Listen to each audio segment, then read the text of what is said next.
5. And Jacori Estes with the armbar finish. Wow, what a way to kick off Elevate Submission Series.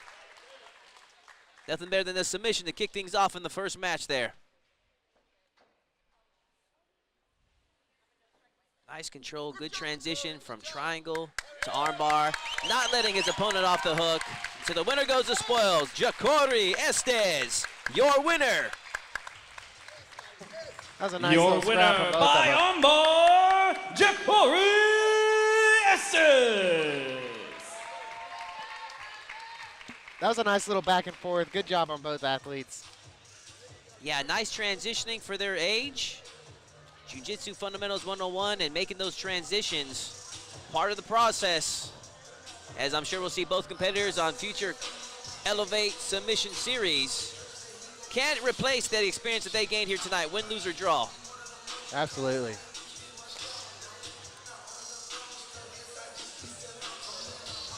Let's hand it over to our ring announcer. Our next contest is a gray belt competition, no gi in the 65-pound division. Introducing first, representing the blue corner, she weighs in at 65 pounds from Bay City, Texas. From Matagorda MMA, Amber Durgan.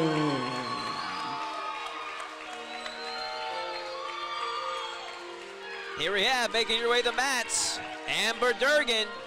65 pounds, representing the gray belt division. This match length will be 5 minutes long. Amber Durgan, And their ready for opponents action. from Spring, Texas, representing Gracie Baja Woodlands. Give it up for Calyx Vincent.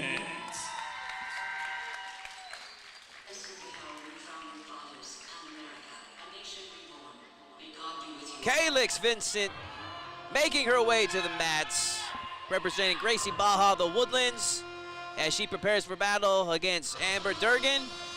This match length will be 5 minutes long. Calyx Vincent, ready for action. Referee Dave Marino in charge of this matchup.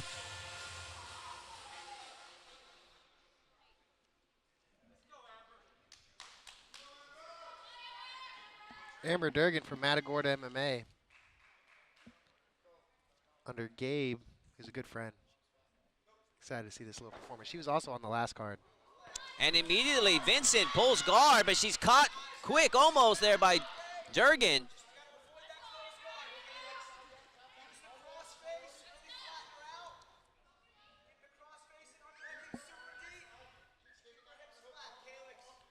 Vincent looking to smash pass here.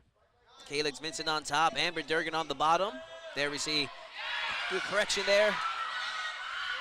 Vincent now enjoying top position, trying to work the cut through. Let's see if she can make things happen.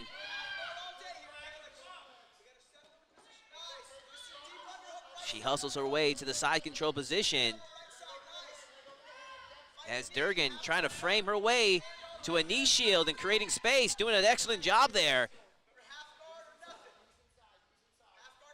Nice little pace here by both these athletes. Yeah, definitely. I was about to mention something about these girls are just, they're going after it. Calyx backs with the shoulder pressure, trying to get his head and arm, using it to pass from half guard. Amber's going to want to get that inside space back with those frames. Looks like Calyx has both those arms tied up, uses it to get to the back. Can she capitalize? Looks like they're going to reset in three-quarter mount. So Vincent will be being on top. very aggressive. Sorry to cut you off there, Scott. But Durgan's doing a lot of small little details to prevent Vincent from completely dominating this matchup. Very technical aspect from both competitors here. Absolutely. And roll ready. Durgan doing a good job there. Working to the half guard. She almost got it retransitioned to possibly a guard, whatever she was looking for. But Vincent just did an excellent job in recovering top position there. Yeah, she keeps getting that inside space, posting her head, and then just climbing right up. Getting to this three-quarter mount again. She'll probably use it to try to expose the back. Yep, does the roll. Amber's doing a great job of using the momentum to her advantage, though. You called it, Scott. She was looking for that back take, but to give Durgan a credit that some of our viewers at home may not be realizing, Durgan's doing a good job in preventing her back from being taken. She's in trouble, though, right now, though. Possible armbar attempt to maybe a triangle transition. Yep, she's climbing real high. Looks like a possible armbar here. We'll see. Amber staying in the fight. And Vincent now going for whatever she can go for right now. Transitioning straight to triangle. Wow. Durgan in trouble here. I've seen these kids slip out of some real tight spots, Scott. They definitely can. Referee Dave Marino looking close on the action. These girls are super flexible. Much more flexible than many of the adults. And already, Durgan's surviving a position that had the normal person tapping already. I would definitely tap already. She's a tough girl. Now we get the extension. And Calyx Vincent with the armbar submission victory here tonight, taking out a super tough Amber Durgan. Credit to both girls. That was a very technical matchup there, Scott. The winner by armbar, Calyx Vincent.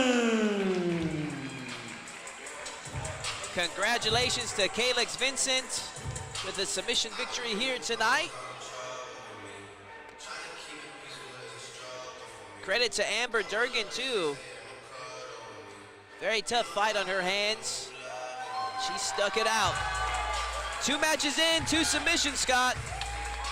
I like to see it. Man, proud of both those fighters. Yeah, that was a very technical matchup for their age class. That brings us to our 3rd match of the evening. Let's hand it over to our ring announcer. Our next contest is a gray belt gi contest in the 60-pound division. Introducing first, from Houston, Texas, representing Global Martial Arts, the Armbar King, Hayden Schaefer.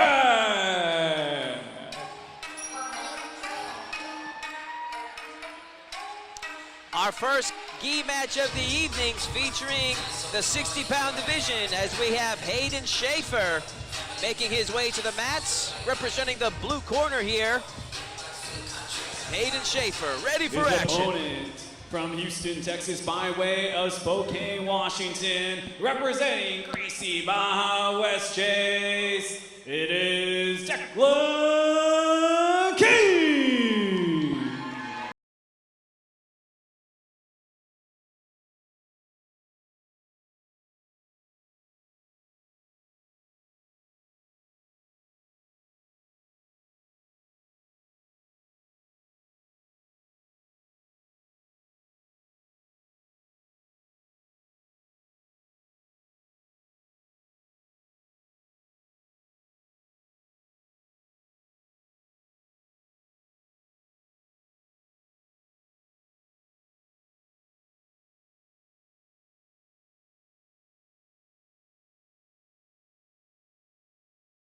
Heat on 4 on elevate. Definitely Hayden Schaefer. These guys are going to be good. Referee Dave Marino in charge of this matchup. This match is officially underway. King in the blue, Schaefer in the black. King now working the open guard right from the get-go. Schaefer trying to work that cut-through pass, or at the very least create some space. All at the same time threatening the neck of King.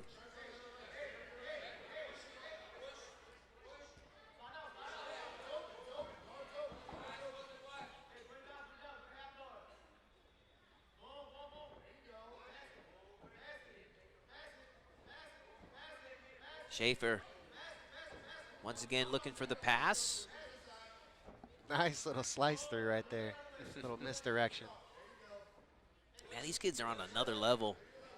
Never ceases to amaze me, the technical ability of the kids division. And looking for an Ezekiel choke. Already a minute into this matchup. Can King survive? Oh man, that choke is brutal. As we were saying earlier, man, these kids have a lot of tolerance, a lot of flexibility. You see them in some spots that you for sure they're gonna tap, and they just gut it out. And I want to see a butterfly hook from King maybe. Wow. Get some separation. King survives.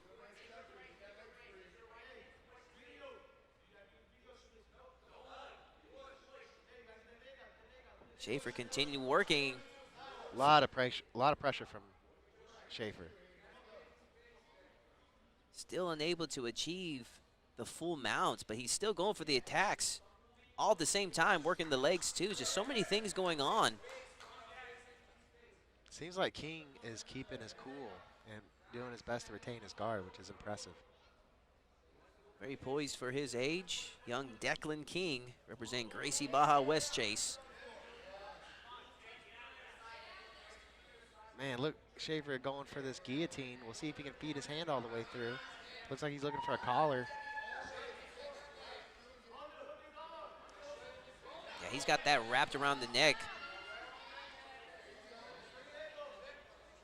King has to be very careful here not to bump into the guillotine choke. Nice. Nicely done from King. Now he enjoys top position. Maybe going for an Ezekiel of his own.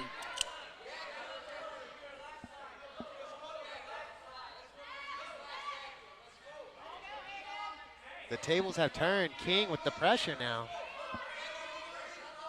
Looking for his own Ezekiel choke.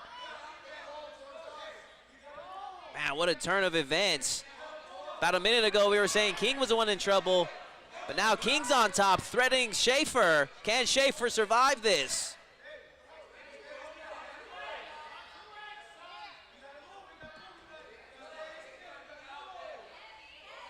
From one of our, King, go ahead, sir. looks like King got underneath the throat with his shoulder and was feeding his hand in. From this angle, you can see Schaefer's face, still looking composed.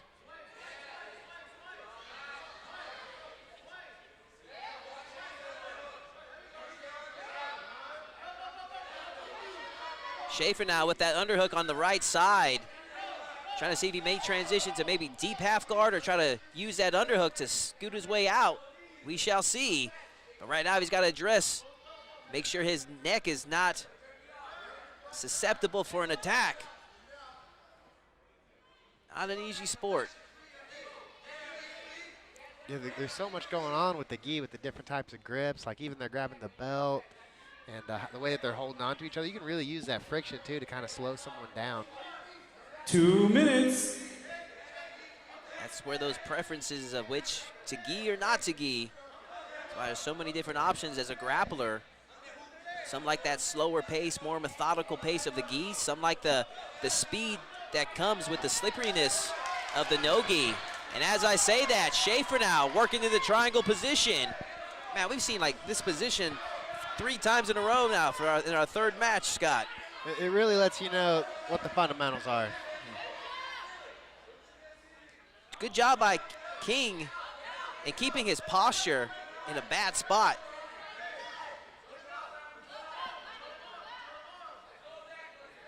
King's doing a good job of trying to look to the sky here.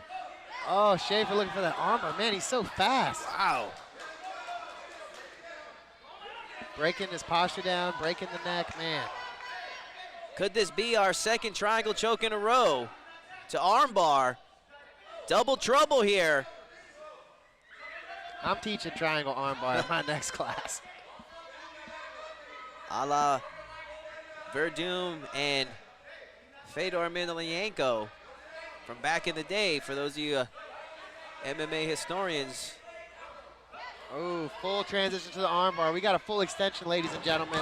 And the ref's gonna stop it. Hayden Schaefer with a submission victory over Declan King. Wow. Our winner by triangle armbar. I'm pretty sure he's won like 3 of these in a row with that same. The armbar king, Hayden Schaefer. The armbar king, it makes sense. Armbar King. Appropriate nickname for our man, Hayden Schaefer. We'll be seeing him and many more elevate Submission Series. Awesome job by Declan King. He had that choke. It was brutal for sure. It's always fun when someone does a move to you and then you get back on top and you do it back to them and you're like, no, I'm going to show you how to do this one. But great guard retention by Hayden Schaefer. He was able to force the underhook and then use it to get his guard back, which allowed him to set up that triangle. 3 matches, 3 submissions, and all 3 from the triangle Our next armbar contest in the gray transition. belt category Crazy. will be a gi contest in the 70-pound division. Introducing first out of the blue corner from Bay City, Texas, representing Matagorda MMA. She is Elijah Alvarez.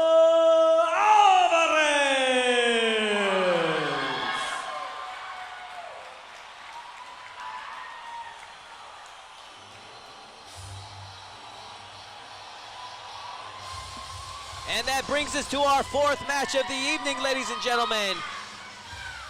Moving up to the 75-pound weight division, our 2nd gi match of the evening, as we have Elijah Alvarez making his way to the mats. There you see him. Nice gi. Elijah Alvarez, ready for action. From Cypress, Texas, representing Global Martial Arts, it is Ethan the Prodigy De La Garza.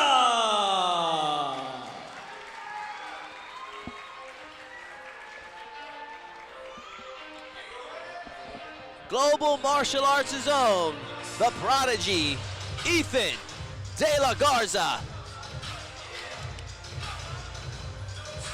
As he makes his way to the combat field, he's looking primed, he's looking ready. All business for Ethan De La Garza, and he is ready for action. The Prodigy, that is a cool nickname. Referee Edgardo Caminos in charge of this matchup.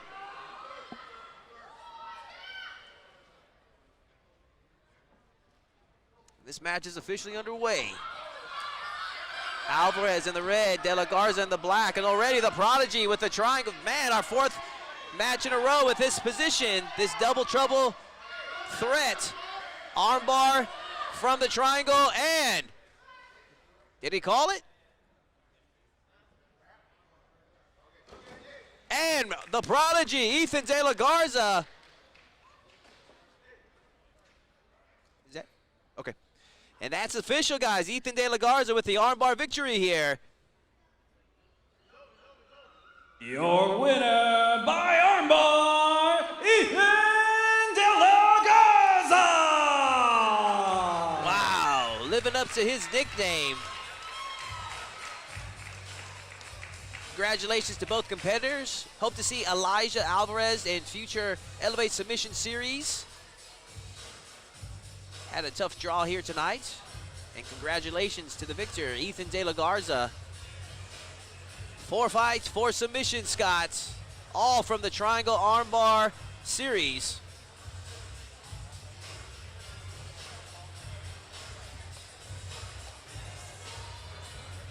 There is no escaping the fundamentals.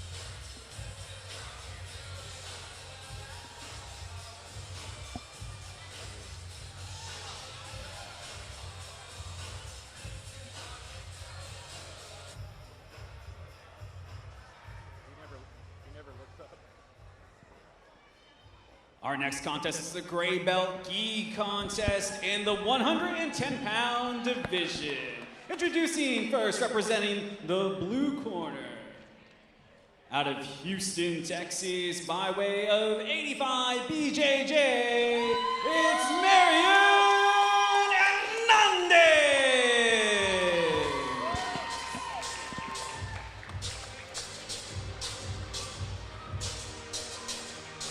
85 BJJ's own Marion Hernandez. Head coach, Professor Jose Llanas. Their opponent in the red corner, out of H-Town, Houston, Texas, representing Gracie Baja West Chase, it is Natalie King.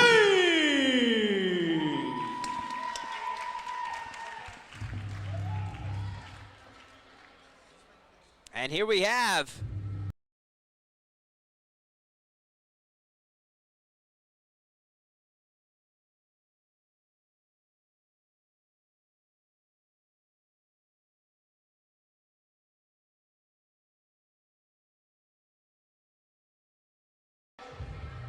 referee Jeremiah Talley in charge of this matchup. I called him Edgardo in the last match by mistake. My apologies.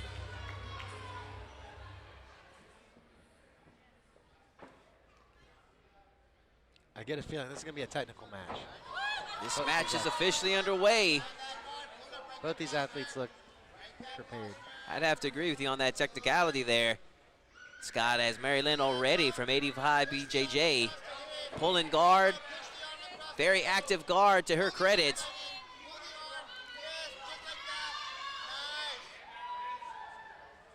So not bad. So she's from 85 BJJ? Yes. Is that with under Team Took? That's Professor Jose Llanas. Professor Jose is a Team Took black belt under Travis Took. So it is a affiliate of Team Took. Very cool, very cool. So you know she's well schooled. And she's taking on the double tough Natalie King from Gracie Baja. It's gonna be a, as you called earlier, a very technical battle. Natalie King doing a good job with her posture, shutting down all the attempts from Hernandez. I love that she's looking for an angle here. She's not just trying to stay square inside the guard. She's looking for that underhook, to maybe possible underhook a leg so she can swivel her hips. And right now, King trying to put the pressure to break the guard open.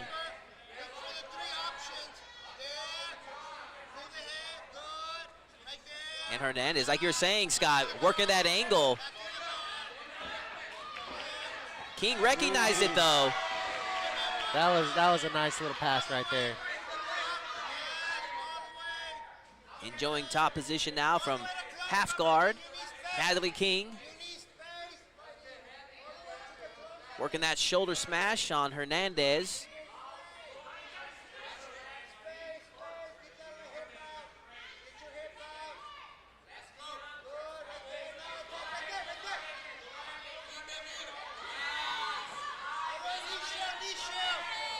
King now transitioning to full mount now. Quick transitions, looking for an arm bar. Steps right over, no hesitation. Looking to peel the arms for the extension. Can she finish? Referee Jeremiah Talley looking close to the action. And Natalie King is your winner via armbar submission. Technical submission. Winner by armbar, Natalie King. Marion did not tap, but referee Jeremiah Talley had saw enough. Helped the teammate and helped the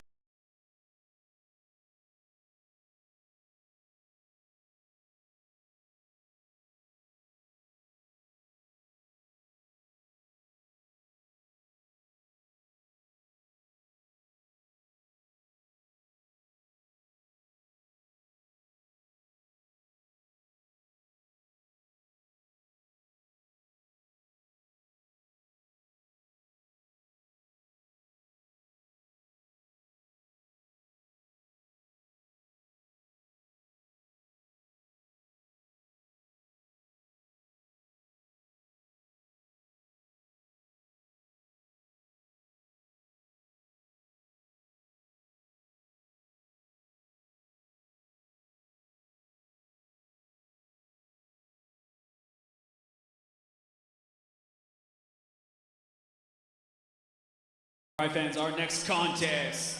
It is a no-gi contest in the gray belts in the 65-pound division. Introducing first, who will be fighting out of the blue corner from Houston, Texas, representing Global Martial Arts. It is Paxton Holmes.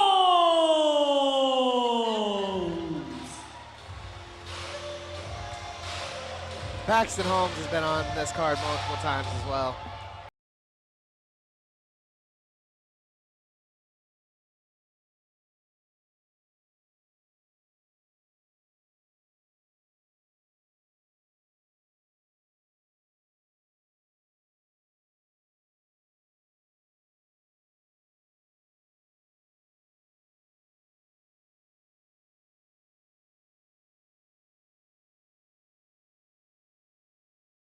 Their opponent also from Houston, Texas, representing Gracie Baja West Chase, it is Yusuf El-Espouri!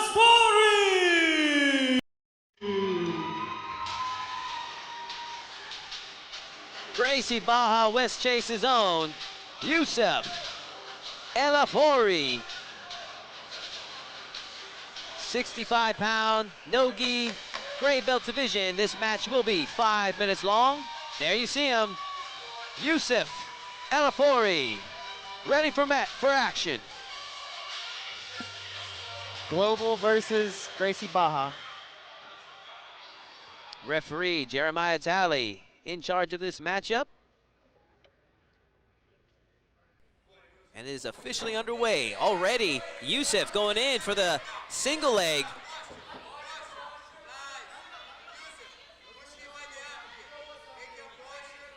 Man, I love how they just get after it. There's no like measuring, there's no seeing what the other person's gonna do. They just do it.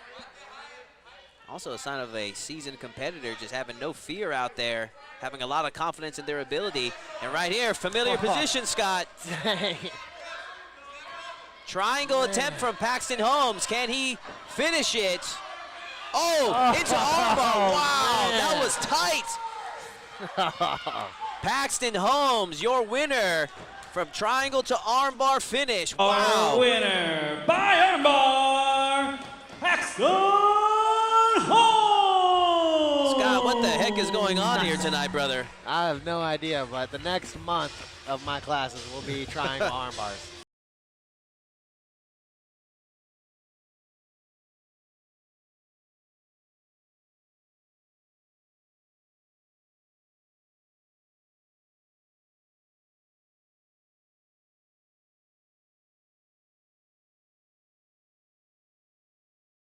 And we don't, because we're a no-gi, we don't really focus or emphasize a lot of the triangle armbar. Whereas a previous school I went to, because we did at least half gi, everyone did the triangle armbar sequence, like as a warm-up. It was just something that you did.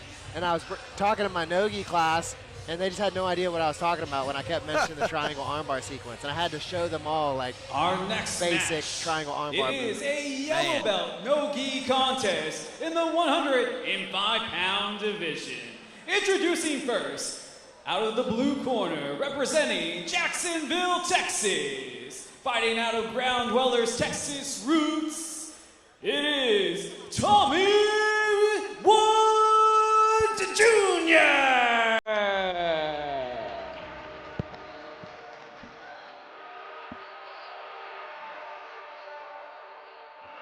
And here we have Tommy Wood Jr. representing Ground Dwellers, 105 pounds, yellow belt division. This match will be 5 minutes long as he prepares for the double tough, Lucano Vasquez. And there you have him, Tommy Wood, ready for action. Neat little rash guard. He looks like a little zombie creature. Out or of something. Cypress, Texas, representing Level Up Brazilian Jiu-Jitsu, they are Lucano Vasquez.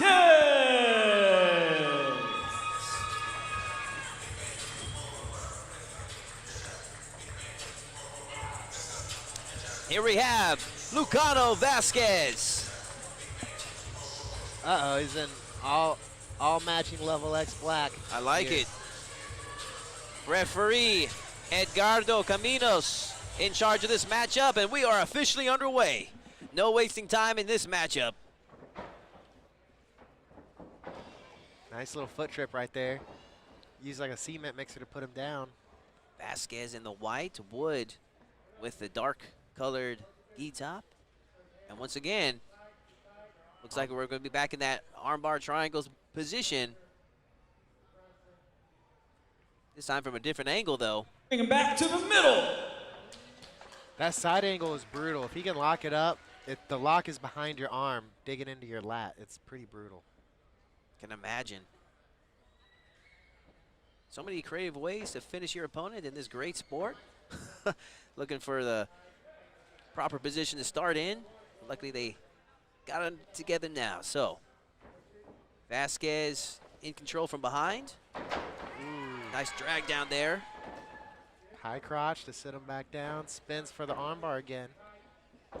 Wood scrambles with him, avoiding that submission attempt. Very active matchup thus far for these 205-pounders.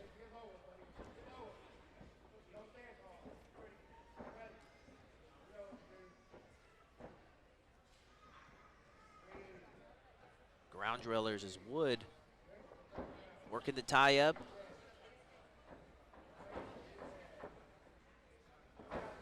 Vasquez going for the high single. Can he finish it? And he does. Working side control position now.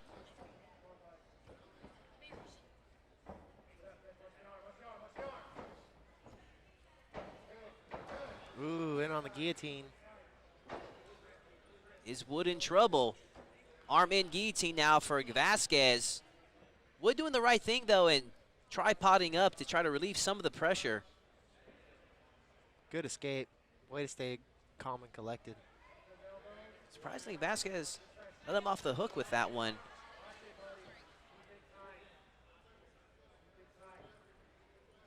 Double wrist control for Vasquez.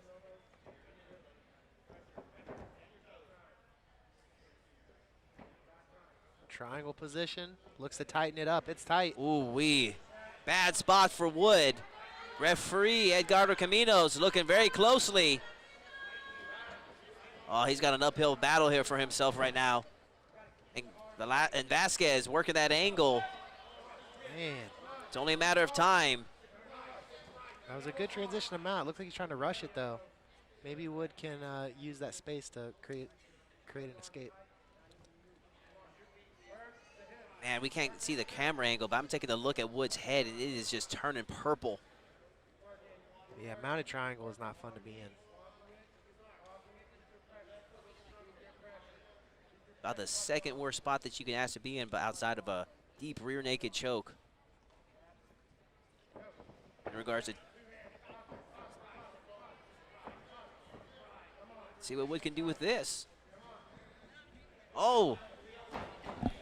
And amazingly, Tommy Wood survives. My goodness, that was impressive. He was all but done in that spot. Vasquez letting him off the hook. Vasquez doing a good job being explosive and getting to these entries, but he's going to have to slow it down and be a little tighter if he's going to want to finish Wood here. I have to agree with you there, Scott.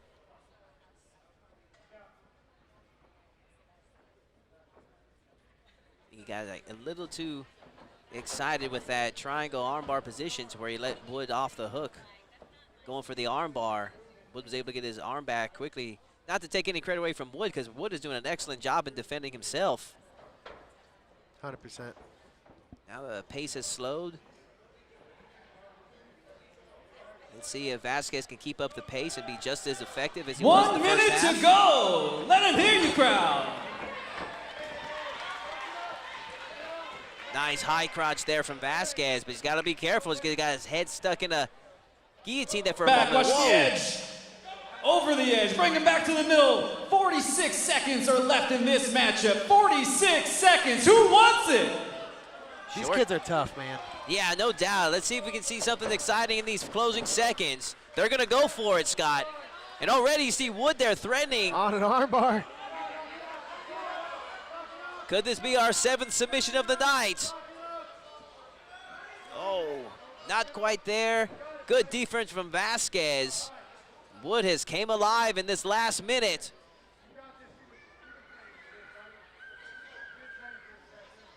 Final 15 seconds. Down to 10.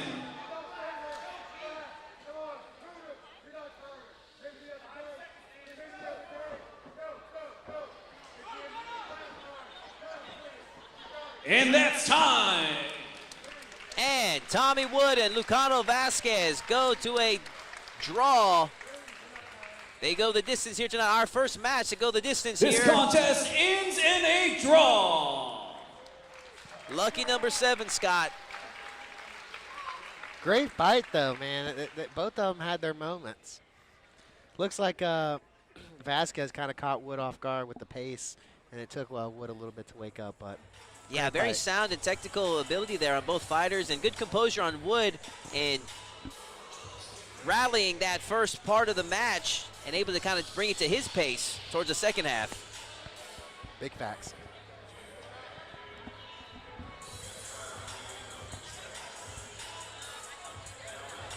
Seven fights down. That brings us to match number 8. So we have Jocelyn Velasquez taking on Emma Chandler.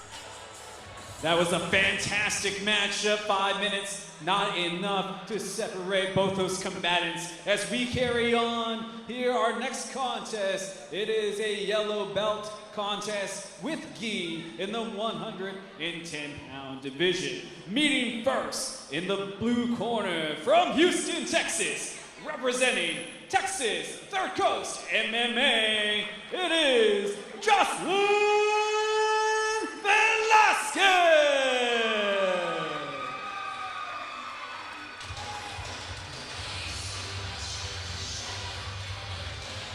Here we have Jocelyn Velasquez, 110 pounds, yellow belt division, and she is ready for action. Their opponent, out of the Woodlands, representing Gracie Baja West Woodlands, they are Emma Chandler!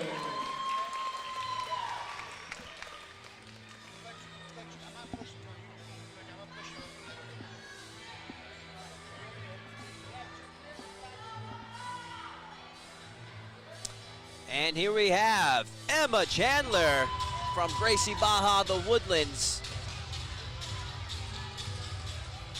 She is ready for action.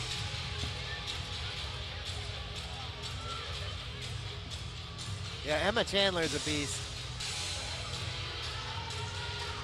Both these ladies look ready to go. This match is officially underway. Chandler in the white, Velasquez in the black. Are the yellow belts there? Are they just different styles of the yellow belt, or is the black one higher than the white one? Say that one again, Scott. Emma has a yellow belt with the black stripe going through the middle, whereas Jocelyn has a yellow belt with the white stripe. Not quite certain. I've seen some do it where the white belt, the white stripe is like the first iteration of the yellow belt, and the black is, The final part. yeah, like that advanced. Emma Chandler with a nice transition. Knee slide across the belly into full mount now. Has a shoulder directly under the chin of Velasquez. You can see the grimace of pain on the face of Velasquez.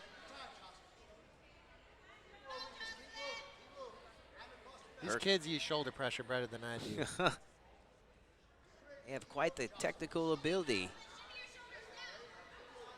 Emma Chandler, I know we've seen before here on the Elevate Submission Series.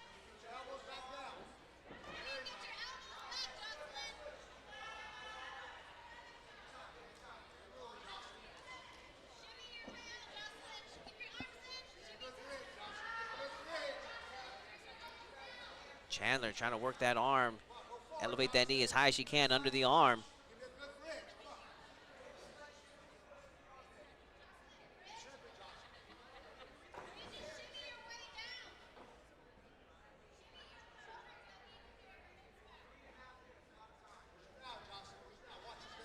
Brutal mount attack from Emma Chandler. Right now, this is all survival for Velasquez.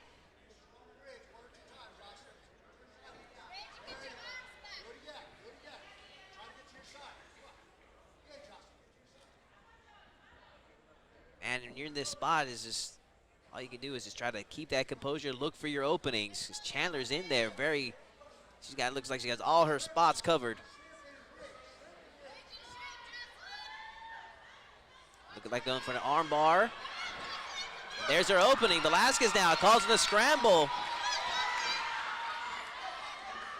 And almost immediately, Emma Chandler transitions back to mount position.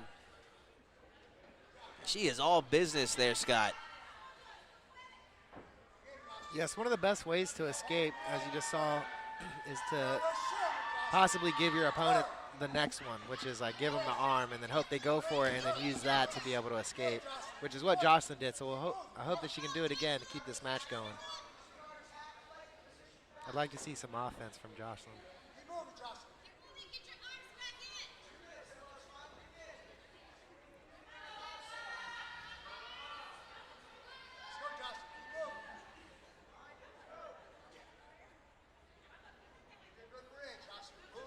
Once again, Chandler going for that arm bar, and Emma Chandler with the arm bar victory here over the super tough Jocelyn Velasquez.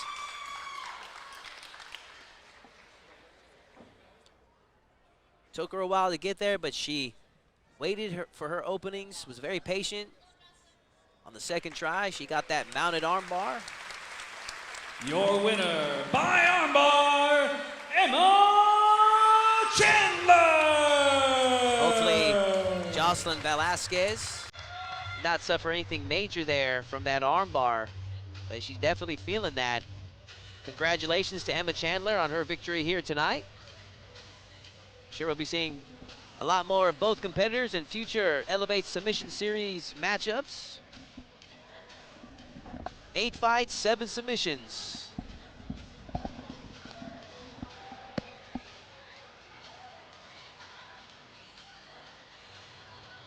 So of the 7 submissions that we've seen tonight, Scott, it's either been armbar or triangle, and the streak continues. Yeah, one time it was all leg As lock. we continue in our Elevate Submission Looks Series like the 3, arm our bar. next contest is the gray belt gi match in the 85-pound division. Introducing first, in the blue corner, out of Bay City, Texas, representing Matagorda MMA, it is Hayden Mitchell!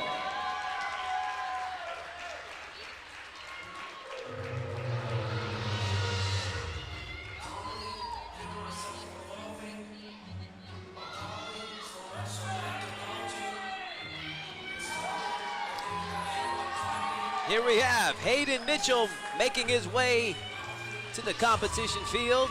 85 pounds. Gonna be sporting the black gi here tonight as he prepares for Caleb Garcia. 5-minute matchup, Scott.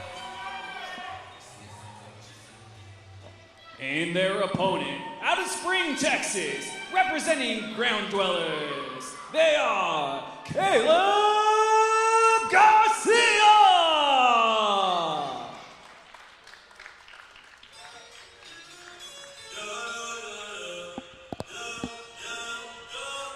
Ground Dwellers' own Caleb Garcia.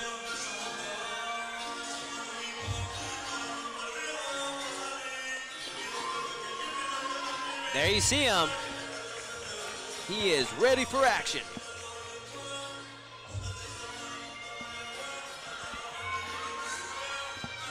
Referee Edgardo Caminos. And this match is officially underway, and already Garcia in with the double leg takedown. Wow.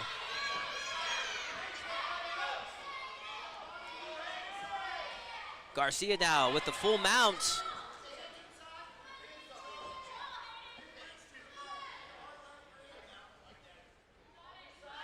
High mount now for Garcia. Mitchell turning, and will we see a finish already? And we do, as Caleb Garcia,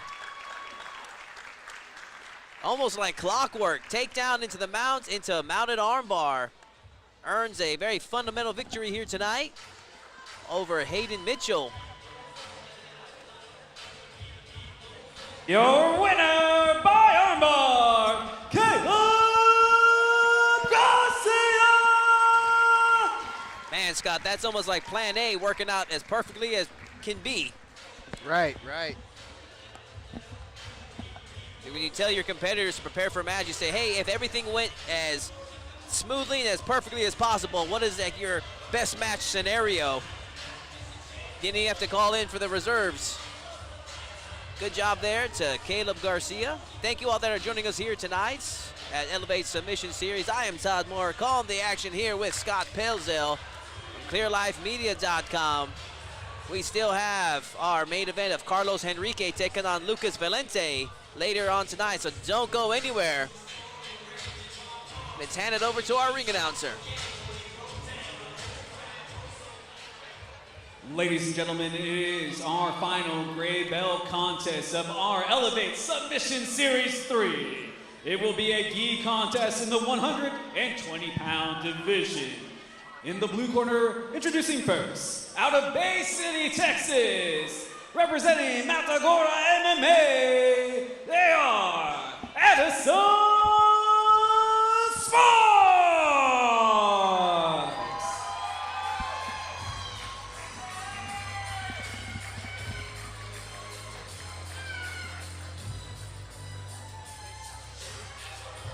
There you see her, Addison Sparks. You have to wonder, Scott, did she choose this song? That's what I was wondering. I think the song came out before she was born. Nonetheless, not a bad choice. Addison Sparks making her way to the competition field as she prepares for Aubrey Hunter. Addison Sparks ready for action. Their opponent, out of Spring, Texas, representing the Woodlands MMA, it is Aubrey Hunter!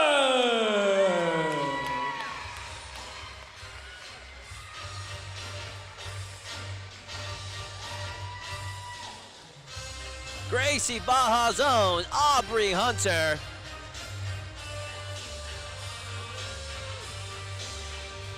She prepares for battle against the double tough Addison Sparks. Aubrey Hunter ready for action.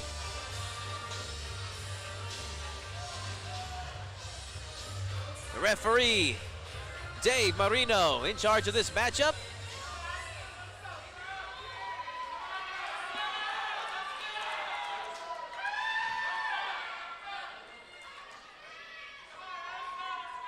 And we are officially on our way.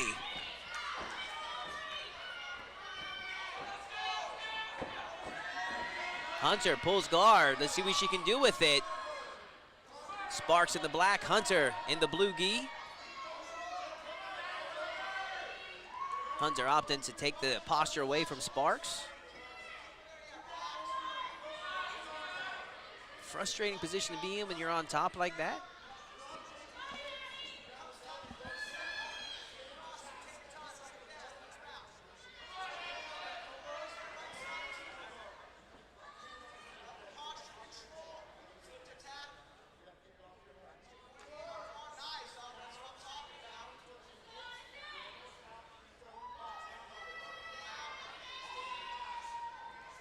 See what Hunter can do with this position.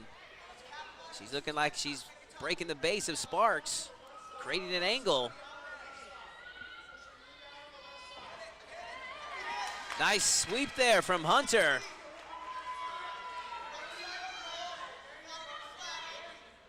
Hunter now feeding the arm across of Sparks.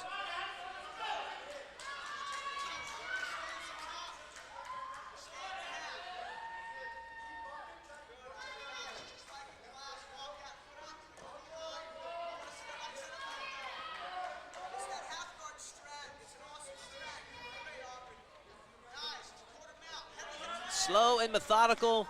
Hunter is jockeying for position here. Doing an excellent job in slowly getting that arm across for control.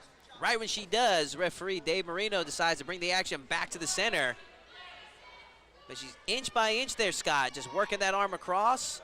She finally got it to where she had control of it with the other side grip.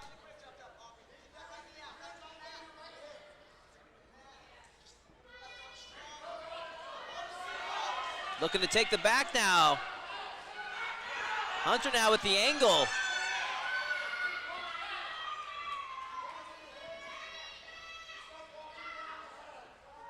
Good work by Sparks to use that momentum to stay in the game.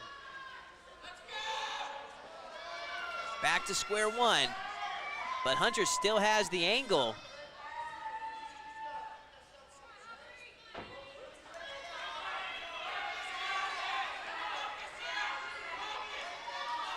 Sparks now looking to see if she can get that guard open and make something happen. But Hunter, 2-on-1 control now.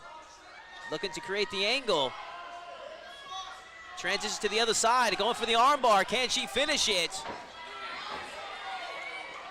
And Aubrey Hunter with the submission victory there. Armbar on Addison Sparks. Your winner by armbar, Aubrey Hunter! Congratulations to Aubrey Hunter. Another victory for Gracie Barra, the Woodlands.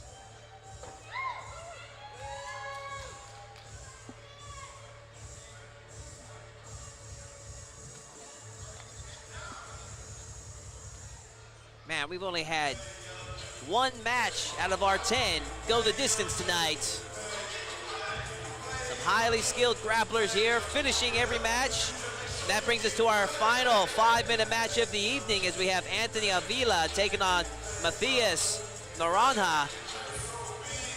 Let's hand it over to our ring announcer.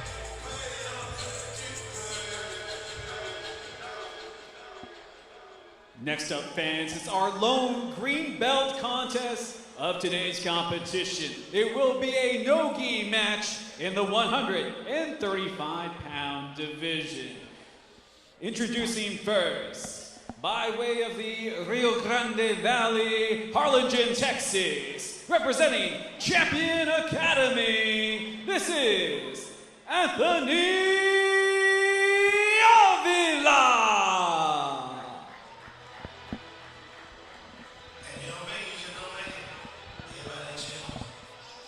Anthony Avila making his way to the mats.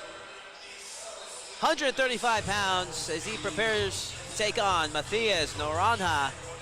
5-minute matchup between these two. There you see him, Anthony Avila, ready for action. And their opponent in the red corner from Belo Horizonte, Brazil, representing Gracie Barra West Chase, they are Matthias Naranja!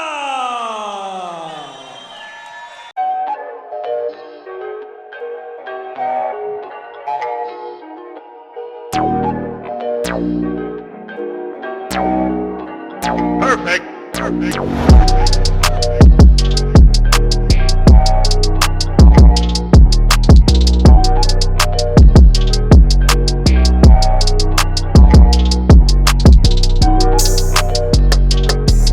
Two competitors. We are officially underway. Avila immediately pulls guard.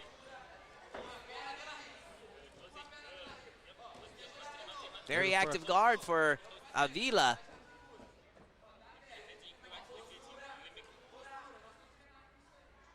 Field Kimura, it's a hip bump attempt. Now he goes to the other side. That's the way you do it. And wow, already Naranja transitions to full mount. Avila, though, still has a hold of the Kimura lock. Oh, it turns that into a sweep. Scrambling for positions now. Who can impose whose will on the other? Nice little scrap here. Does Avila have the grip to finish that Kimura lock? I think he's out of it now. Or actually, no, I'm mistaken. He still had a hold of it. Not letting Naranja off the hook. That's impressive. Oh, And he went for it. Oh, Anthony Avila with the submission over Matthias Naranja. Man, he was tapping for a while there, Scott. good little scrap right there, man. Way to use the Kimura. It's Your rare to winner see by a Kimura like that. Kimura, Anthony Avila. What I was very impressed with, Scott, was Avila not letting Matthias off the hook. I mean, he had that Kimura lock for the majority of the match, and he just kept on going for it, different angles, got the sweep until finally he was able to get just the right position, finished with the Kimura lock. Some high-level stuff there for such a young competitor.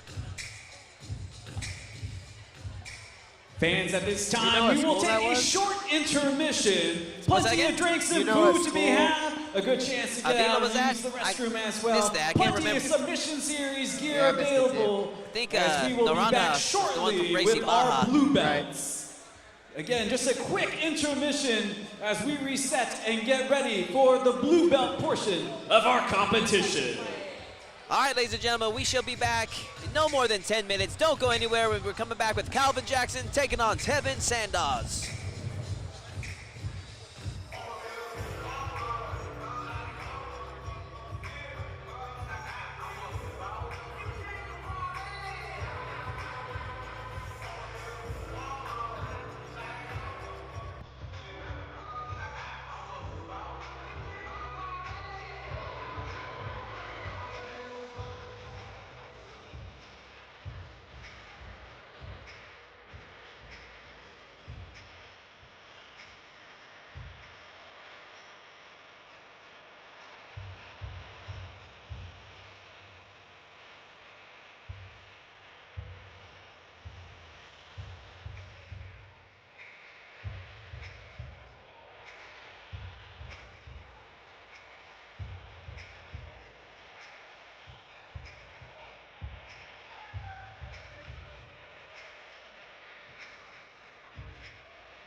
All right, if I can have our referees and officials back towards Matt's side, we are almost ready to start. Once again, if I can have our officials back towards the mat, we are almost ready to start.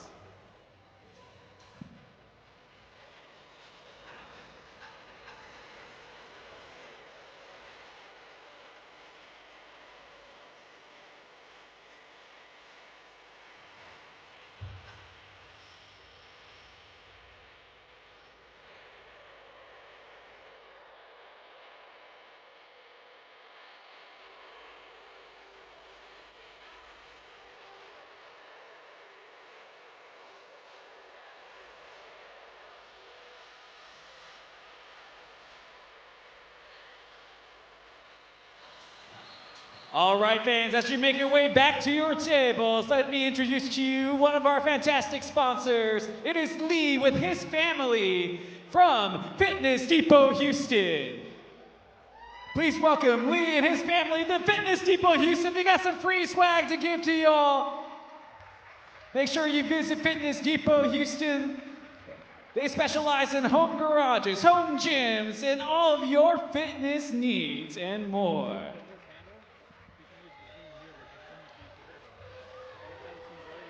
That's what I'm talking about. Who doesn't love some free stuff?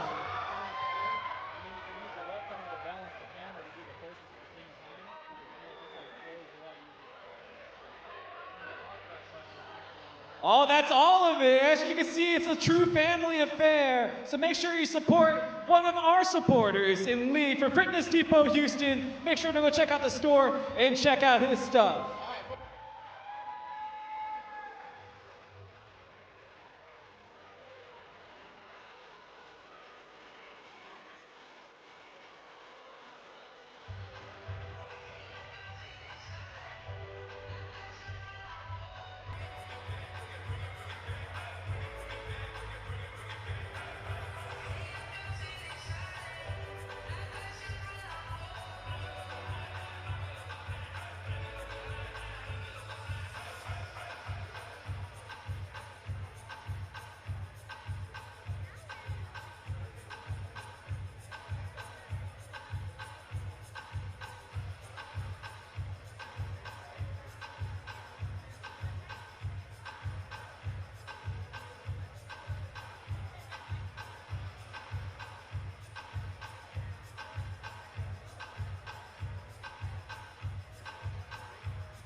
All right, folks, I welcome you all back on in. Some of you new faces that just trickled in, welcome back here to the Event Center here in Houston, Texas for Submissions Series 3.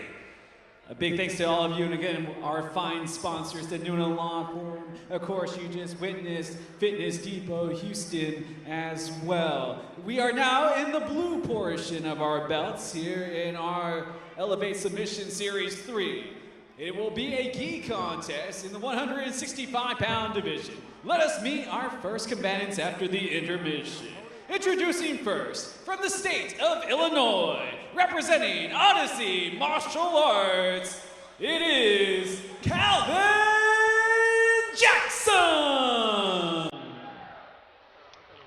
And we are back, ladies and gentlemen. Elevate Submission Series. I am Southmark. All the action here with Scott Pelzel, and we are kicking things off, back off again, with Calvin Jackson taking on Tevin Sandoz. Scott, are you ready? I'm ready. I dig that he's coming out to Star Wars. I give him credit for that.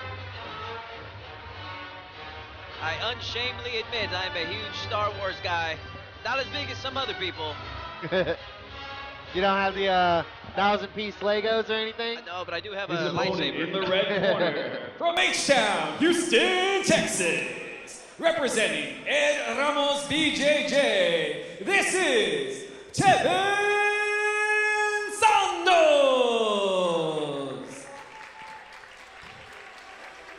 Ed Ramos' own Tevin Sandoz, sporting the white gi here tonight. 165 pounds. This match will be for 6 minutes.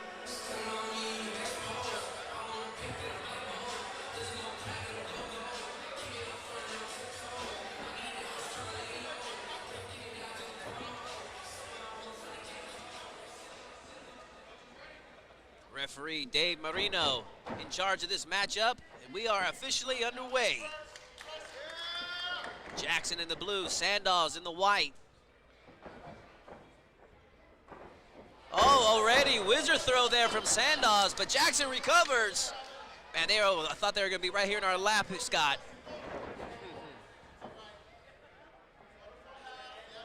Sandoz now enjoying top position, still with that overhook position.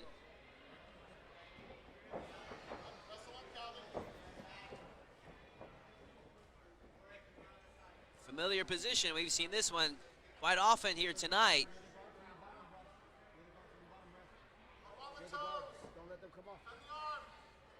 He has a possible triangle armbar here, but he's going to have to get that bottom leg free. See how Jackson responds to this position. Patience is key with the gi. Yep, look, he's going to free that arm. Oh, goodness. Jackson in deep trouble now. Sandoz pulling on the head, and Tevin Sandoz with the submission victory here tonight over Calvin Jackson. Wow.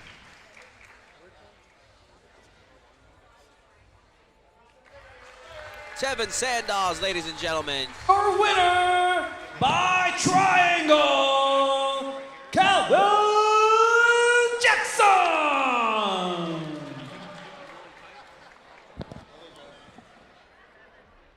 Tevin Sandoz! Correction, Tevin Sandoz, your winner.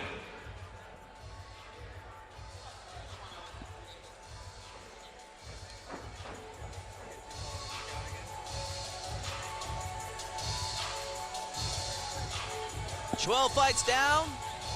Plenty more to go here tonight. Topped off with Carlos Henrique taking on Lucas Valente in our main event. It's a hot day in Houston, Texas. A hot summer day.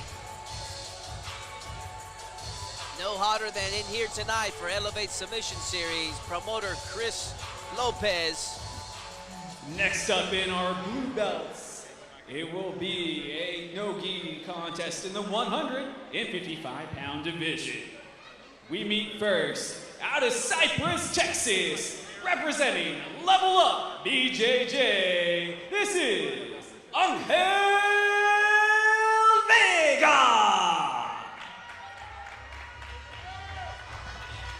Angel Vega.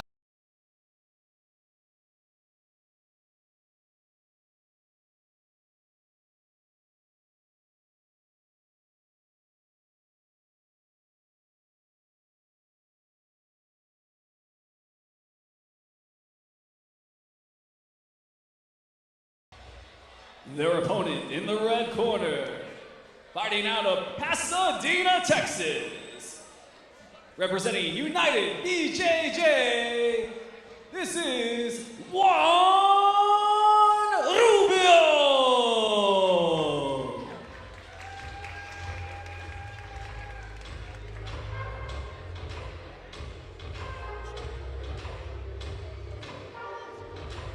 United BJJ Zone, Juan Rubio. Looking all business here tonight as he's ready to take on Angel Vega. 6 minutes matchup here tonight, 155 pounds. There you see him, Juan Rubio, ready for action.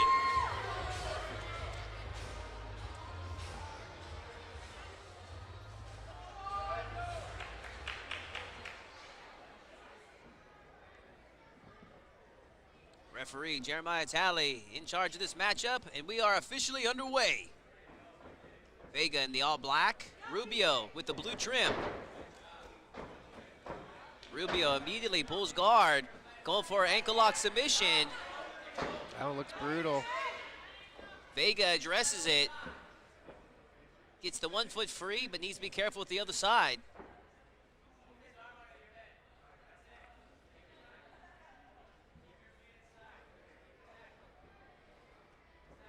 Rubio wants to make this a leg lock battle. Liking it. Our first leg lock attempts we've seen all night. Wow, flying arm bar, our triangle attempt there from Vega. One or the other. Just seeing what he can get there. See if he does it again. Taking risks, that's the beauty of these submission-only contests.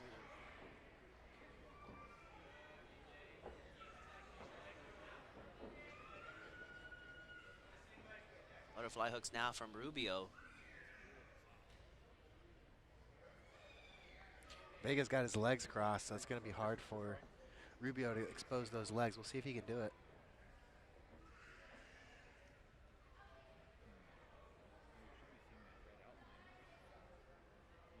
He's going to have to off balance.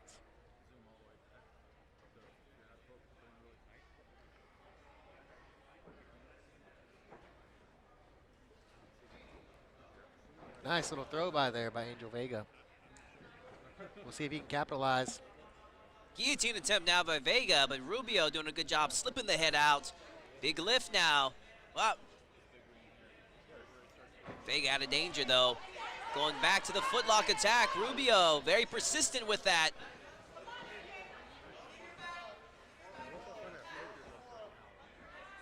Angel locks on this Kimura. We'll see if he uses it.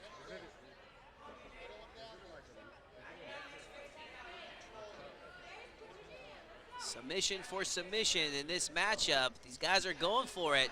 6 minutes is not a very long time. Can feel like it if you're out of shape though. These are top-notch competitors.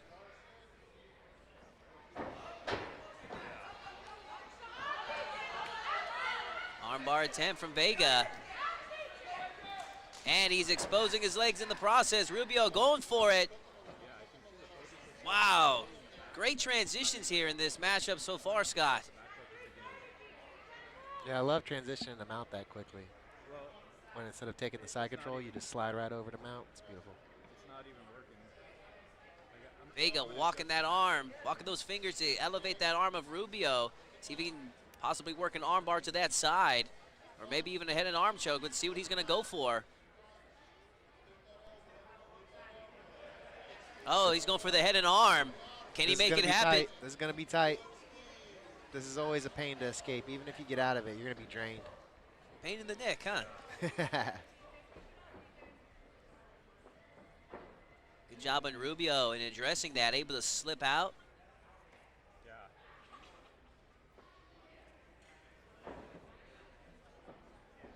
Yeah, it has like moisture clogged. All right. Yeah, I've got a lint-free cloth. I'll wipe it off. Man. If Rubio had gotten the mount, I was going to say just almost like seamlessly able to transition from one spot to the next. But now Rubio in a world of trouble. Our position of the night, triangle armbar transition. And Rubio takes advantage, able to slip out and go for a leg lock attack of his own. This is what imposing your will on the other person's all about. The story of this matchup.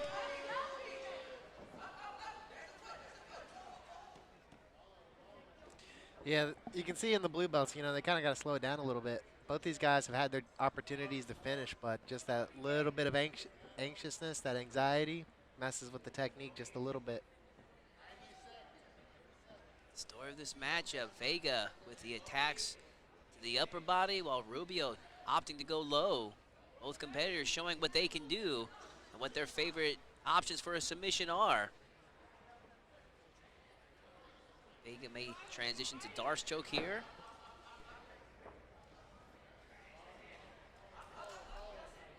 Nice little triangle catch right there. We'll see if he can do something with it. Oh, wow. 1 minute to go.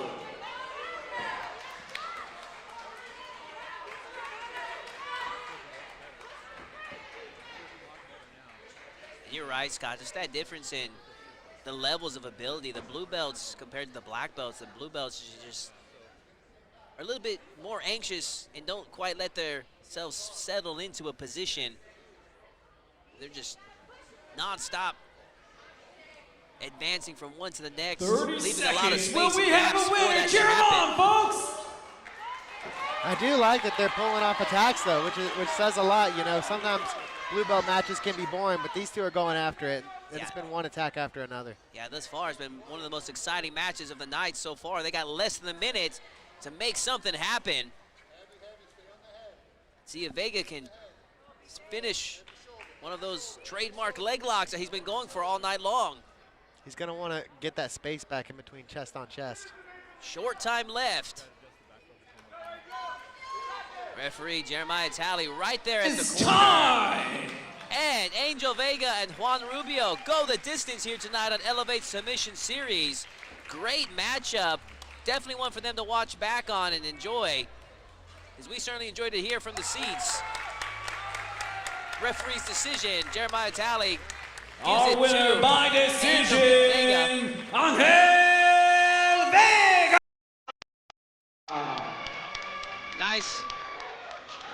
Nice victory there tonight for Vega.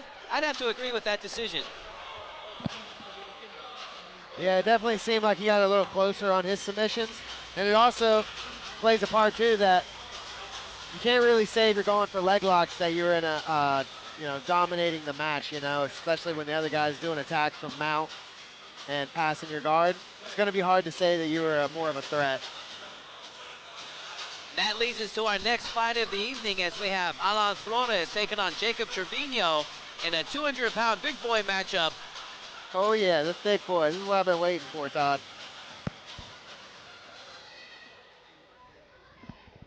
Our next contest in the blue belt division, the big boys are coming up. It is a no-gi contest in the 200-pound division.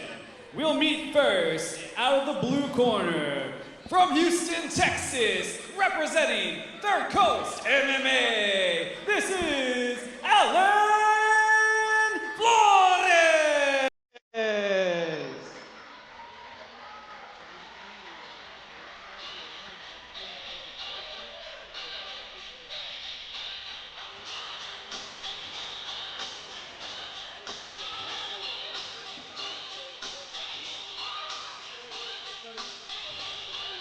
Alan Flores making his way to the mats. There you see him, sporting the black gi here tonight. He is ready for action. And their opponent in the red corner, from H-Town, Houston, Texas, by way of Gracie Baja Woodlands, this is Jacob Trevino.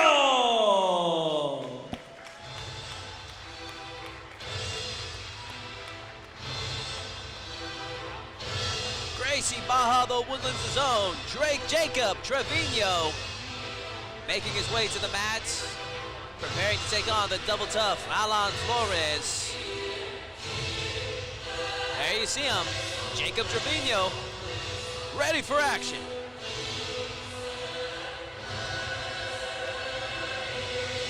It's a scary intro. Yeah, I dig it. Jeremiah Talley is the referee in charge for this matchup, and they are officially underway. Flores in the black, Trevino in the white. You got to be two something to do something, Todd. That's what I always say. Trim looking 200-pounders, I'll tell you that much. Trevino riding a little high on the back of Flores. Let's see how Flores answers. Ooh, in on this triangle. Yep, he's able to secure. Oh, now he's got the arm bar. That's such a tricky position, man. I really love it when you can get that. Already, not even a minute into the matchup, Trevino's threatened with a couple submissions already. Flores trying to settle his weight, looking for his openings. So are these matches they're going to go to a ref's decision if there's no submission? That instead is of a correct, draw? sir. Yeah, it's the adult matches are going to go to referee's decision if there's no sub. No sub. Head and arm choke attempt. Kind of a unique one because Trevino has the leg hooked of Flores, alleviating some of that pressure.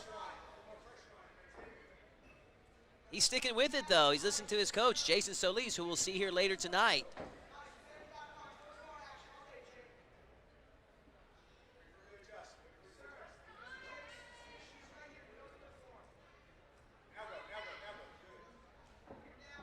I'd like to thank one of our sponsors, Fitness Depot, Houston, Texas.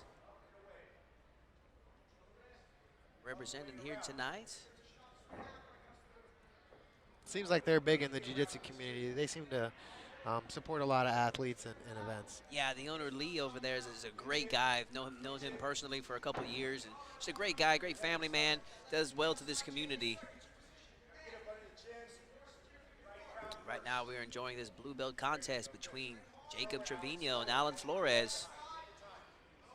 Flores on top, the black gi. Trevino in the white. Trevino now trying to set up a Kimura attempt. But I like how Flores locks those hands and shuts it down. Ooh. Back again for the little deep half. Electric chair style. Ooh. If he can grab that belt, now if he can inch out, he'll be on his back. Trevino now, can he slip out? Flores hanging on by a thread.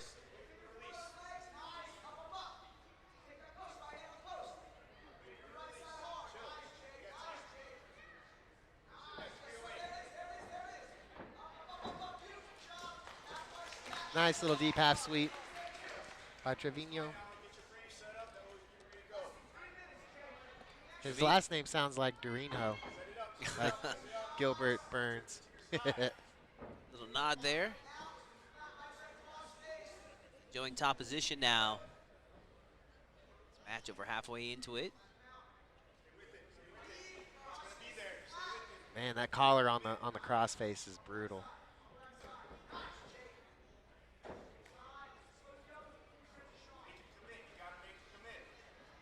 Anytime you can grab that collar on the crossface and the gi, and it's so powerful. Yeah, it just stops the competitor on the bottom dead in their tracks. Nowhere to go if you use it right. It's like you're tied to the floor. Right. You get the benefit of like shutting down them pushing into you with the crossface, and then they can't really run away because you've got their collar. We'll see if Trevino can isolate this far side arm. Make something happen with it. Beautiful mount. Trevino now knee sliding. Enjoying top position here that Scott just called.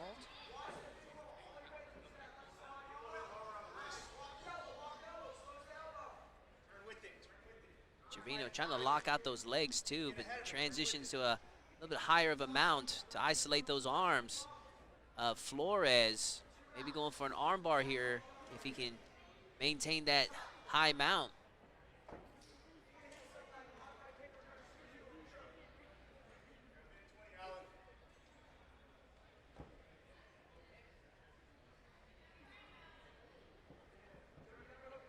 Just a little bit over a minute left in this blue belt matchup. Little Ezekiel choke here. Ezekiel chokes are more brutal in the gi because you can grab your sleeve and really wrench it in there. 1 minute to go. Oh, for a second there, I thought Trevino had caught Flores, but he just let go of the grip. Yeah, I agree. Those Ezekiel chokes, man, you do it with the wrong person. Almost feels like you crushed your windpipe. Maybe the right person with just the right technique. Yeah, Flores here, he's going to want to try to maybe give him an arm or get 30 maybe seconds. expose his Who's back a gonna little make bit, the move to get win? the side. Trevino now taking the back. This is going to score big in the eyes of the judges. Judges being the referee watching.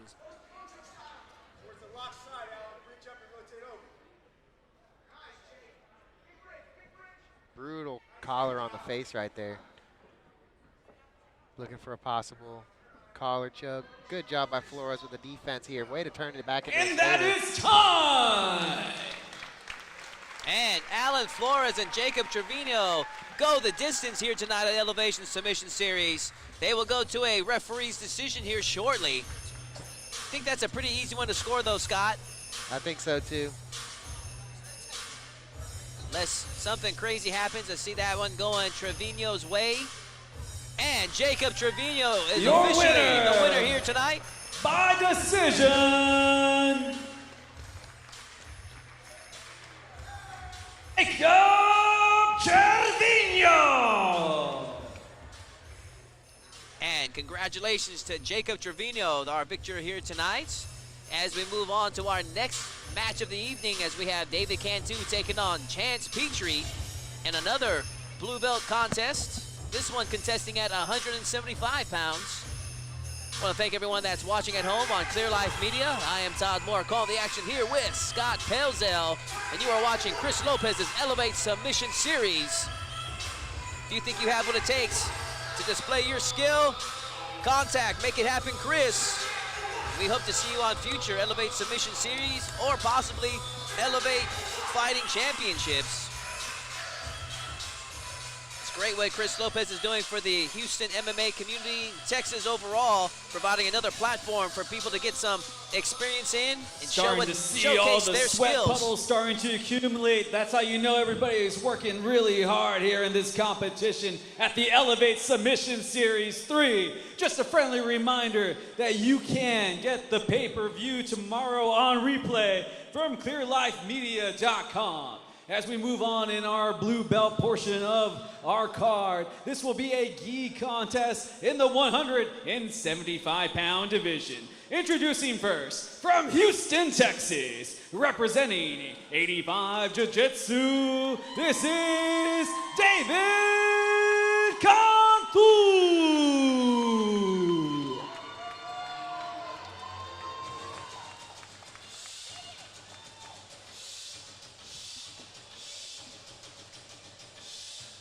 Here we have David Cantu, 175 pounds, preparing for his matchup with Chance Petrie here.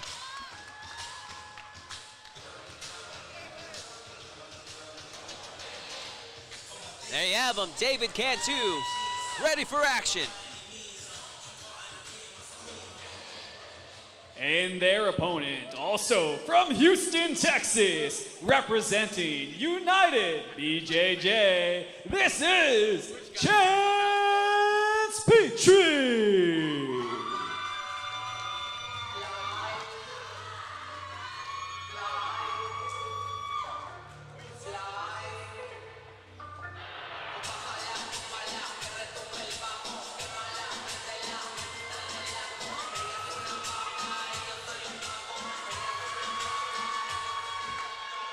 Here we have Chance Petrie making his way to the mats. Sporting the white gi here tonight. As he prepares for David Cantu. Chance Petrie, ready for action. I dig the hair. I've turned myself into a bunt boy, so I'm all about the hair Oh, bunts. brother. Maybe we're talking to the wrong guy here. I am old school. Just keep it short and keep it neat. This match is officially underway. Petrie in the white, Cantu in the black gi. Collar elbow tie. I think that's the first one we've seen all night. Ooh, nice little foot trip right there. I love myself a good black gi, Todd. But I don't think Helio Gracie would approve. Yeah, getting all fancy there. Just keep it simple. Man, such a nice little move right there. Cantu opted for the trip and then transitions to a pull in the guard. Let's see what he can do from this position.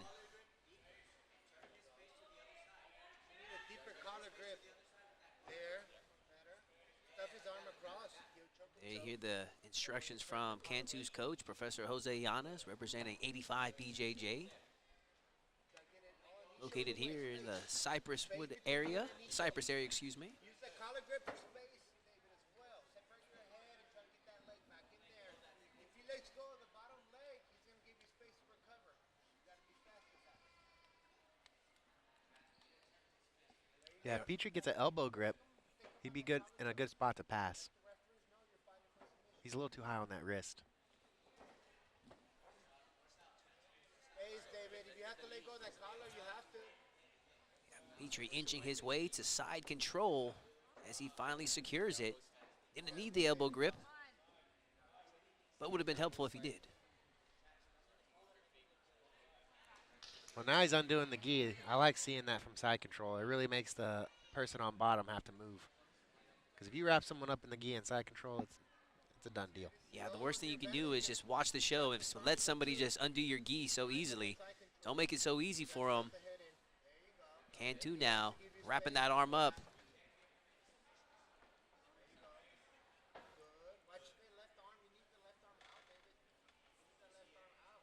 Right arm out. You need the right arm out.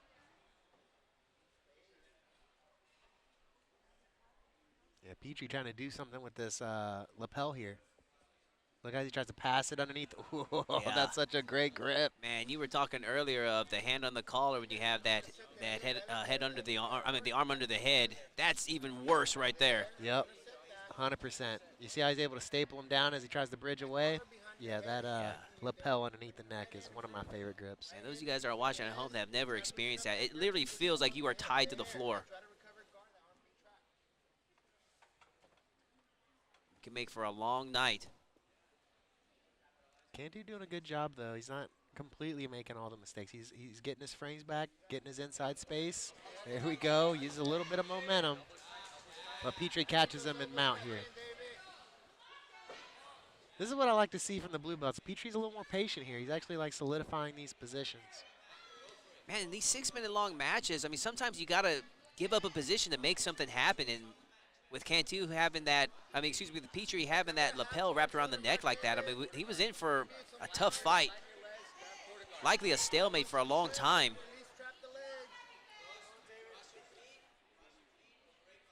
Right now, Chance Petrie enjoying top mount position. Now, if he can get that lapel back in the mount, that'll make for a. Oh, And look, he's he going- does it. Man, you called it, brother. Are you coaching this guy right now? Well, I'm telling you, I know what I want to do from mount, and it looks like this guy knows. And, you know, you guys have same interest in hairstyle. Now, same way interest in the way you guys grapple. I need a big opa so he can post. And then you Now, if he can get that lapel up, that makes for a brutal collar choke. Am I right? there. Now you gotta go underhook, David. Left underhook. David, you gotta look for the underhook once you recover quarter guard. David, 90 seconds. You gotta give me all you got. 90 Minute and a half left. And yeah, you are right. If he was able to switch grips there and get a hold of the top side of that lapel, it would be one heck of a pressured collar choke. He has to hold down. He still hasn't given you any submission attempts, so this match is pretty even, David. I just need you to recover, give me some submissions. He hasn't established any submissions yet. give me all you got, David. Even if you have Knee to ride come from over there a little Petrie. bit. There, underhook. David, come up to If the no top. submissions are attempted in this match, they may have to transition to judging the amount of positions scored. That knee ride will count for something. Americana attempt from Petrie. Nothing solid though, Go halfway. Go halfway. Roll right there. but that is forcing Cantu to have to address that and give up position. Yeah, he should use it to take the back. He might just do that. Yeah, out the back door, David. Out the back door. Out the back door. Let go of the hand and pop your head out to your left. Pop your head out. Oh, There you go. interesting. Go for it. Nice little reversal by Cantu. Hey, David. Let's go. You need to go. 20 seconds, David, now. Only Slow down 20 there. seconds. You gotta slow down there, David. Slow down there. Oh, Kimura attempt now from Petrie. Probably the most solid submission attempt thus far in this matchup. Can Cantu survive? Looks like he will. Oh, And into that the head is scissors time. And David Cantu and Chance Petrie go the distance here tonight on Elevate Submission Series. It will go to a referee's decision. I would probably give the nod to Chance Petrie on that one, Scott. I agree. As we await the decision. Excellent effort from both competitors. Once again, give a round of applause to both of our combatants as we await this decision.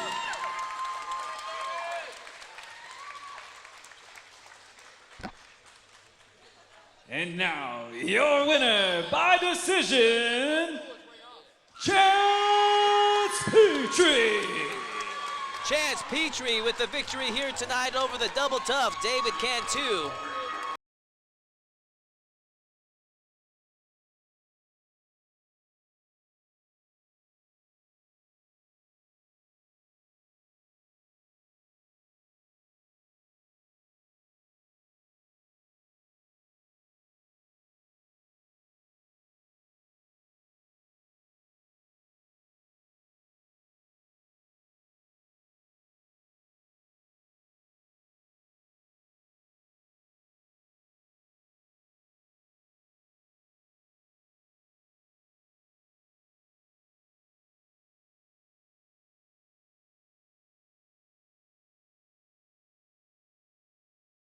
Our next contest in our blue belt ranks will be a no-gi battle in the 165-pound division.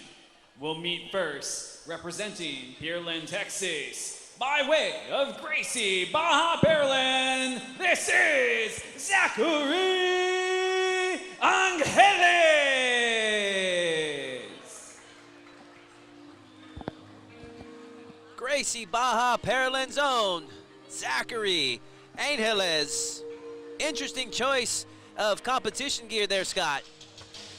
Yeah, the leopard thing has become pretty popular here recently. This is my first time seeing it. Their opponents from Port Neches, Texas, representing Ordinary Bros Jiu-Jitsu, they are Aiden Anders. Yeah, it's a Craig Jones style from B-Team. If you can see on the back of his rash guard, it says the F word Craig Jones. Oh, goodness. Aiden Anders making his way to the mats. As he prepares for battle with Zachary Angeles.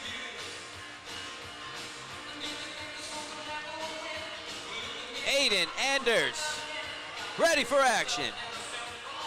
Referee Edgardo Caminos in charge of this matchup for 6 minutes. 165-pound weight division, and we are officially underway. Immediately, Zachary choosing to sit and guard. Leg lock battle already.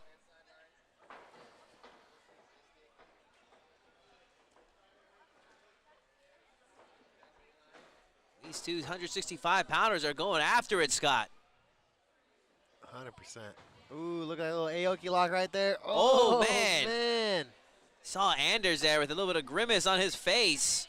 Angeles, he must be close. And Zachary Angeles With the victory here tonight, footlock, our first footlock submission here tonight over Aiden Anders.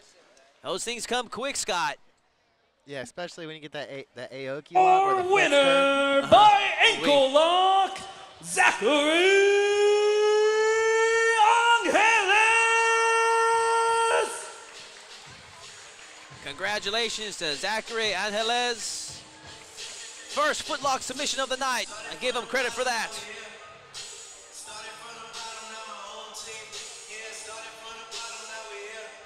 Fitness Depot, Houston, Texas. Give them a shout out, guys. Check them out. Check out their Instagram. If you want some of the best home fitness gym equipment, that's the place to go. What's that? What was the time on the submission? You know? I'm not keeping the time. I don't know, brother. Thank you. Take care, brother.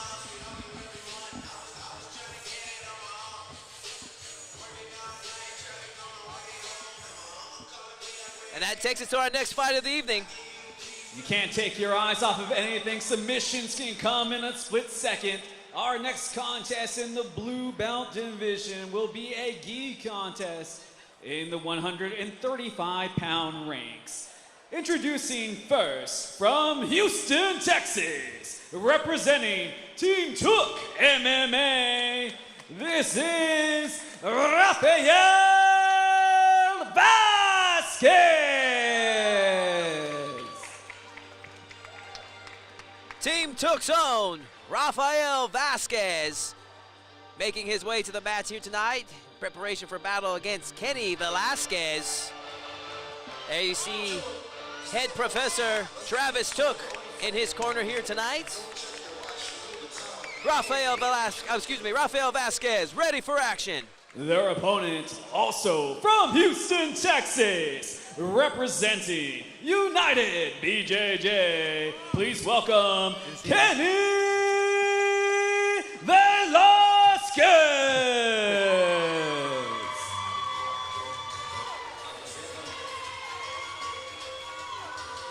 Here we have Kenny Velasquez making his way to the mats here for this 135-pound matchup. 6 minutes on the clock here. Kenny Velasquez, ready for action.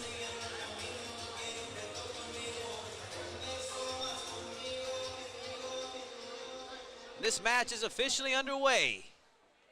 Rafael in the black, Kenny in the blue, and immediately another footlock battle.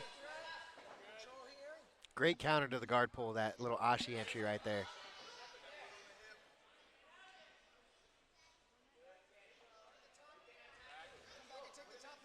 Yeah, you should use it to get up. My goodness. Very technical matchup thus far between these 235-pounders. The thin boys. Yeah, they start to tangle each other up in ways that is just hard to describe sometimes.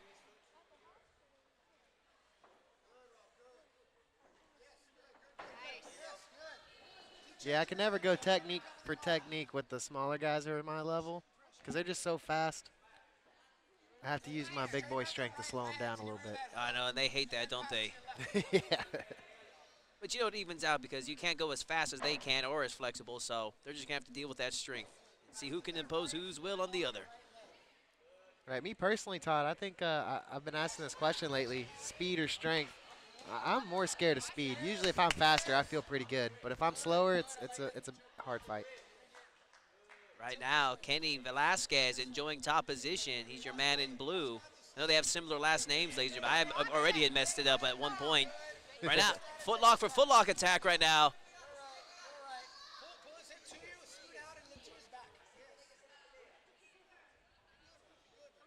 So Kenny right there in the blue, not letting go of that toe hold. So Rafael in black has to be careful.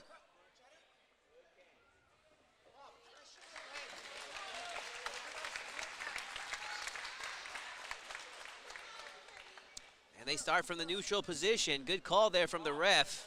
Yeah, that'd be hard to recreate. It's referee Edgardo Caminos in charge of this matchup between these 235-pounders. Vasquez has done a good job of keeping his knee in every time his opponent pulled guard. Yeah, he was ready for that. There you hear his coach, Professor Travis Took, calling for more angle changes for Rafael Vasquez.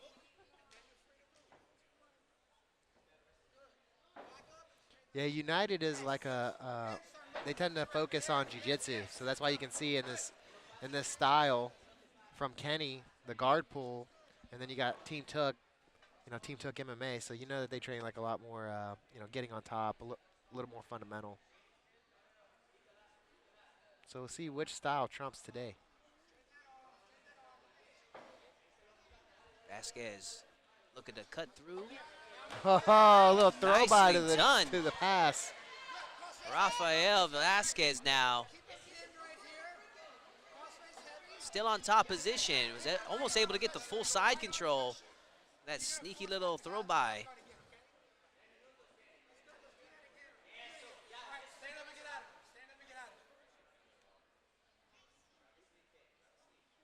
As you were saying, Scott, just that knee down the center from Vasquez just completely can nullify any of those attempts from Velasquez for a sweep or advancing position. Right now, they're caught in the middle of a scramble, and Velasquez in on those legs. Now deep half guard. Man. A lot of transitions there. Kimura attempt from Rafael. Can he finish it?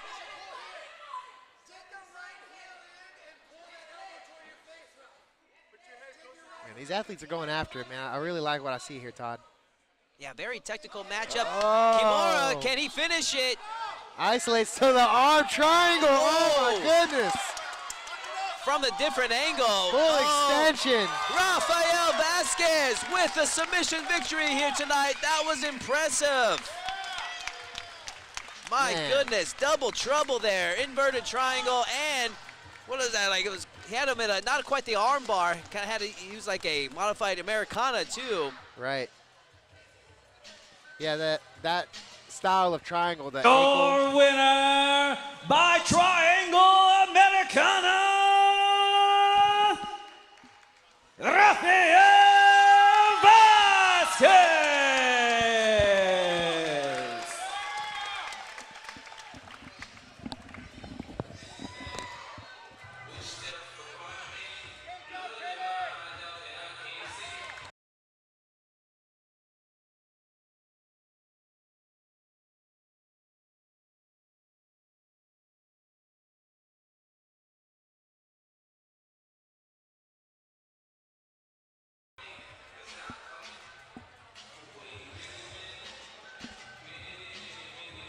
Yeah, that ankle All right, fans. triangle. All right, before we jump into our next brutal bout, because I the need you to lock take is a quick behind your second neck. here. Pull out your phone. My Go ahead and goodness. pull it out. That's I a want hard you to one go to to your describe, Instagram, but and man, I need you to Vasquez follow had the Elevate Velasquez Submission in Series quite the on predicament Instagram. there. And If he you got some out of time that on your arm Facebook, attack, you can find it shoulder on attack, IG, wherever the pressure he chose to put it, he was still stuck in the triangle. So triple trouble there for Velasquez. Very simple there. It's going to be our biggest event yet. Make sure while you're on your phone, put it in your calendar. August 26th. We'll be right back in action as Joe Jerk Heising will be taking on Hunter Newton in the main event, as two of the best middleweights in the world will be competing on this very stage, as well as we will have our very first ever Kids Grand Prix, crowning our first ever kid champions as well. If you want to compete, make sure to go to ElevateSubSeries.com. Once again, if you're one of those kids wanting to compete for the Grand Prix, go to ElevateSubSeries.com. Now, our next blue belt contest will be a gi contest in the 135-pound division. And meeting first, representing the blue corner, this is Russell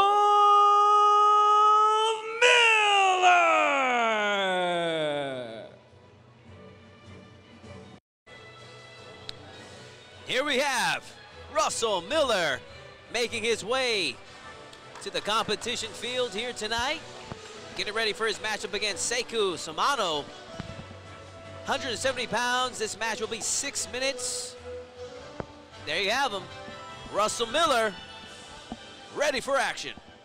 And their opponent in the red corner, please welcome Seiku Soimano!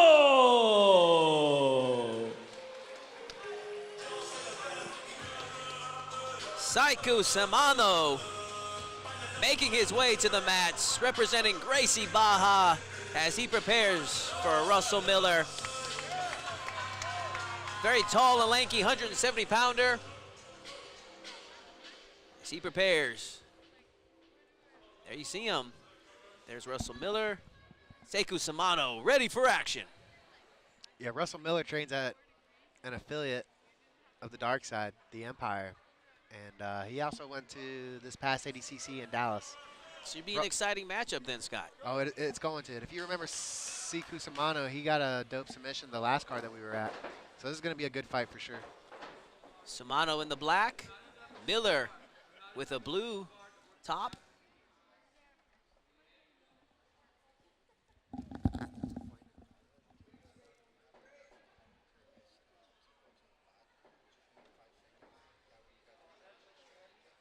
Seiku trying to get underneath here. We'll see if he can make it happen. Almost like a deep half. Goes to X guard. Chasing the back, trying to come up on a cradle. Russell defends well. Now he's in the guard of Seiku Soimano. We'll see what happens here.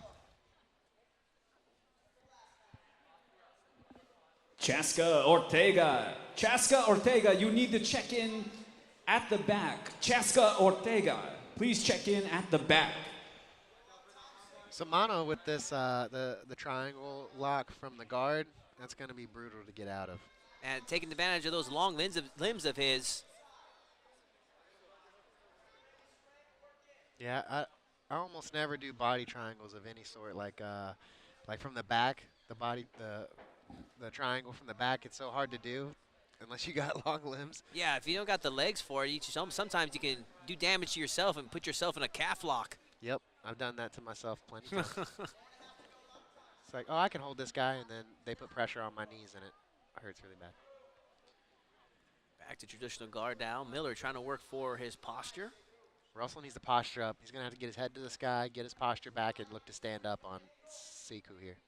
Soimano now looking for the angle. Oh, my goodness. Here we go. Dang. Our position of the night, Scott. Triangle attempt. And he's working that angle hard. Russell's tough, but, man, Seiku's got those long legs. Doing a good job in wrapping up Soimano, but Soimano overcomes that. Feels like it's only a matter of time at this point, Scott. Yeah, you got to be really careful when the opponent's got long legs like that. And Seiku Soimano with a triangle submission victory here tonight. Wow. Took his time, looked for his angle, scored the submission he was looking for. That's how you do it. Your winner by mounted triangle, Seiku Soimano! Congratulations to Seiku Soimano. Man, Scott, it has been a night of submissions here at Elevate Submission Series. I think we've only seen maybe 3 matches go the distance here tonight.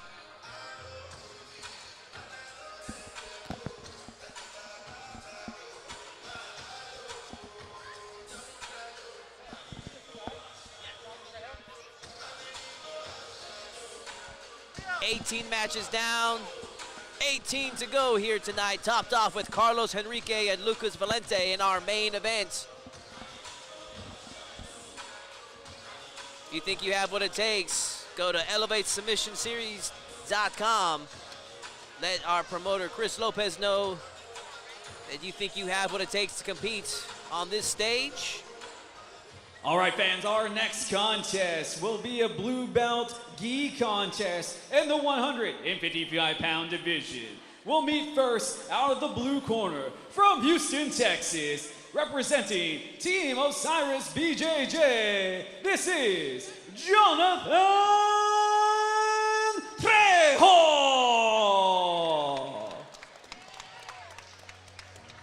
It's so awesome just how Texas has become a hub for jiu-jitsu.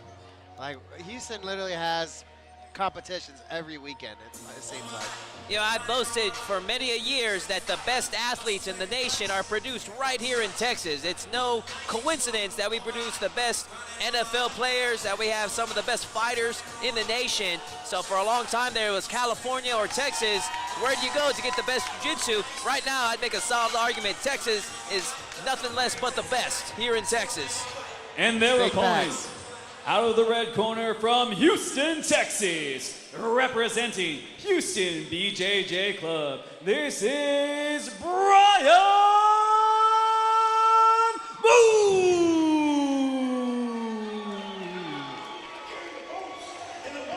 Hey, we're gonna have to skip.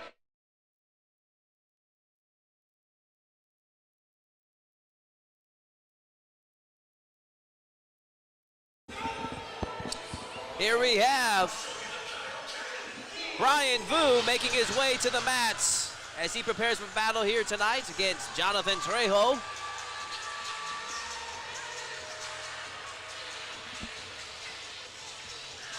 Representing Kaique, Brazilian Jiu-Jitsu. Brian Vu, ready for action.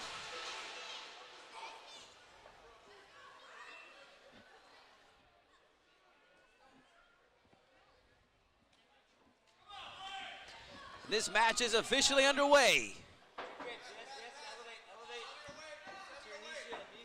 Vu on top now. Trejo on the bottom.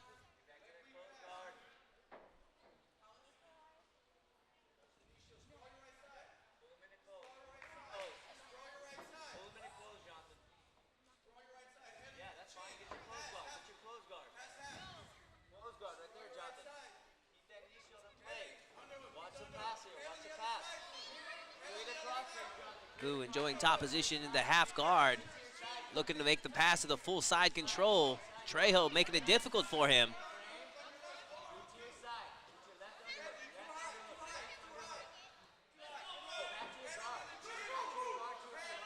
The good old days of being a blue belt. This match is for 6 minutes.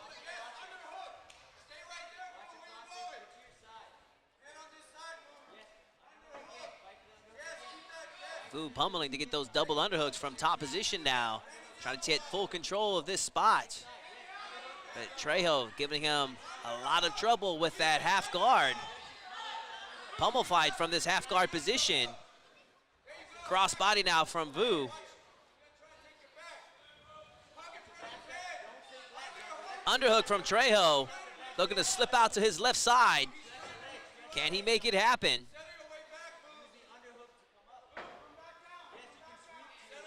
Yeah, he wants to poke his hip out more a little bit. Vu's doing a good job of shutting that down.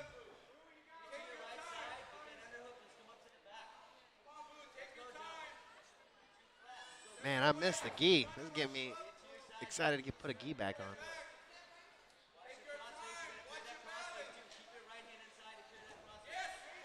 And Vu now transitions to full mount. Very nice.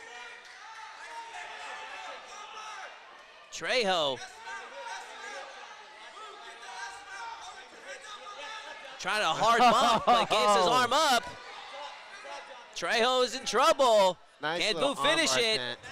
Great escape by Trejo. Nice job from Trejo.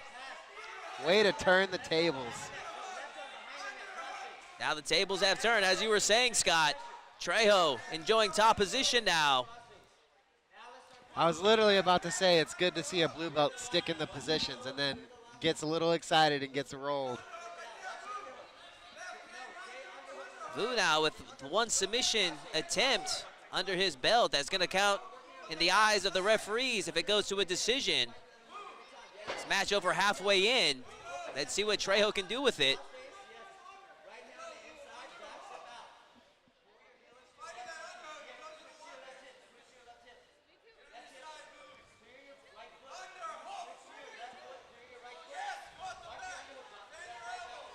Vu now bumping to his side, working that underhook.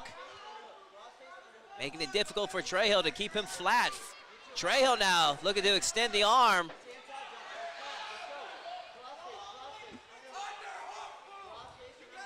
But Vu looking like he's going for a modified deep half there.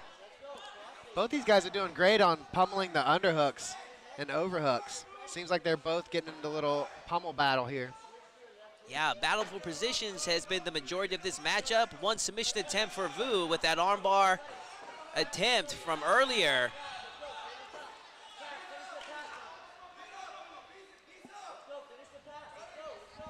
Trejo now.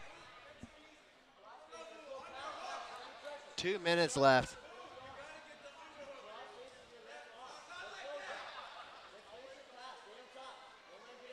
Trejo's doing a good job with that shin pummel right there to help free his leg. But Vu's being pretty adamant about not letting him pass it. Trejo going for the Kimura 10, but Vu was able to bump himself out of it. Trejo's also doing a good job of putting that forearm in the throat over and over again. That can be very frustrating.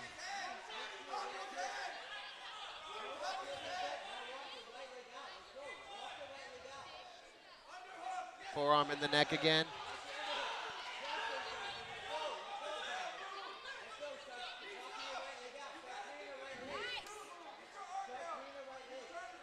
They're just over a minute into this match. Gonna be interesting if they go the distance, if no other submissions are attempted in this contest, as Vu is the only one with one submission attempted. 1 minute to Solid go. though. Nice. Vu now. And Vu bumps to top position with a minute left. Could this be enough for him to seal the deal? Yeah, that pummeling your shin on the inside is great to free your leg, but you are vulnerable for a moment to be hip bumped right there. Looks like Vu's gonna go for maybe a triangle here, straight armbar maybe. Seconds, 30 seconds when we get a submission. Once again, Vu going for the submission. Man, great by Trejo. Trejo's got to come up with a submission quickly. Yeah, time is not on the side for Trejo.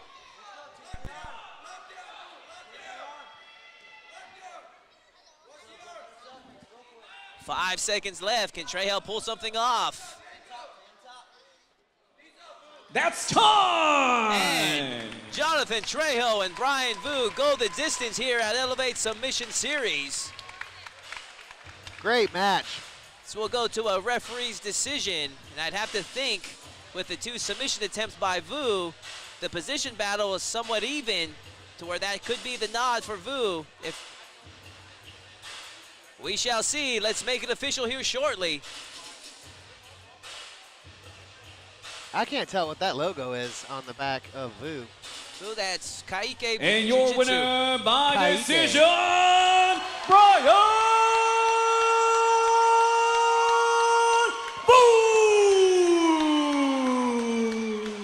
And Brian Vu with the victory here tonight over Jonathan Trejo. Congratulations to him. I'm sure we'll be seeing many more of him in future Elevate Submission Series. What does Kaike stand for? Do you know? Well, for that's his coach's, his professor's professor. That's Carlos Enrique Kaike, which is over in California. So the gym he's training at is Houston Brazilian Jiu-Jitsu. Houston Brazilian Jiu-Jitsu Club, ran by Art Alvarado. They are a Kaike affiliate, so. Cool, cool.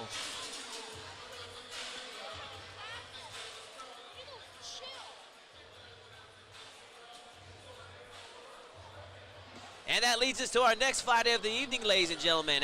We have Chaska Ortega taking on Gabriel Sinceros in a 185-pound shootout.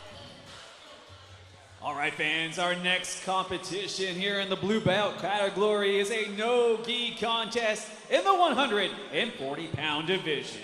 Introducing first, representing the blue corner, out of Cypress, Texas, he represents Grindhouse MMA. This is Ross Thurwalker.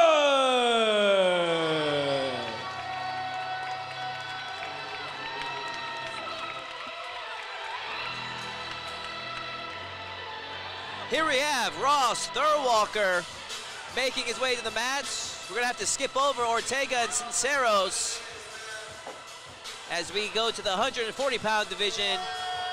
There you see him, Ross Thurwalker, ready for action. And their opponent, representing Stafford, Texas, fighting out of Texas, Third Coast MMA. This is Jomas James Park.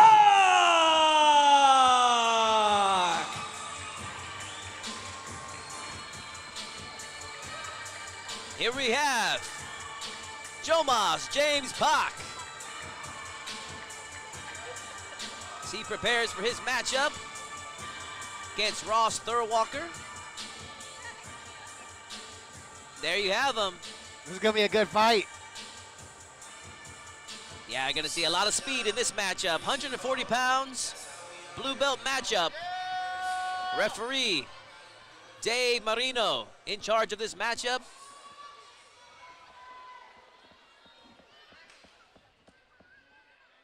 And this match is officially underway.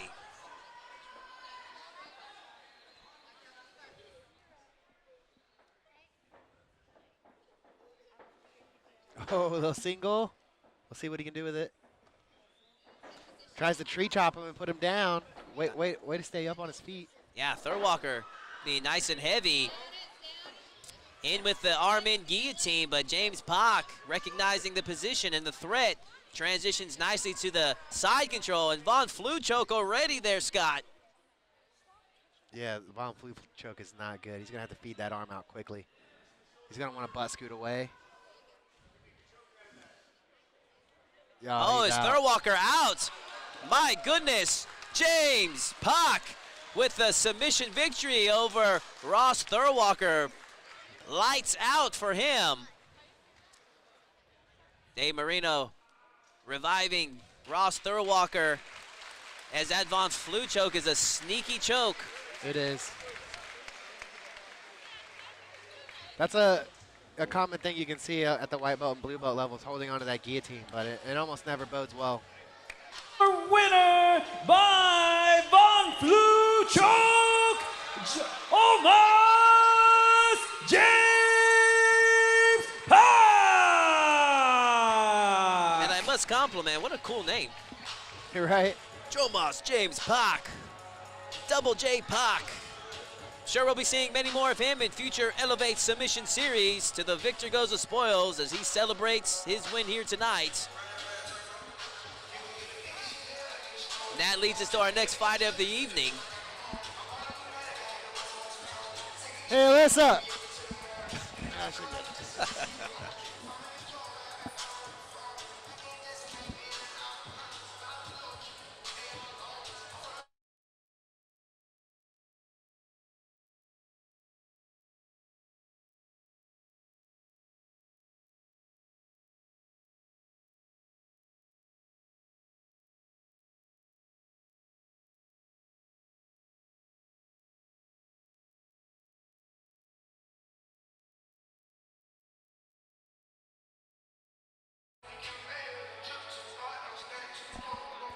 Yeah, it seems like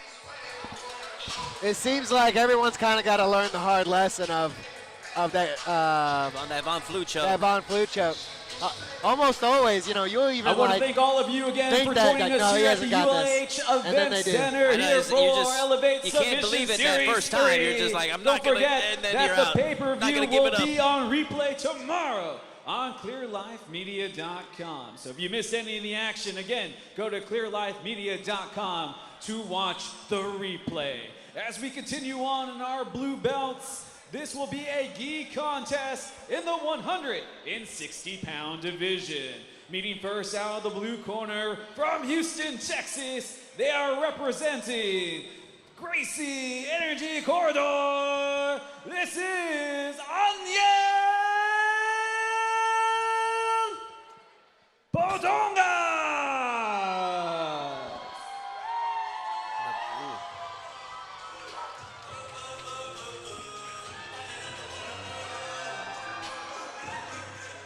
And here we have Aniel Navarro making his way to the mat here. 160 pounds gi contest.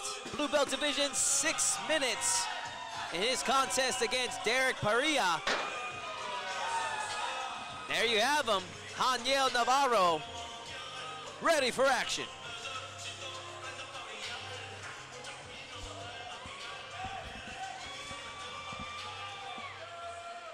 And their opponent from Houston, Texas, representing GB Texas, please welcome Derek Parilla.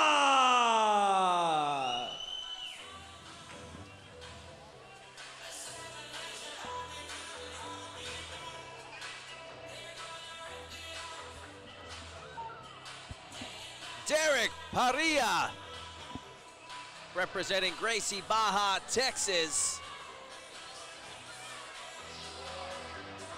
Last I checked, Gracie Barra, Texas ran by the legendary Professor Dracolino.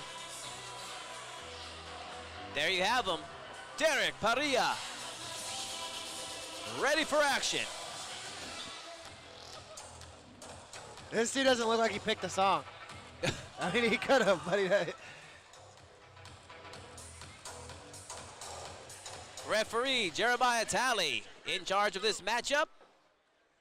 It would be totally funny if he did pick that song, though. This match is officially underway. Navarro trying to do that yank down. Oh, and he gets it. That's one of my favorite setups. It's so easy, and you can recover if you mess it up. Ooh, little armbar. Could have we had that already? Less than a minute into this contest. Man, Navarro's just a ball of energy.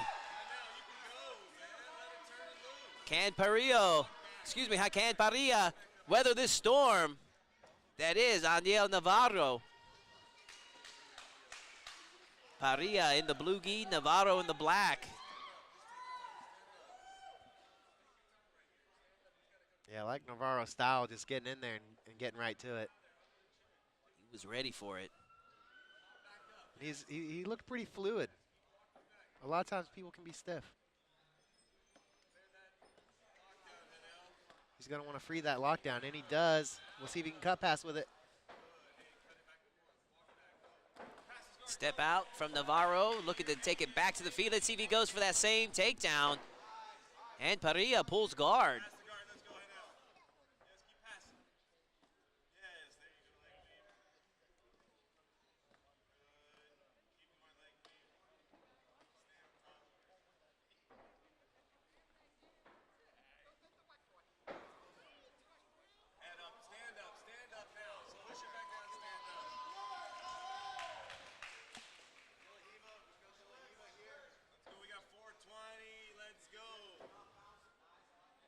De La Riva guard by Parilla here. We'll see if he can use it with some effectiveness.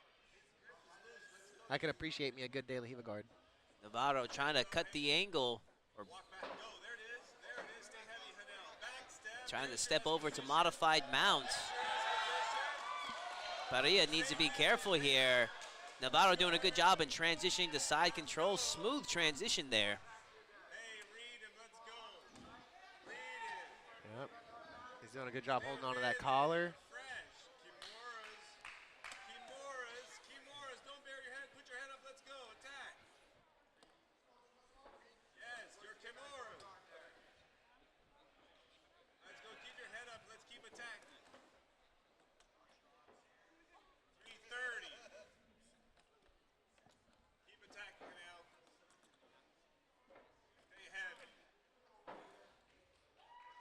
North-south position for Navarro. Enjoying top, trying to set up that one side on with the arm. And to see if he can isolate it. Parilla keeping his arms in nice and tight. Halfway into this matchup, 3 minutes to go. This is a good time to start taking apart the gi. But he might just very well do that. Oh, interesting collar choke there from Navarro, using his flexibility to his advantage. Ooh, might get a Kimura grip here. If he can get that Kimura grip, he could turn this into something. Parilla trying to tangle himself up into his legs to prevent that arm from being isolated. Will it be enough? Or can Navarro will himself into getting and isolating that arm? If he can lock up the triangle with his legs too, that'd be brutal.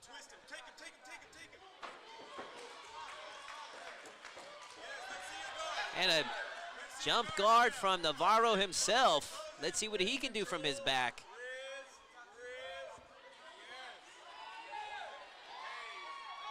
You can catch all of tonight's action on demand on clearlivemedia.com.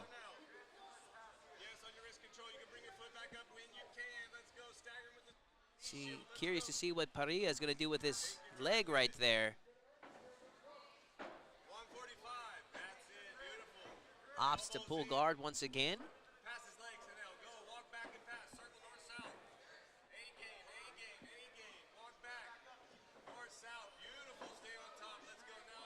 Side control now for Navarro.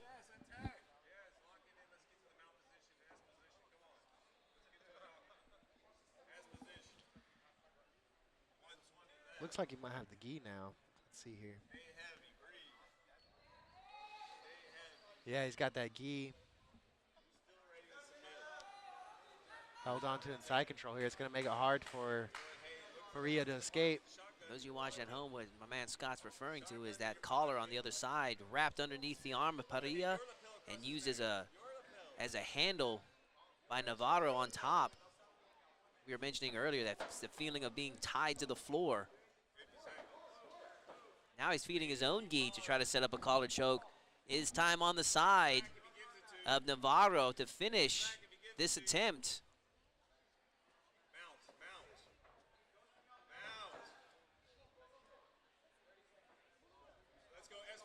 Quarter mount now for Navarro. Oh, man, he's got his arm stuck inside that gi.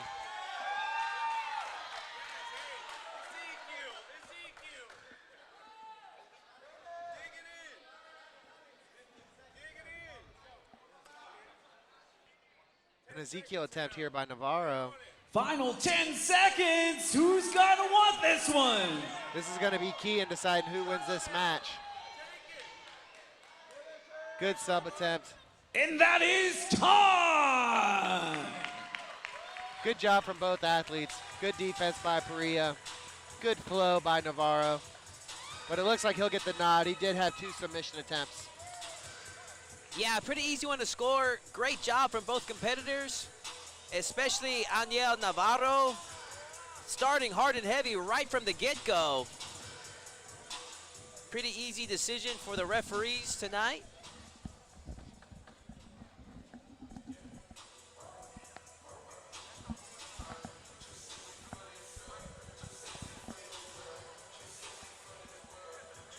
And your winner by decision, Aniel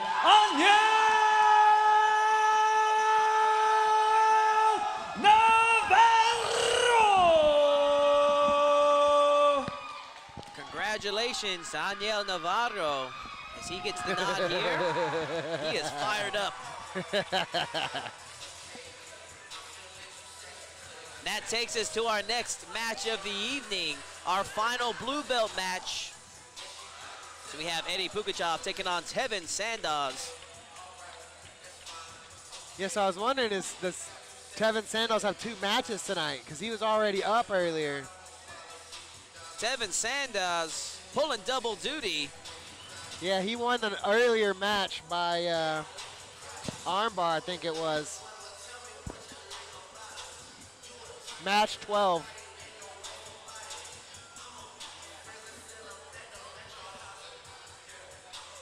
He got a triangle. So what's he didn't go 2 for 2 tonight? Let's see. Got a tough task ahead of him against the Russian mongoose, Eddie Pugachev. Russian mongoose, that's cool. Let's hand it over to our ring announcer. We're almost near the end of our blue belts in our Elevate Submission Series 3. Don't forget our big event, the biggest of them all, is coming up soon, August 26th. Circle it on your calendar. As we continue, this will be a blue belt no-gi contest in the 165-pound division. Meeting first, Out of the blue corner from Houston, Texas, representing Team Took MMA, please welcome Eddie Pugachov.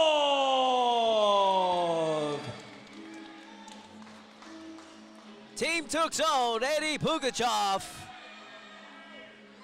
165-pound no-gi blue belt contest. This match will be for 6 minutes. Representing, as I was mentioning earlier, Team Took. And there you have him, Eddie Pugachov, ready for action. Nice little no-gi set. I like the black and blue. I dig it. And their opponent from Houston, Texas, representing Ed Ramos BJJ, welcome Tevin Sandoz.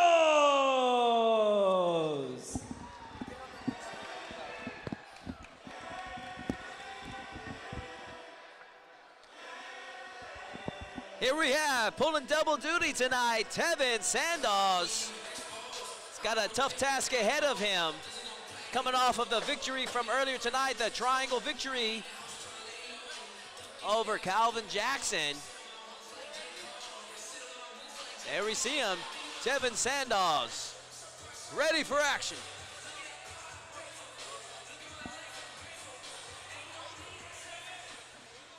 Referee Jeremiah Talley in charge of this matchup.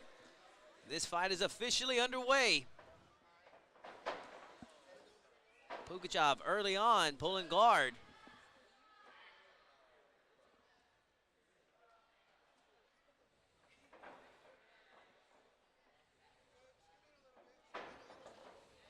Sandoz looking for his openings.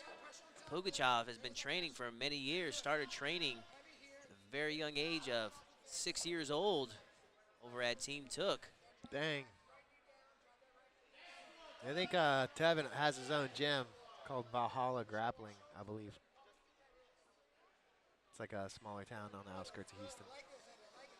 Trying to isolate that leg, but Pugachov wiggles those hips into full mount position.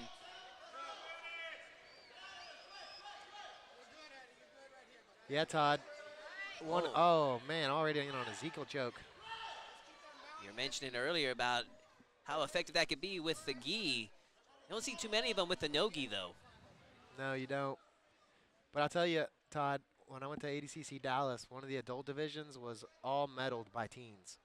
Teens won Crazy. first, second, and third in an adult division. There's something about that focus at a younger age. Sometimes seems like it fades away as we get older. Well, life starts to happen when you get older. Oh, our position of the night. Oh, Double snap. trouble. Triangle armbar transitions right here. Sandoz in deep trouble here, as Pugachov has quite the angle. Looks like he's going to get it. And Eddie Pugachov with the submission victory here tonight. Successful over Tevin Sandoz. Awesome job for him as he took this fight on short notice.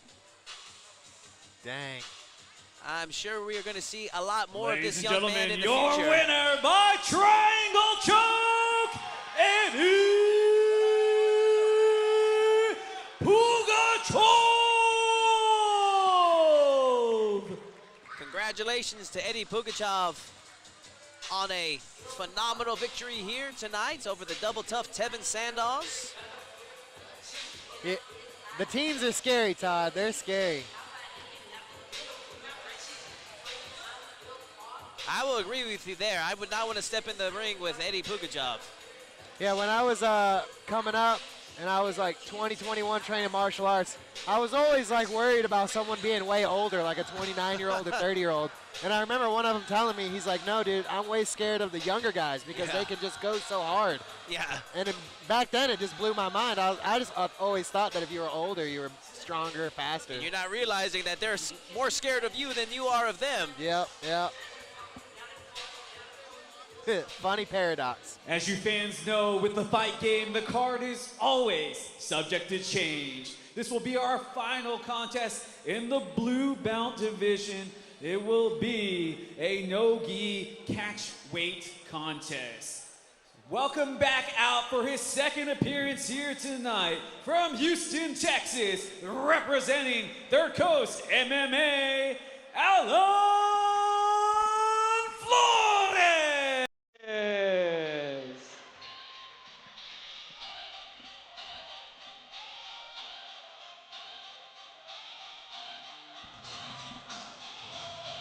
Pulling double duty tonight again. Alan Flores. He wastes no time because he is ready And for their action. opponent from Houston, Texas, representing Empire BJJ, please welcome Gabriel Ceniceros. Yeah, Gabe is trains at an affiliate, the Empire.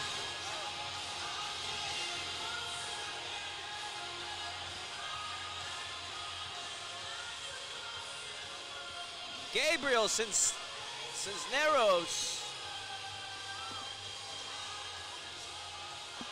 He is ready for action. One of your affiliates. Referee Dave Marino in charge of this matchup. Gabe got a haircut for this fight. As he's wasting no time getting that snap down to the front headlock position. Let's see what he can do with it. Yeah, Gabe likes to wrestle. I can see that. I can definitely have a lot of respect for that. Already, Man. modified rear naked choke. Oh, nice. Oh my goodness. Yeah. Gabe Ceniceros Way to go, Gabe. with a flawless victory over Alan Flores. Your winner by rear naked choke, Gabriel Ceniceros. Good job, Gabe.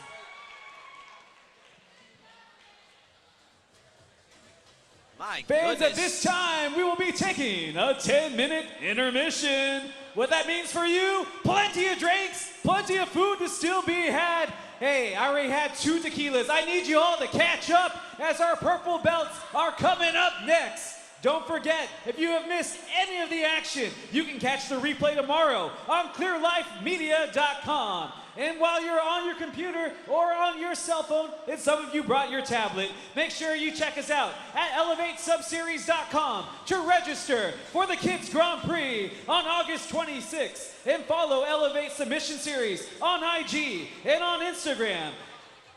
_elevate_submission_series_. You heard him, ladies and gentlemen. We will be back in no more than 10 minutes. Don't go anywhere.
All right, fans, you can start heading back. We're just a couple of minutes away from getting restarted here at the Elevate Submission Series 3. We're just a couple of minutes away from restarting the action, so get those last-minute drinks, get that last-minute grub, and hurry back onto your seat.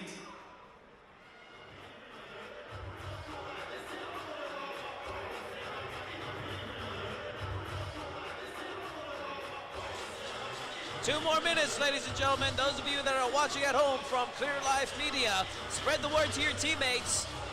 They're not watching right now. We still got about 15 matches to go. See you in 2 minutes.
Great time here at the ULH Event Center in Houston, Texas for our Elevate Submission Series 3. Don't forget, you can take out your phones right now. Follow us on Instagram, on Facebook, because it will be the former No-Gi World Champion in 2017, Joe Durkheising, taking on one of the best in Texas in Hunter Newton right back here on August 26th. And of course, if you want to be a part of the action, I mean standing right here and actually competing, it won't be me, but I could be announcing your name. Go to ElevateSubSeries.com. You can register to compete. We'll take everything from the kids all the way up to the Masters Division. As we move on in our competition here tonight, as we go into the purple belts, this will be a no-gi contest in the 200-pound division. Meeting first out of the blue corner, fighting his way out of Houston, Texas, representing Abstract Jiu-Jitsu, please welcome Zach Shoemaker!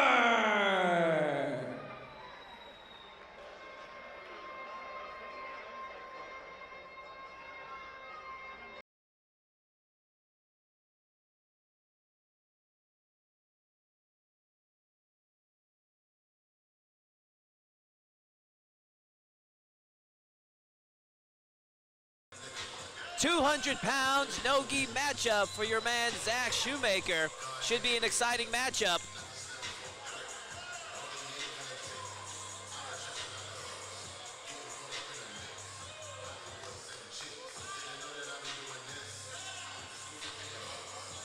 As he prepares for the double tough, Joseph McElvery, 7 minutes long.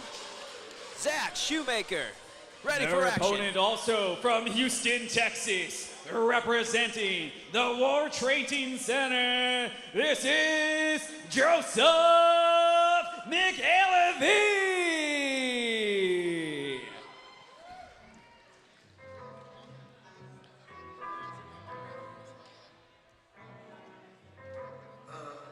Joseph McElvey with the Gorilla Rash Guard, preparing for his matchup against Zach Shoemaker.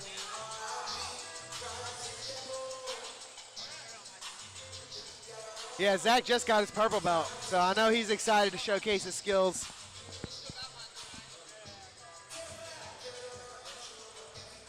Joseph McElvey ready for action. Referee Jeremiah Talley in charge of this matchup between these two big boys. And this match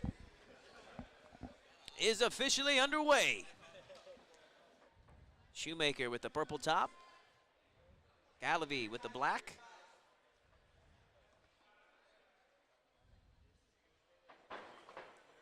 Shoemaker went to the Dallas Open with us. He did really well. Oh, nice little throw by. Oh, trying to roll through. Shoemaker is. Can he secure this leg lock? Nothing solid at the moment. But if he sticks with it, this Just the could be knee bar. trouble. Shoemaker with the pretty knee tight. bar. Wrap it up. Let's go. Let's wrap it up. Put your dick into it. Can McElvey survive? He's got that foot in. He might be able to. He's gonna tap. Keep going. McElvey able to survive that knee bar. Wait. Oh, you got it. Get back in. They just decided that. For a second there, I thought they were stopping, but they just decided to restart it back to the center. Shoemaker, butterfly position. Yeah, Shoemaker is is not blind to the leg locks. He works them with the dark side every now and then.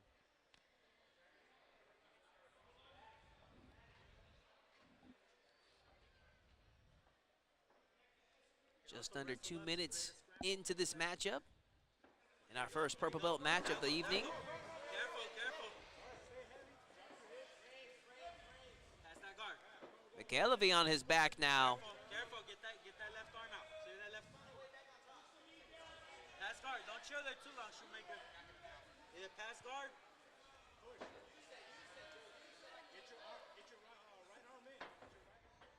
Shoemaker trying to post on that shin. Go, come up top. Go. Scramble now. Let's see who ends up Man. on top. Roar has such a solid top game. Get that right underhook. Left underhook. Left underhook. Yeah, a lot of wrestlers from that gym. Left underhook. Hook the back. Just get through the back. And they're really hard to leg lock. They have great leg lock defense. Their coach, Hector, he's quite a leg lock aficionado. Keep going. Come up. And right now, Come up. Back door spin. McElvey threatening with the choke. You can't see it from this angle. Oh, back to the mat. But now he pulls him. Back to Dang. Oh, that is deep, Scott. Keep turning. And Joseph McElvey with the submission victory over Zach Shoemaker. Wow. Rear naked choke for the big man. Yeah, he is quick with those transitions. Sometimes that can overwhelm people. Your winner by rear naked choke, Joseph McElvey. Congratulations to Joseph McElvey. Sure we'll be seeing more of him in future Elevate Submission Series. And if you think you got what it takes to compete on this stage, email elevatesubseries.com. Talk to our man Chris Lopez. Make it happen, Chris. If you think you have what it takes.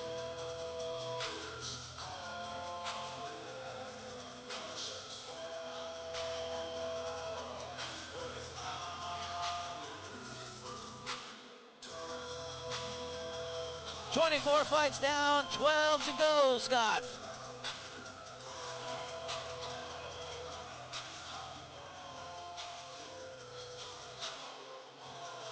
Spread the word to your teammates. If they're not watching, what are they waiting for? ClearLifeMedia.com. Again, let me take this time to thank our fine sponsors here at the Elevate Submission Series 3, the Nuna Law Firm, Fitness Depot Houston, and Punch Skunk. Again, thank you once again for your support of the Elevation Submission Series. As we move on in our card, our purple belts continue. This will be a no-gi contest in the 145-pound division. Meeting first from Houston, Texas, representing Finesse BJJ. Please welcome Edwin Fernandez.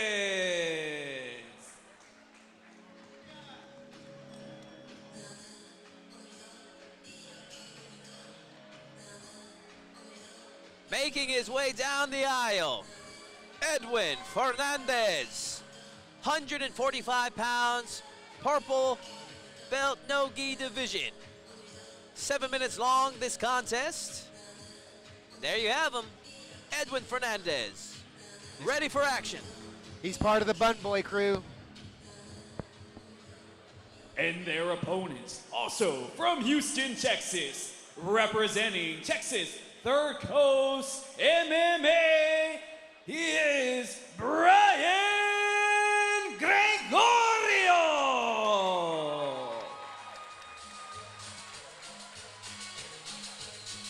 Oh, this is Gregorio. And here we have Brian Gregorio making his way to the Elevate mats.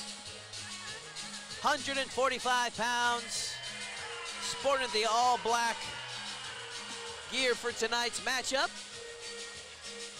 Representing Third Coast, there you see his coach, Professor Joe Solis, working his corner here tonight. Brian Gregorio, ready for action.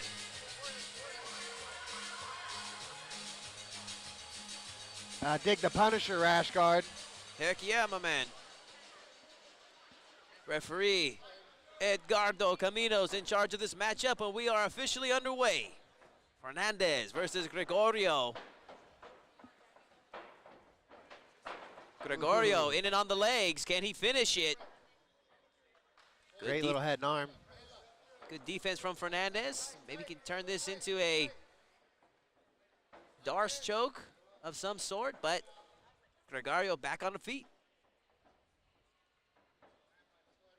When you have a good head and arm, you can really make people pay for going low like that.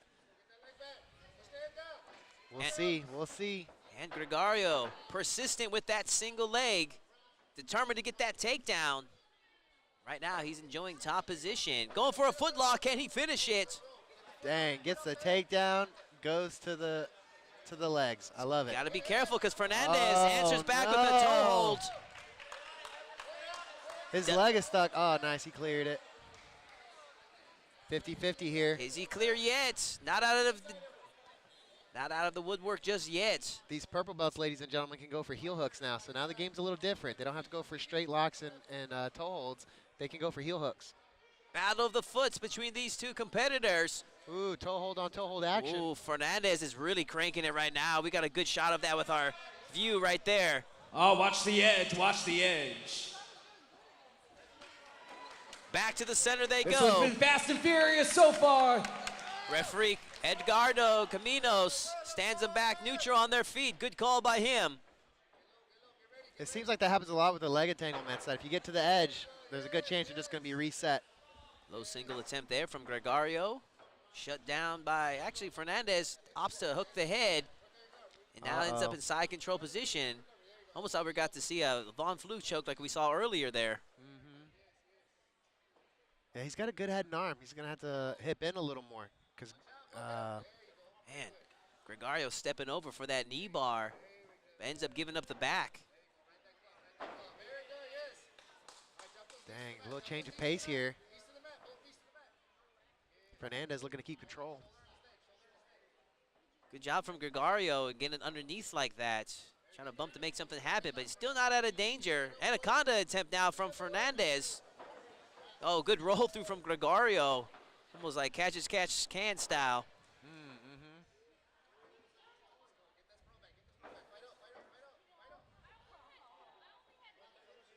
Gregorio just insistent on these takedowns. I'm loving it. Definitely good for MMA style. Sometimes can work against you. That extra aggression can put you in a position that a person that's very proficient on their back can set you up for. So Right. a lot of strategy involved in these submission-only matchups. Gregorio going low, but Fernandez answering back with a toe hold attempt. Yeah, it's funny. Both times Gregorio has set back for the leg and then been put in a toe hold by Fernandez. I would think I'd want him to stay on top and try to pass here. Let's see what happens. Gregorio's leg is in a bad spot here Ooh. because Fernandez now has options. Knee bar and he scores with it. Oh. Edwin Fernandez with the knee bar victory over the double tough Brian Gregorio. That was an active match, Scott. Yes, it was. Brutal knee bar. Your winner by knee bar, Edwin Fernandez. Yeah, twice Gregorio dropped back for the leg and got put in trouble both times. And they say this a lot. They say, about three-pointers in basketball, but also with leg locks and jiu-jitsu, that if you play with leg locks, you die by leg locks sometimes, Good Like, analogy, yeah. Live by the sword, die by the sword. yes, sir. We have had a plethora of submissions here tonight at Elevate Submission Series. A ton of triangle and arm bars and about 2 footlocks tonight. There was one card that we saw where it was 90% footlock, Scott. Right. And now it's all arm bars and triangles. Now it's got things go in cycles.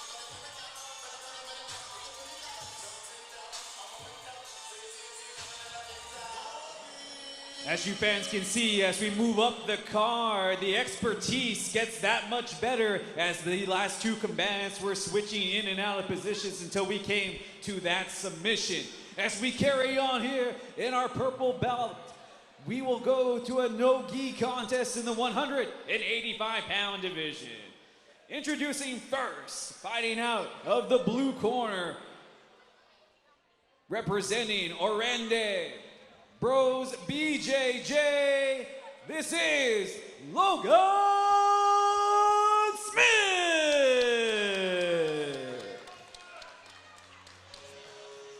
Thursday, city streets are crowded for the holiday, even with the rain. Logan Smith making his way to the mats, representing the Orande brothers. 185-pound purple belt division, preparing himself for a 7-minute contest against Dylan Melton. There we see with the final touches from his coaches, Logan Smith, ready for action. And their opponent, from Houston, Texas, representing Gracie Baja West Chase, this is Dylan Melton.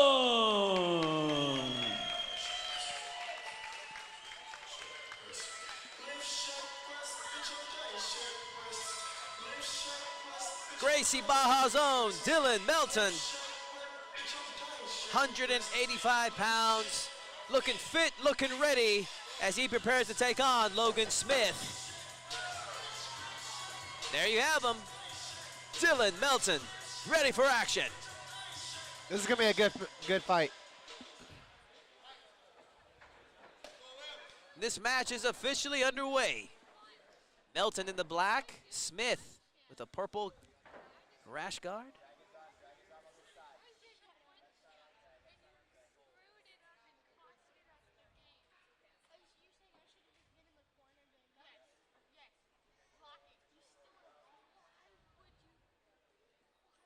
Guard pull by Smith. Opting to play half guard here. We'll see what he can do.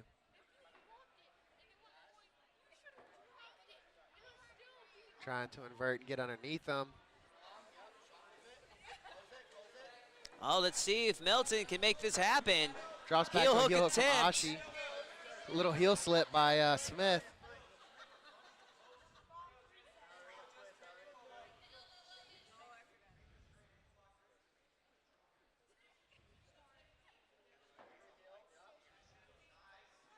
Smith not in the clear just yet as Melton insistent on going for that heel hook. And Dylan Melton with the heel hook victory over Logan Smith. Wow. No room for error with the leg locks, ladies and gentlemen.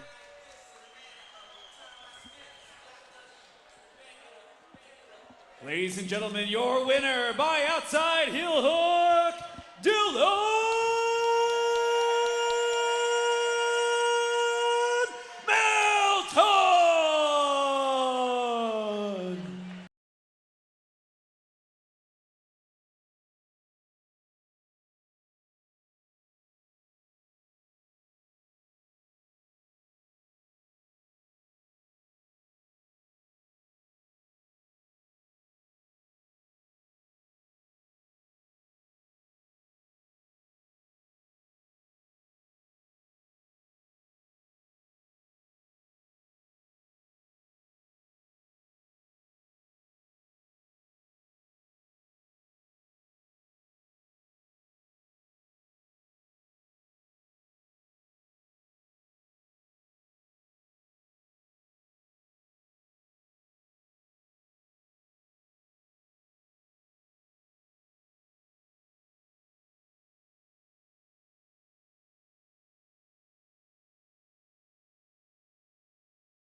Don't forget, folks, pull out those phones and give Elevate Submission Series a follow on Instagram and on Facebook. August 26th, circle it on those calendars. The 2017 IBJJF No-Gi World Champion Joe Durkheising will be taking on one of the best in Texas, Hunter Newton, right back here on this very stage. And I would love to see all of y'all back right here for Elevate Submission Series 4. And of course, you can still register for the Kid Grand Prix. And if you're feeling feisty and you want to test your skills right here on this very mat, you can sign up in your proper division at ElevateSubseries.com. As we're here, the purple belts, we go into the 125-pound division. This will be a no-gi contest. This will be a gi contest as we will introduce first out of the blue corner from Port Neches, Texas, representing Orande Bros Jiu-Jitsu. This is Cameron Orande.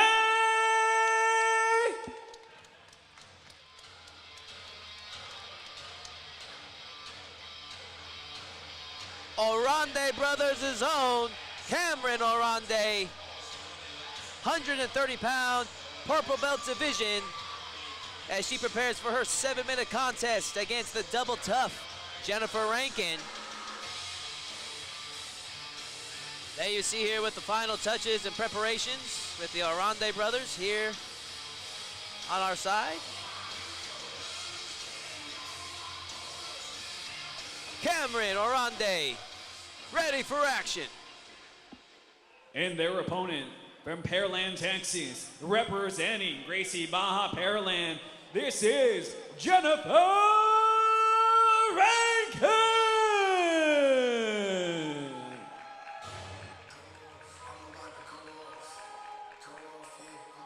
Gracie Baja's own Jennifer Rankin, 130 pounds, purple belt gi division, as she prepares for battle against the double tough Cameron Orande. 2 matches in a row of Orande Brothers versus Gracie Baja. There you see her, Jennifer Rankin, ready for action. That's actually a good shot of Cameron Orande. Edgardo Caminos in charge of this matchup. We are officially underway. And immediately, Cameron Orande decides to do seated guard. See how Rankin responds.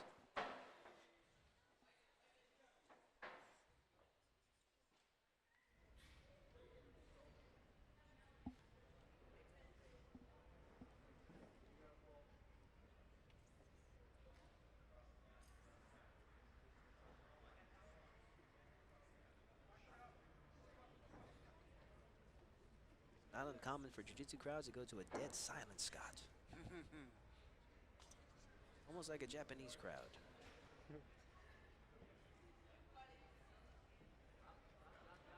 Right now, Orande going for a collar choke. Dang. Can't quite see just how deep she is, but it's, oh my goodness. She went high with that guard. Oh, man. Crosses her legs right over the top. And Jennifer Rankin survives. This is a tough lady.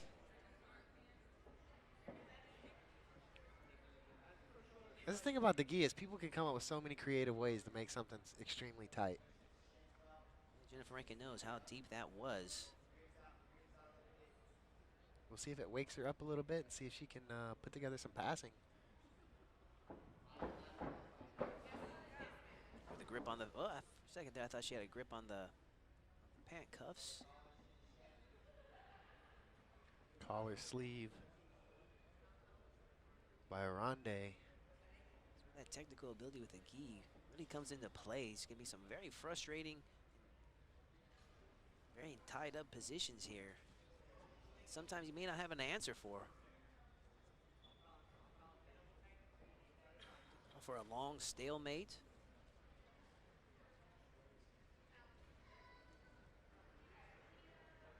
Yeah, I'd like to see a 2-on-1 from Orande.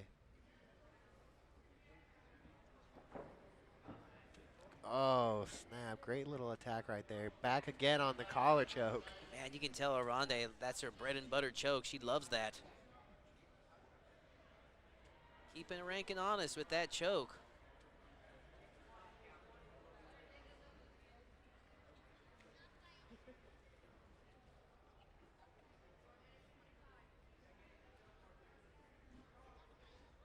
Yeah, Jennifer's going to have to keep her head postured up. She keeps putting it low, and that's exactly what Orande wants. Is that deep enough? Rankin now using that as an opportunity. And now we see Rankin on her back.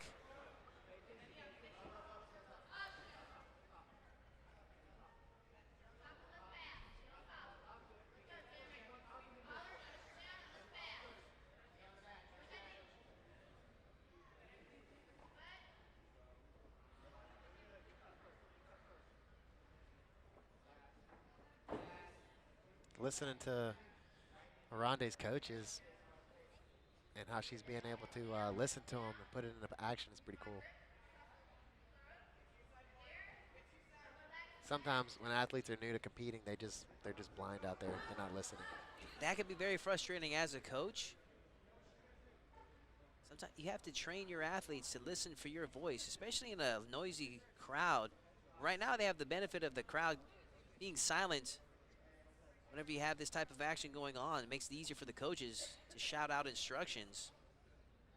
At some point you evolve to the point where you can start to hear the other coaches too. You should be listening for your coach, but you can hear it and be completely aware of all your surroundings.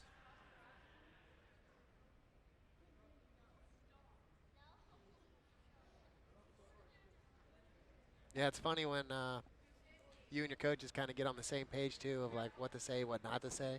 Like some of my coaches know that like, yeah, don't tell me to do my deep half, or just, you know, like they keep quiet on my moves, but then tell me what to watch out for. Yeah, not to give away your hand to the other competitor. Higher level, higher rank, the more awareness that they have of what's going on. So you can't show your hand too soon as a coach. You got a very savvy competitor that your fighter's going against.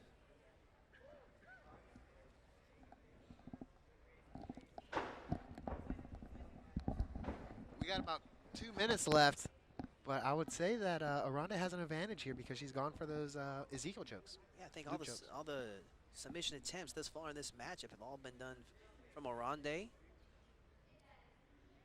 They were deep enough to where Rankin had to address them. They weren't fainted attempts. And there she goes again. Well, as soon as I say that, Rankin did a good job in blocking that one. Nice little technical match here.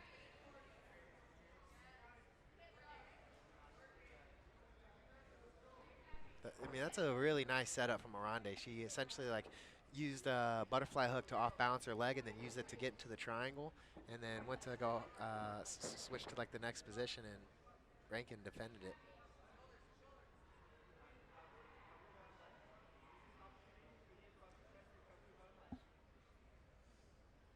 feel like purple belt's when you really start to see like intentional setups to submissions. Yeah, getting a little bit more familiar with the waters, experimenting a little bit, and doing things that make a little bit more sense. Those are the blue belt level. Just kind of 1 minute remaining. Make some noise, y'all. Who is gonna take this match?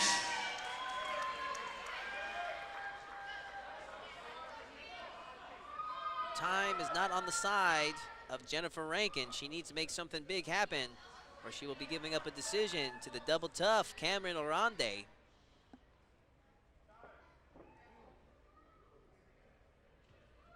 She's got some cool hair. Man, you've been about the hair all day today. Well, I try to pay attention to appearance a little bit, you know. Okay, you get some tips. Yeah. You like the hair bun from earlier. Maybe you're gonna. Yeah. break Only it. 20 seconds remaining. I can't wait till I can do a dragon braid on my hair. Oh It'll be goodness! all cool. Don't show up at my gym with that, brother. Put you with run you through the gauntlet. Seconds left. Cameron Orande, Jennifer Rankin about to go the distance in this purple belt super fight. Time. And they go the distance. These two purple belt competitors. Awesome job from both ladies. Very technical matchup. Very fluid guard from Cameron Orande. Battling the top game of Jennifer Rankin. Pretty easy matchup to score. Scott, how would you have that one if you were one of the referees? Yeah, I would have to give it to We come Orande. to the judges' decision. Your winner, Cameron Orande. Rankin has a really good game.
In our purple belt division, this will be a no-gi contest in the 160-pound ranks. Meeting first, out of the blue corner, from Tyler, Texas, representing Ethos BJJ, this is Caleb Minter.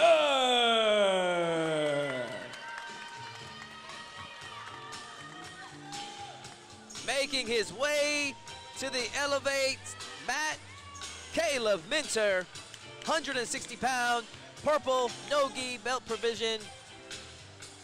7-minute match he is preparing for.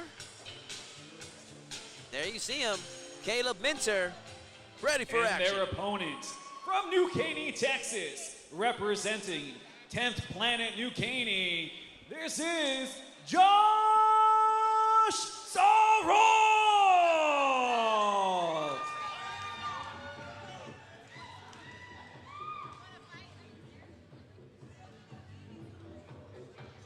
Man, sporting the 10th Planet rash guard, Josh Sarat. 160-pound, purple belt no-gi division.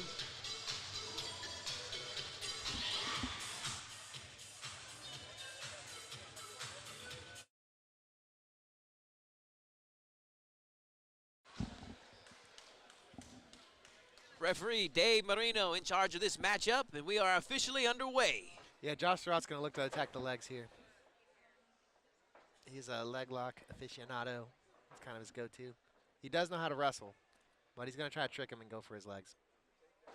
Sarat with the red top. Minter with the dark gi. Excuse me, the dark rash guard. Oh, Russian tie up there from Minter. Haven't seen that all night. Trip attempt from Sarat.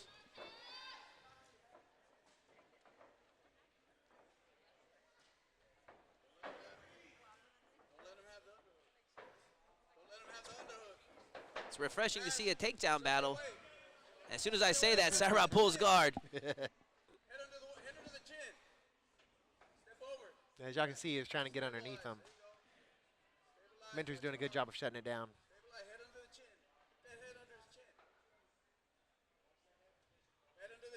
Yeah, Josh won his last match at Elevate by a leg lock in under 30 seconds. Looking to see if he can put himself in position to do it once again. 2-on-1 now. Minter now looking for a, just enjoying top position now. He's looking for his openings. Yeah, Josh being adamant about those 2-on-1 grips. Pretty powerful. The tricky thing about Josh is he's like a compact. So he's pretty good at pummeling his legs in from He's almost a little, anywhere. little trash compactor there. He's got big old legs. Oh, Sarat now. Yep, uses the butter half, trying to go for the leg here. He's got it pretty tight, looking for that inside heel hook. We'll see if he can get it. He's going for it, heel hook, inverted heel hook, and Josh Sarat with the heel hook victory here over Caleb Minter. Wow. Excellent job by Josh Sarat. Sure we'll be seeing many more of both of these competitors. In Your future winner Elevate by Submission inside Series. heel hook, Josh Sarat!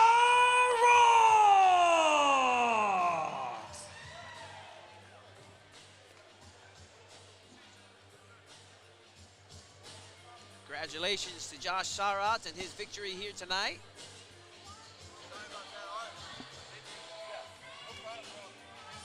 And that brings us to our next match of the evening as we have Stephanie Trevino taking on Susana Morado.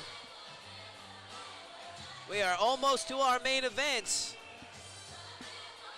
2 more purple belt matchups, 3 more brown belt, and then we're finishing off the night with 3 black belt contests.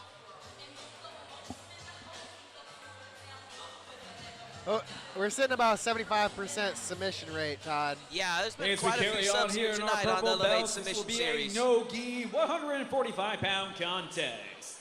Meeting first out of the blue corner from Houston, Texas, representing Team Osiris HTX. Please welcome Stephanie Trevino!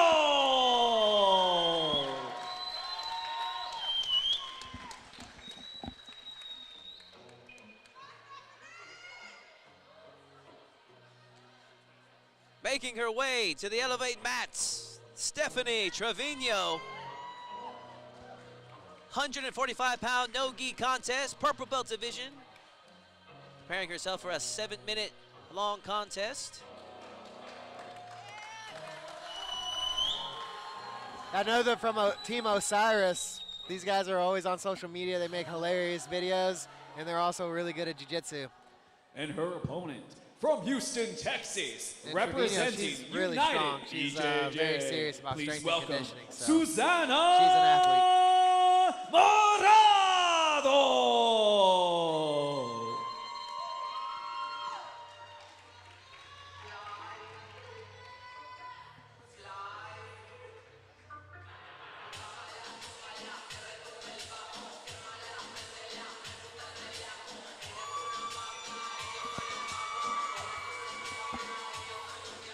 And making her way to the Elevate mats, Susana Morado.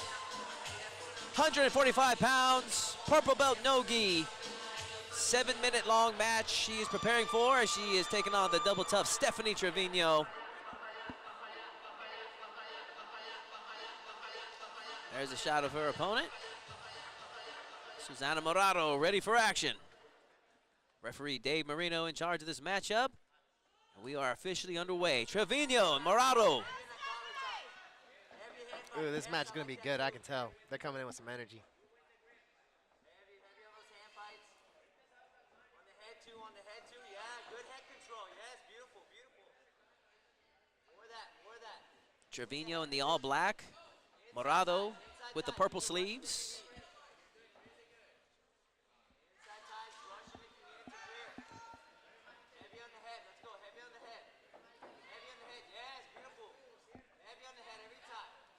Now, I was saying in our last matchup, it was refreshing to see a battle for takedowns. And as soon as I say that, the one competitor pulls guard, but it looks like these ladies are going for it, though. Win the head position, win the head position every time. Yeah, heavy collar ties.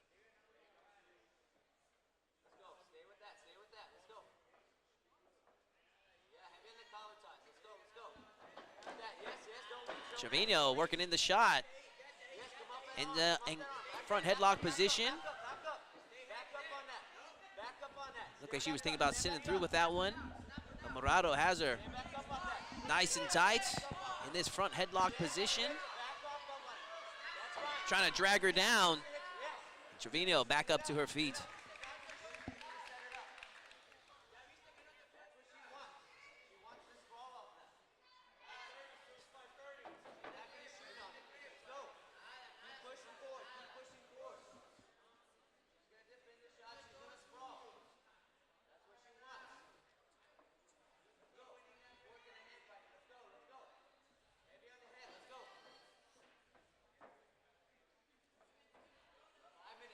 Trevino now. Looked like she was working an underhook there for a moment.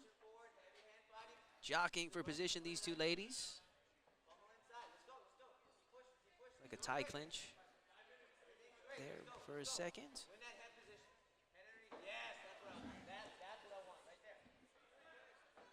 They're just about a little bit over 2 minutes into this 7-minute matchup.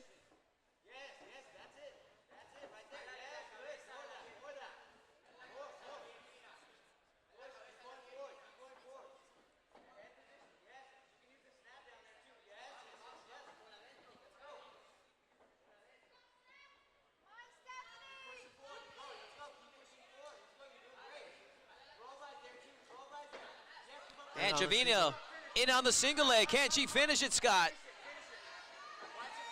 Oh, Morado with the Kimura grip. We'll see if she can do something with it.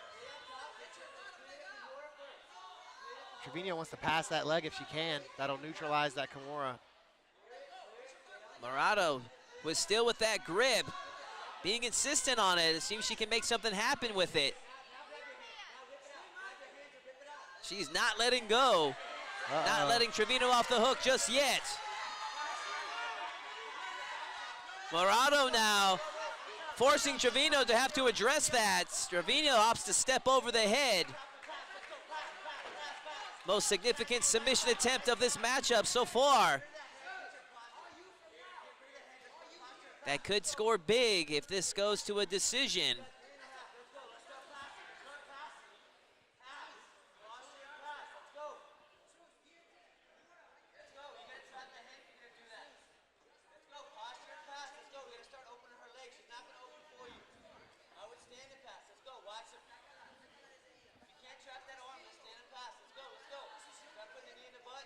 Yeah, she needs to stand, get her posture back. 3 minutes to go.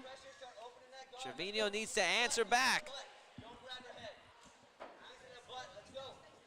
Yeah, that Kimura.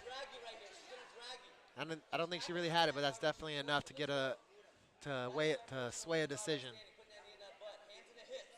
Morado now was working that wrist control. Looked like she had a decent angle there for a moment, but Trevino squared right back up. And as I say that, Morado right there, once again, working the angle. Maybe setting up an armbar attempt. Going under the leg now. Trevino making it difficult for her.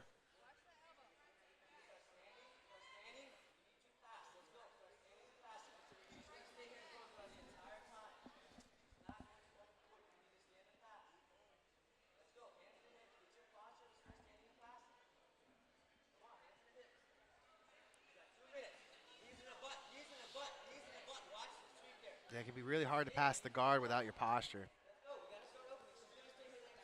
You can hear Trevino's corner yelling at her. Knees in the 2 butt. minutes. 2 minutes to go. But they're referencing that is to stabilize your opponent in one place so you can get your posture back and try to work to break the guard open. For those of you at home that are watching.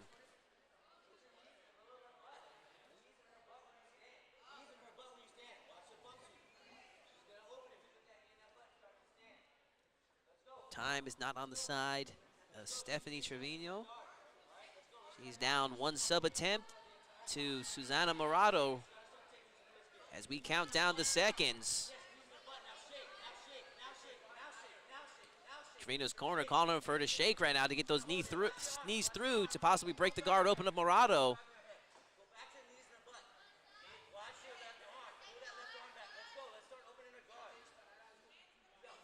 Probably the best thing that Trevino could do right now in short time left, if she could get that guard open. Cheer them on, folks. Possibly Only go for one a quick more minute footlock to attempt go. to even up Who's the gonna submission take this attempt. one?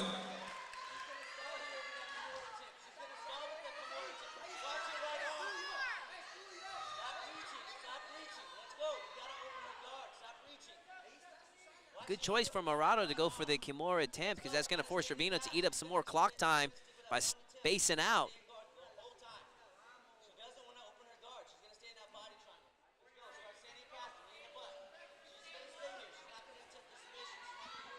Double wrist control now from Morato.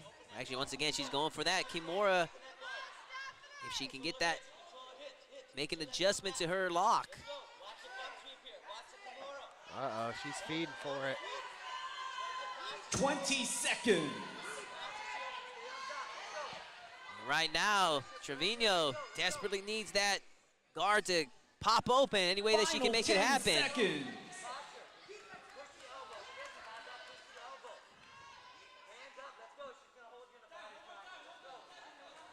That's time! Stephanie Trevino and Susana Morato go the distance here tonight on Elevate Submission Series. Like we were saying earlier, Scott, that Kimura attempt could be enough to get Morato the nod. We shall see. And your winner by decision, Susana Morato! Congratulations to Susana Morato with decision victory here tonight over Stephanie Trevino by one submission attempt. Yeah, a lot of times, you know, it's rare that you see someone that holds on to the guard so intently like that in no-gi. So a lot of times the guard passing, like breaking the guard from inside no-gi, gets lost a lot of times because most people are quicker to transition to the open guard. Yeah, definitely. Whereas in the gi, you got to be a master at breaking the guard because everyone's holding on to it. Yeah, but Morato, good strategy in those attempts, forcing Trevino to have to tie up like that and eat up the clock, winning the decision here. So definite strategies to consider in the submission-only matches. I had to double check. This is our last purple belt contest of the card. Brown belts and black belts are coming up shortly, but we need your full attention for this one as we have two great competitors. This will be a no-gi 145-pound division contest. Let's meet first out of the blue corner from and representing Orende Brothers BJJ, this is Jathan Judge.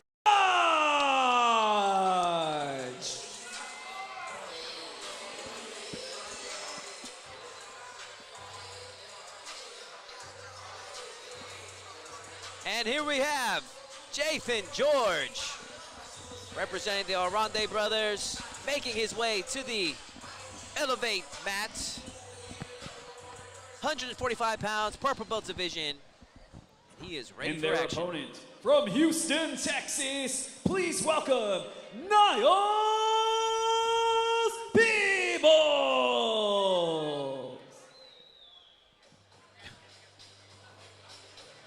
Ooh, Matrix entry. And Niles Peebles wasting no time. He is ready to go as he prepares for battle here on the Elevate Submission Series. Matt? Peebles. Here we go. Dave Marino, referee in charge of this matchup. This 145-pound matchup is officially underway. Peebles feints in a guard pull. You know, anyone that goes shirtless goes super aggressive. But he's got to be careful because if he leaves a leg open. And these guys George is are gonna go for it. determined at this pace to leave it all on the mats. Buggy choke attempt. This probably would be the first submission of that kind to be done on the Elevate Submission Series. If he was able to pull it off, definitely has a body type for that submission. Uh-oh. Uh-oh. Uh-oh. Oh, Peebles looking like he's gonna be going for a slam here. Is he allowed to slam? He can go for it.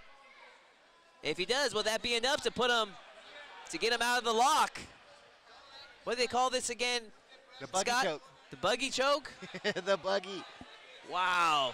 Man, he's got to be careful. You cannot sit there, dude. Guys, this has the same type of pressure as a head and arm choke or a triangle choke. He's making the mistake of hanging out in there. It's not gonna get any looser. He needs to frame in front of his face and start to push away and create space. And Jathan George there has the body type, those long skinny limbs to make this a very effective choke. I've came across this choke one time during training. And man, it is one of those things that when you're stuck in it, you regret letting yourself get put in the first place. But Peebles now doing a good job and hanging in there. If he can slam, he should slam.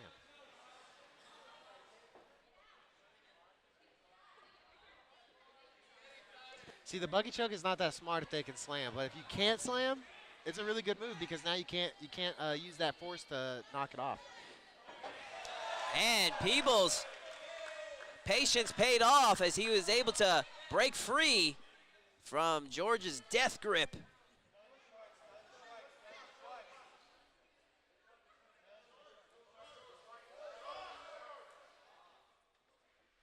Yes, George's foot was caught there in the shorts of Peebles. Yeah, the buggy choke, you know, I used to talk a lot of crap on it until the man himself put me in it multiple times in one round, Jacob Rodriguez. Yeah, it is a sneaky position there. Certain body type to pull it off. Yeah. Probably not meant for everybody. I don't think I'd pull that off very well. Oh, no, me neither. My knee would explode. Nice little hip heist here, looking to get to the back. Good little scramble. Fun matchup here between Jathan George and Niles Peebles. They're pulling out all the stops. George now with a footlock attack. Peebles able to shut it down. Scramble to side control. Knee ride now. We are halfway into this matchup. 3 minutes and change left on the clock.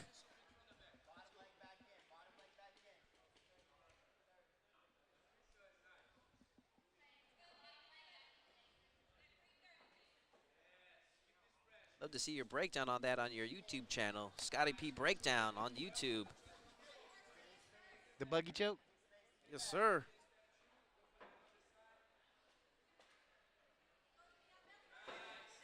Yeah, one of my buddies was doing a 10th Planet match, and he just so happened to get put in a buggy choke, and the dude who made it super popular, Renee Sosa, black belt, just happened to be in the audience and was coaching his opponent on how to finish it.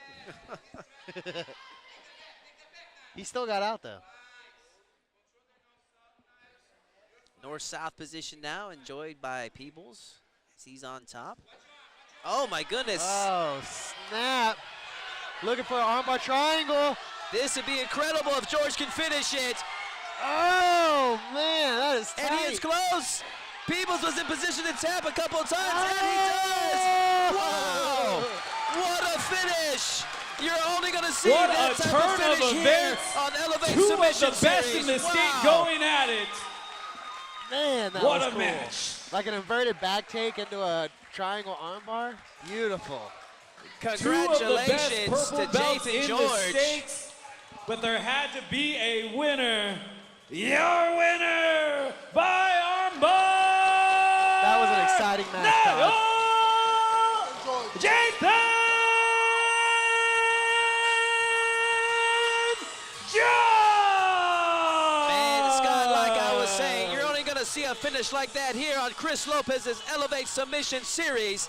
Nothing less but the best for this show. If you think you have what it takes, contact the man himself, ElevateSubSeries.com. Make it happen, Chris. The best grapplers in the nation. That was one heck of a finish there. I'm breaking that down for sure. Go for it, my man. I want to check that out. We'll check out Scotty P Breakdown on YouTube. Check my man out on his Instagram and YouTube channel as we break down what's probably the submission of the night. Has my vote for it. Absolutely. Against a Wow. tough opponent, too. Peebles looked like he was ready to fight. What a way to wrap up our Purple Belt division. Those of you that are home that are watching on ClearLifeMedia.com, spread the wealth. Let some of your friends and your teammates know that there's some of the best grappling matches going on right now here in Houston. Elevate Submission Series. As we just watched Jathan George pull off one heck of a submission from a very unique escape from the north-south position from over Niles Peebles. Did a backwards roll from the bottom north-south and then transitioned to armbar. I'm really looking forward to your breakdown of that, my man. Usually when students try to do that, Folks, I don't you usually go frown anywhere upon it. unless It's it's like, stick to the getting up to basics. get an extra But drink every or now give and you then, one last Yeah, bite. it works. As we have now come That to was the definitely a case ending of that. portion of our card. Our brown belts are up next. This will be a gi contest in the 195-pound division. Let's meet first from Houston, Texas, representing Houston BJJ Club. It is Casimir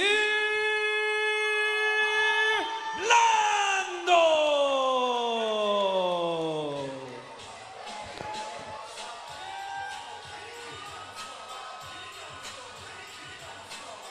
Houston Brazilian Jiu-Jitsu Club zone, Casimir Blando, 195 pounds, brown belt division, preparing himself for an 8-minute grappling contest here tonight as he takes on Jeffrey Spangler.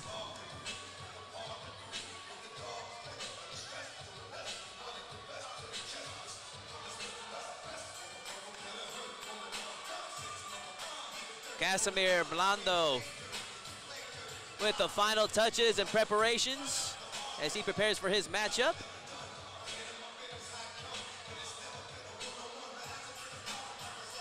There we see his coach in his corner, Professor Art Alvarado, head coach of Houston Brazilian Jiu-Jitsu Club. Casimir Blando, ready for action. And their opponent, also from Houston, Texas, representing BJJ Revolution Team. This is Jeff Springler.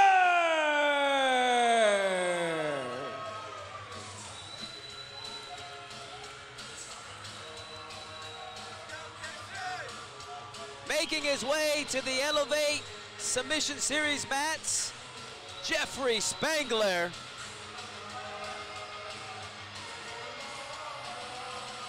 ...195 pounds. Jeffrey Spangler, ready for action.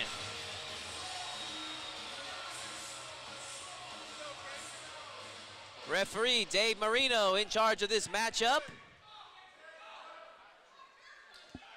And this match is officially underway. Blando in the white, Spangler in the black.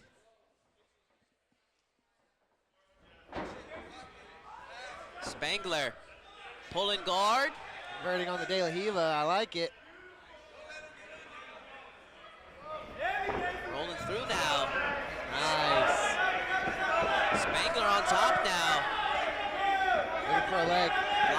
pushes back himself with a leg lock attack of his own.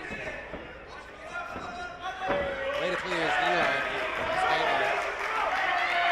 Sometimes the older guys will tap early, but he was not phased at all. Back and forth action between Blondo and Spangler. Can they keep this pace up, Scott?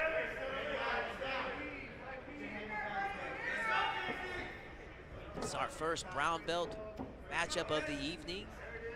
They look super technical. I like what I'm seeing here. Little leg drag right there. They were right on the edge of the mat. Referee Dave Marino keeping a close eye. They're going to restart. Right in the They're on the center. edge, and we got to bring them back. The knee on belly. These are our first brown belt competition of the card.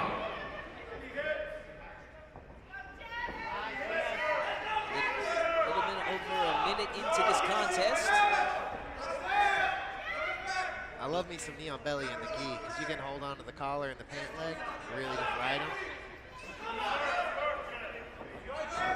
No gi, it's kind of hard to do a knee on belly position. Yeah, tough without those grips. Blondo, for a second there, was about to bump and it looked like he was about to come around the back of Spangler. Spangler now enjoying top back position from the knees. Looking for his openings. From top of that foot. That's always scary when someone grabs your foot like that. Is he looking for toe hold? He's got to be careful. He might be put to a deep half here.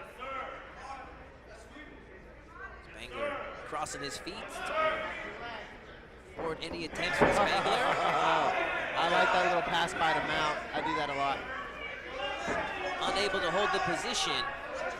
Spangler now going for a standing footlock.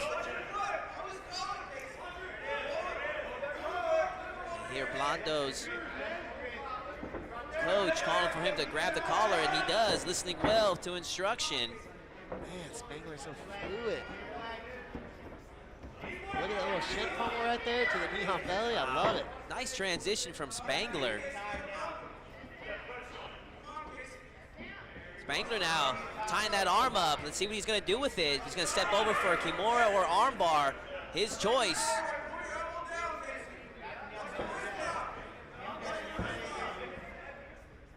Blondo doing a good job in addressing that attack.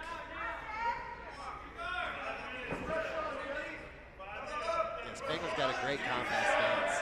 He's so fluid. He's such a flow with it.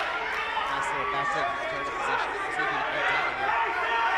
He got full back mount, crossing the feet across the body. Let's see if Spangler transitions to mount. Oh, he does that. Wow, even better choice. Man, that's cool. He's big on the collar, pulling back to back control. Looking for a bow and arrow check, maybe. And Blondo narrowly misses that collar choke attempt, that bow and arrow from Spangler.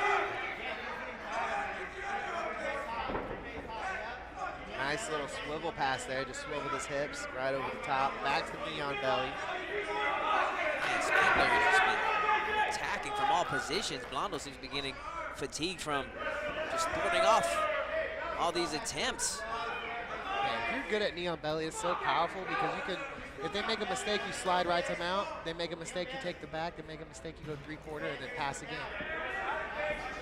A lot of credit to Blondo, though, for recognizing all these attempts. Good defense on his part. Oh, knee on belly, knee on neck. That's rough. Looking for the collar chokes here. Spangler now. Not sure how much he had in on that collar choke attempt, if he was using that just to force Blondo to move and open up a better position for him to settle into. Spangler now. Thought for a second he was going to go for the mount, but it's almost looking like he's going for a mounted collar choke into armbar. Ooh, armbar transition. That was technical, Scott. He climbed high up on the wrist too. It's going to be hard for Blondo to defend that. Blondo He's doing a good now. job. Good defense there from Blondo. The crowd is going wild, Todd. Man, I'm impressed impressed with both competitors. Absolutely. The offense from Spangler, the defense from Blondo. Who can impose whose will on the other? 2 minutes, 35 seconds left in this contest between these two brown belts. Spangler jumping back for the ankle. Blondo not phased at all.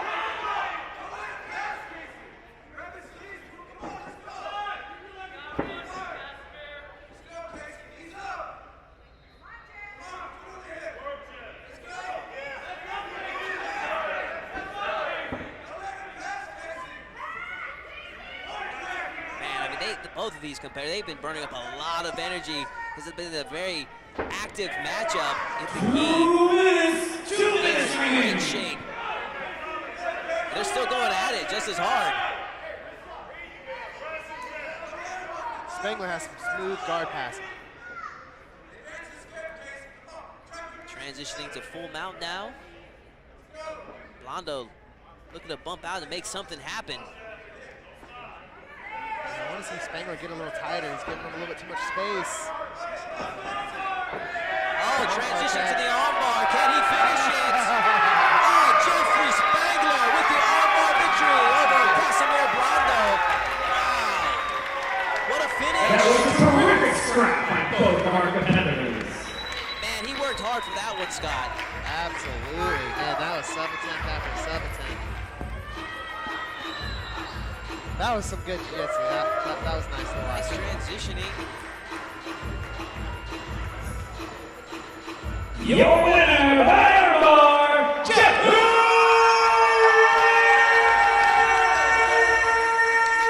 Spangler! Wow, impressive performance from Jeffrey Spangler. I'm sure we'll be seeing a lot more of him in future Elevate Submission Series cards. And also congratulations to Casimir Blondo. A heck of a performance and defense on his part. Hope to be seeing more of him in future Elevate Sub-Series.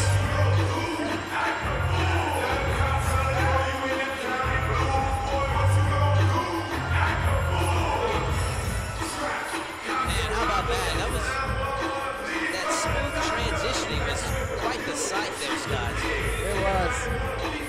I try to emulate that in my jiu-jitsu, so it's fun to see that.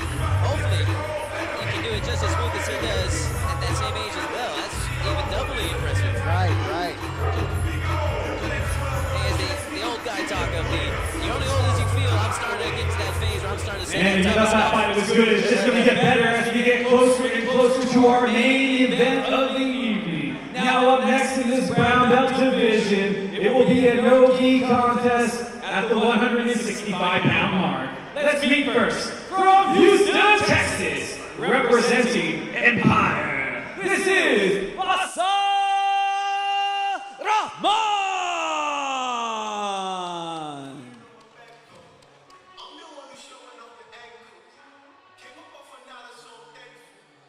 Empire Zone, Fasal Rahman. Fafi. That's his nickname, Fafi. All right. You know how he earned that nickname there, Scott? No. Just for fun, huh? Yeah. Javi.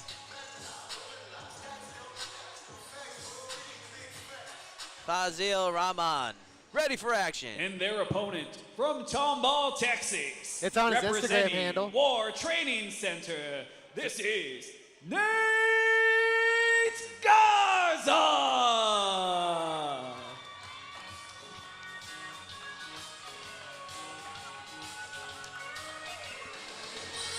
And here we have Nate Garza, 165 pounds,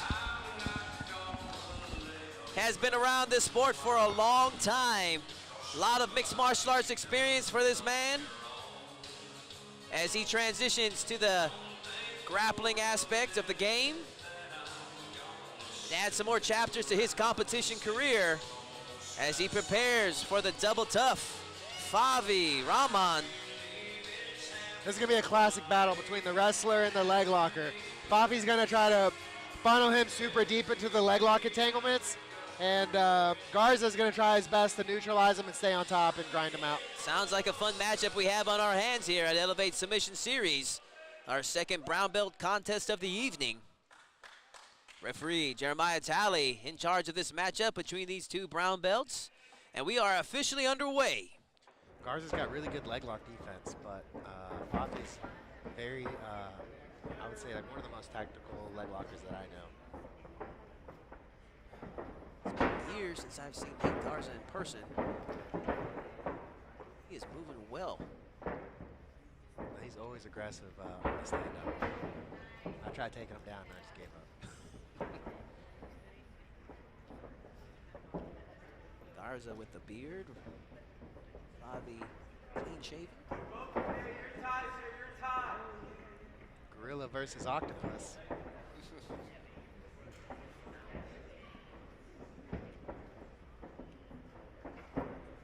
Where I thought Octopus all of a sudden became like a fearsome animal. Gorilla, yeah, I can understand that. But I digress. Here we go. Rama and Garza. Hey, if you're a fish, the last thing you want to run into is A shark, my man. Yeah, Octopus, yeah, whatever. well, it's more like a giant octopus, you know, like a squid. Oh, okay. Something huge. Okay. Takedown battle between these two brown belts.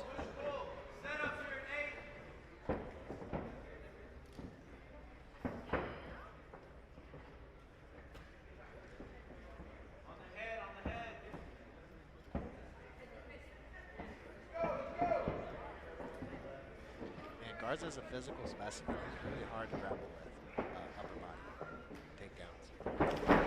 Going in for the takedown. Puts Favi on his seat. Let's see what he can do with it. Quite a bit of time hand fighting. Good to see a nice shot there from Garza.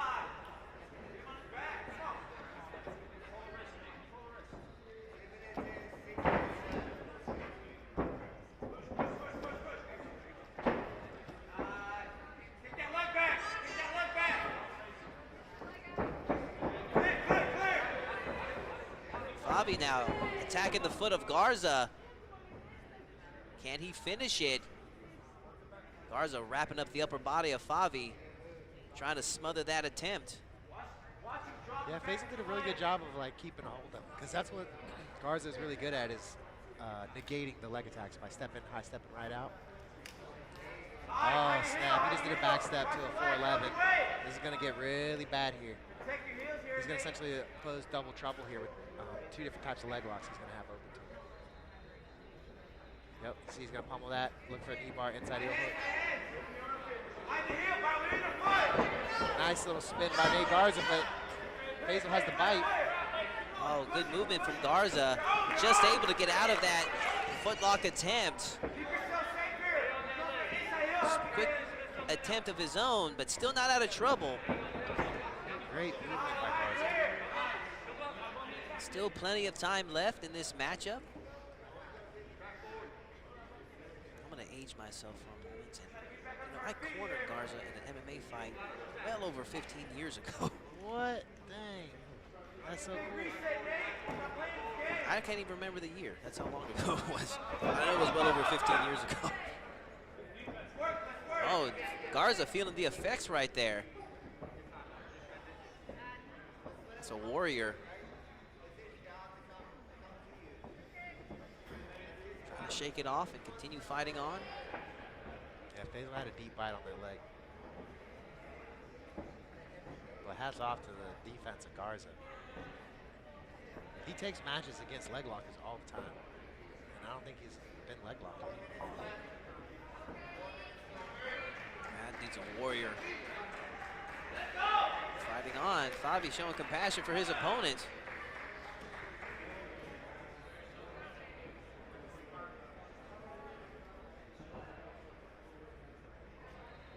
Yeah, Faisal's the kind of guy that if you get into a leg lock with him, you don't want to try to re-counter him or stay in the pocket. You essentially want to put your foot on his butt and kick him off every single time. You spent time on the mat with both of these competitors, huh, Scott? Yeah, I like them both. Both of them are good people and good moves. They give me a run for their money. Not so humbly say.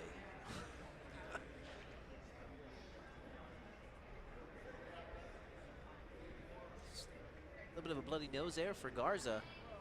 It happened early on in the match.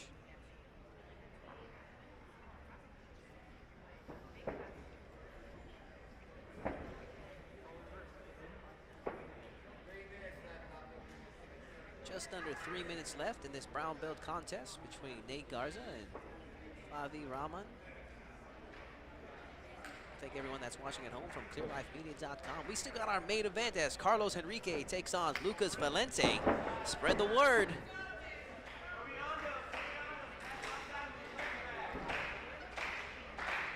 Oh, fire clap going on. It's like professional wrestling style.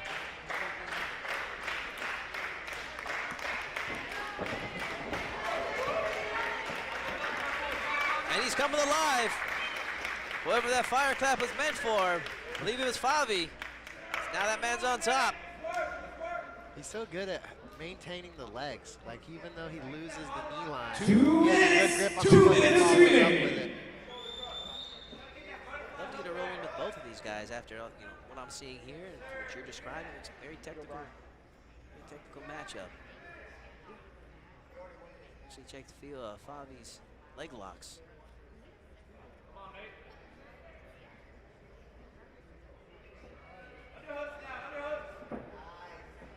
We are 32 matches deep, Scott. Man, it's been a wild night.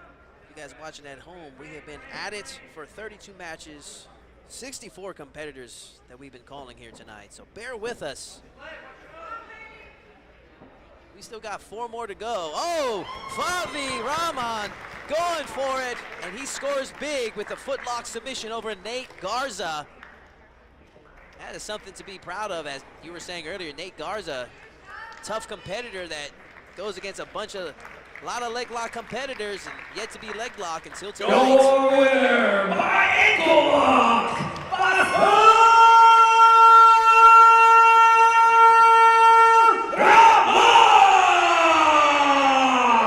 Great job by Faisal Rahman.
This is our final brown belt competition of the card. First up, in the blue corner, from Houston, Texas, representing Ground Dwellers, this is Moises Romero! Moises is a good friend. His nickname's El Perro, the dog.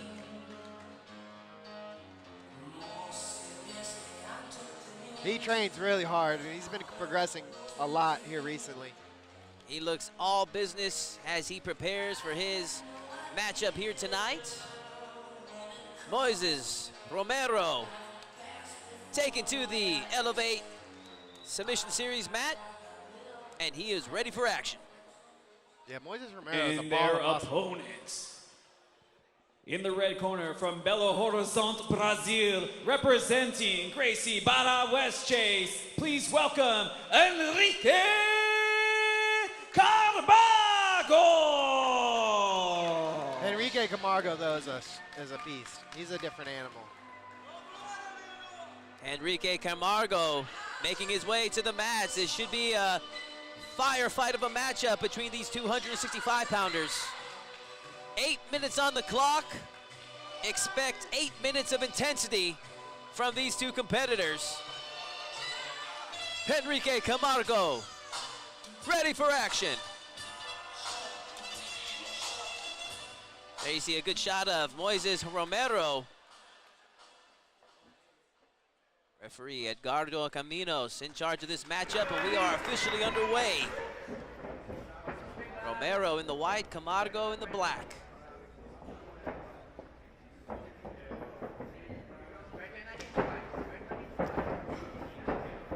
Upper body battle between these two competitors. Big foot sweep attempt there from a Camargo. Nothing but air on that one as Romero scouted it out.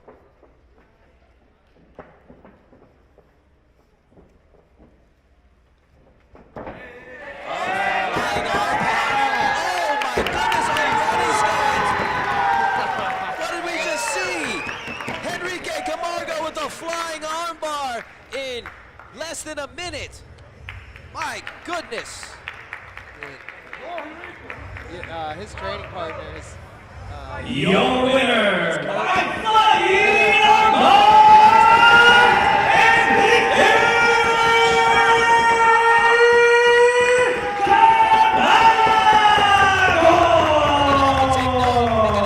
Anytime you see that Jim competes, expect the flying armbar. Heck, sign me up. I'd love to see that again. right. Yeah, I think it was Carlos Enrique. My goodness. Heck of a performance. Yeah, I broke it down. That guy right there, Carlos Enrique, he landed a flying armbar, and I broke it down. So now I'll be breaking down his training partner's flying armbar. Looking forward to it. You can catch that on Scotty P Breakdown on YouTube. Subscribe to my man's channel, ladies and gentlemen.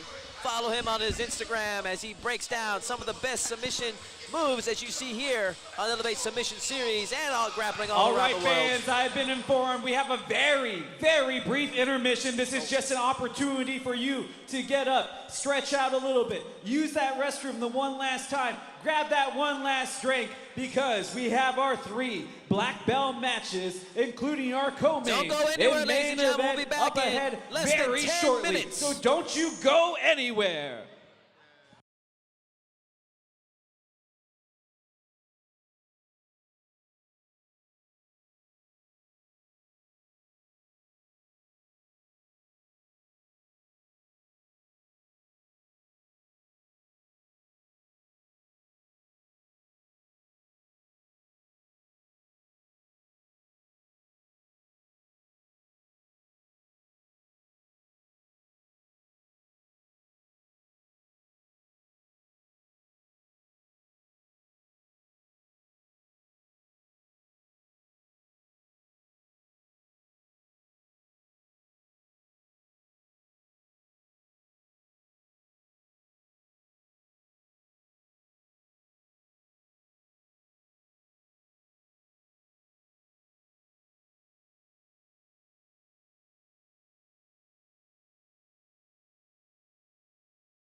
Referees and officials, if I can get you back to the table, we are almost set to recommence. Referees and officials, if I can get you back to the scoring table, as we are almost set to begin once again.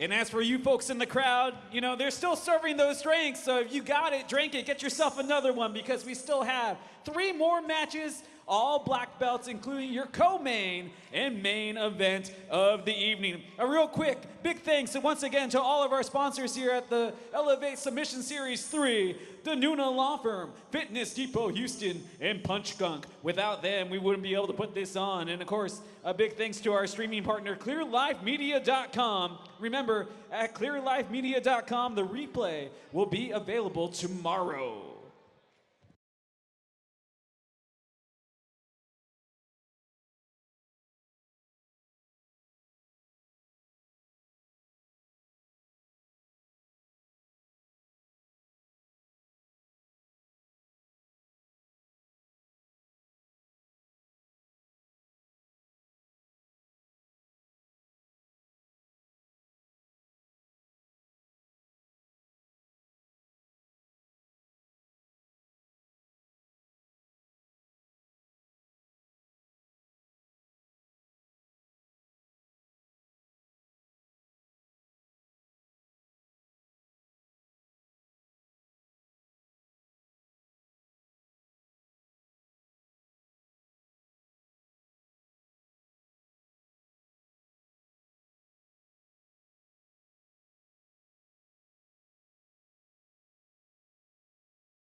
Just real quick, folks, before we jump back into it, don't forget, follow the Elevate Submission Series on IG and on Facebook. On Instagram, you can find it at _elevate_submission_series_. So it begins and ends with an underscore. Very simple. Make sure you circle it while you have your phones out while you do that. On August 26th, right back here at the ULH Center, it will be the 2017 IBJJF No-Gi World Champion Joe Durkheising taking on one of the best in Texas, Hunter Newton, in the main event, plus the first ever Kids Grand Prix as we crown our first Kids Champions. All that and more. If you want to be a part of the action, you want to try to see and test your luck right here on this very mat, you can sign up at ElevateSubSeries.com. We are now in the black belt portion of the evening, our final 3 contests. This will be a gi bout at the 180-pound division. Let us meet first, out of Houston, Texas, representing BJJ Revolution Team. I give to you, Zach Hunter!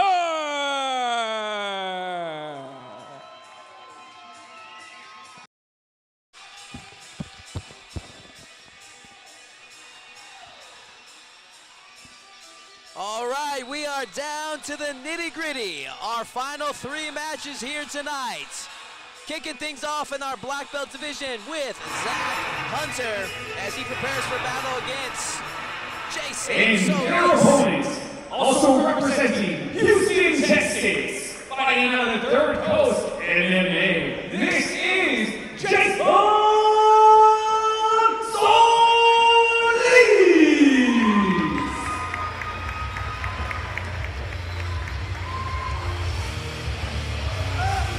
Here we have Elevate Submission Series veteran Jason Solis. Prominent competitor here in the Houston area, has competed in multiple countless super fights, professional grappling associations, you name it, this man has done it. Professional mixed martial arts, and he is ready to take on Zach Hunter.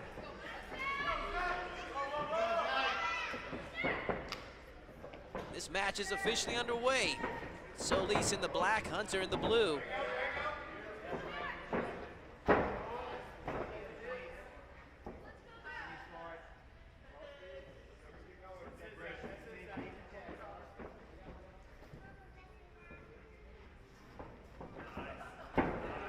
Nice little pass there with the knee grip.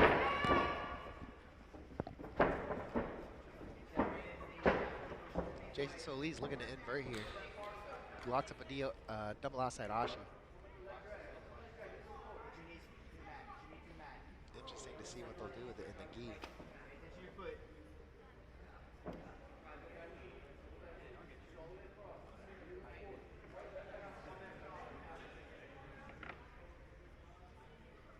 I like underhooking it and then putting that foot on my shoulder. Tricky position here. Both competitors. It's like a modified 50-50 from the seated position.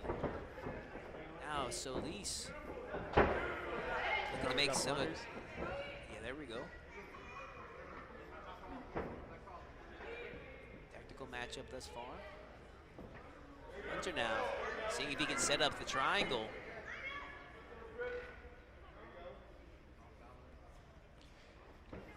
Jason's really good at being able to pop up at any moment. He can go from bottom to top. And we have to bring him back to the center of the mat.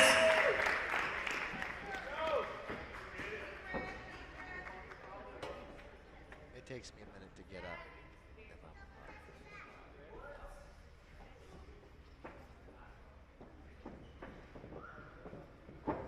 Totally get it, my man. Especially some of these beasts on top of you.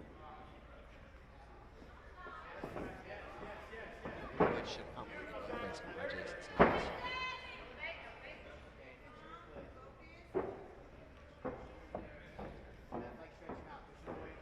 That can help definitely discombobulate the top competitor.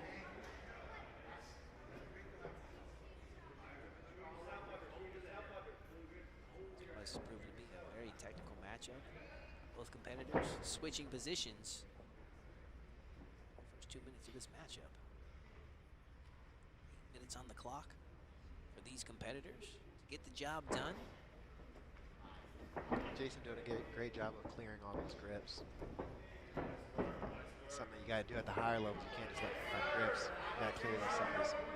Jason Solis coming off of a big victory off of his last Elevate Submission Series appearance. He can keep the streak alive. Victory over Zach Hunter. If you can see, for those of you at home, notice how he's got his posture, right? Where it's like he's got his spine erect. He's got his neck posture good here, and that's going to allow him to actually break the guard. You can't do it if your head's in their stomach, which is what we've seen. We've seen that multiple times here tonight. Zach Hunter, no slouch himself.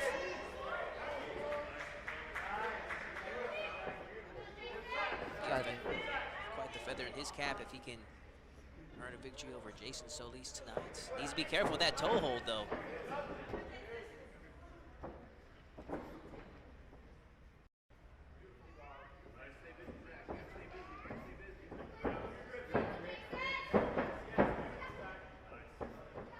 Zach Hunter's got some legit armbar triangle setups. You notice he's a little longer, he's got long arms, long legs. Both competitors back up to their feet for a moment. Right back down for the trip from Solis. Almost Nice. the halfway mark to this match. We are 4 minutes and change.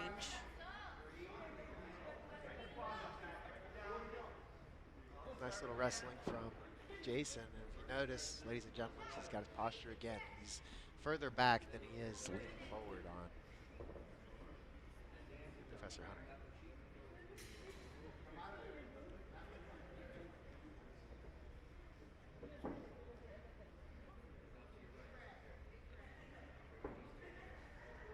Jason slowly working his way back to the end of this guard.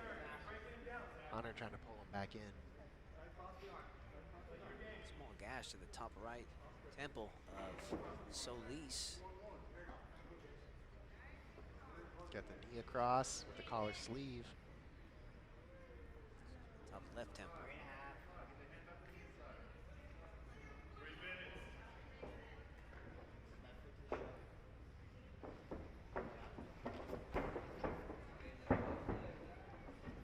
Man, Hunter's not even sweating.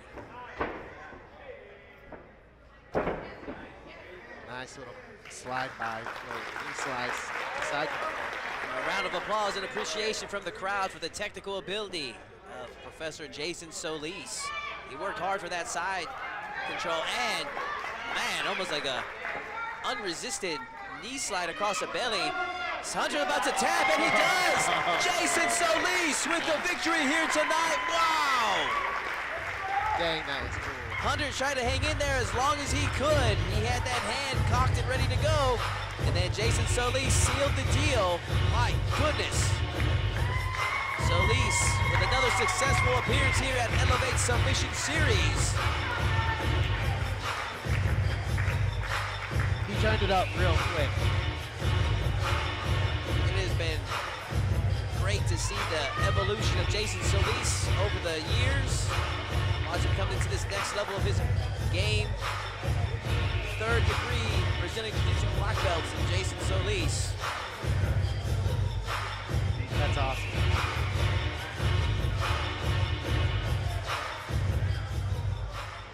Ladies and gentlemen, your winner by Ezekiel Choke, Jason Solis!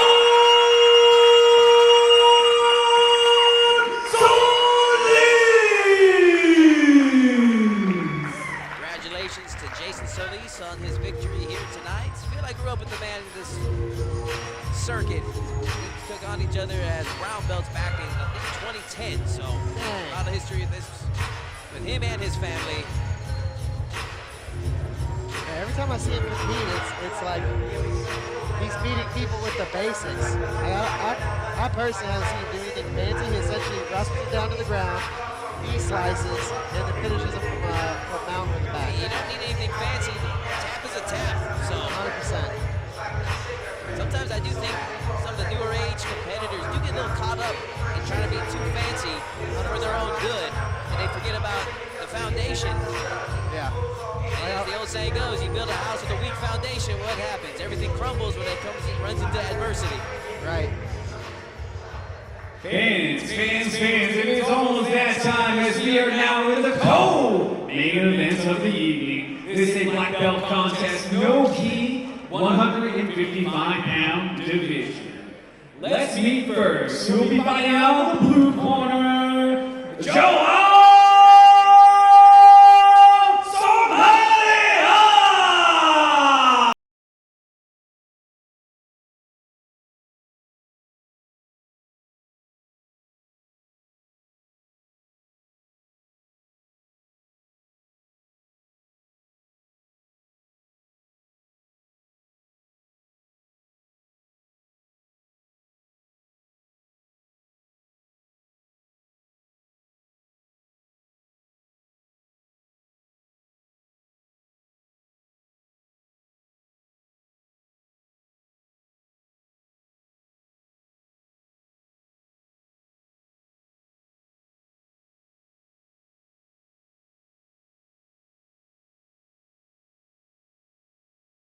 And now let's meet their opponents. Ready for action. Representing United EJJ, please welcome Carlos Enriquez!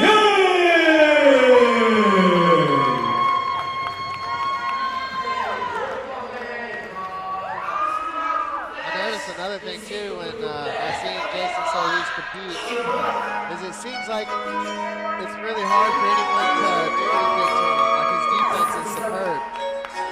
As you were saying, it all comes down to that fundamentals. He keeps his hands, his neck in position where it needs to be out of trouble.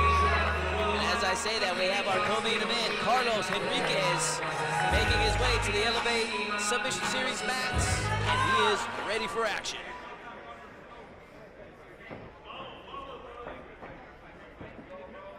Yeah, Carlos Enriquez likes to pull guard. Henriquez in the white, Somalia in the black. Somalia likes to wrestle. He likes to stay on top. My type of guy.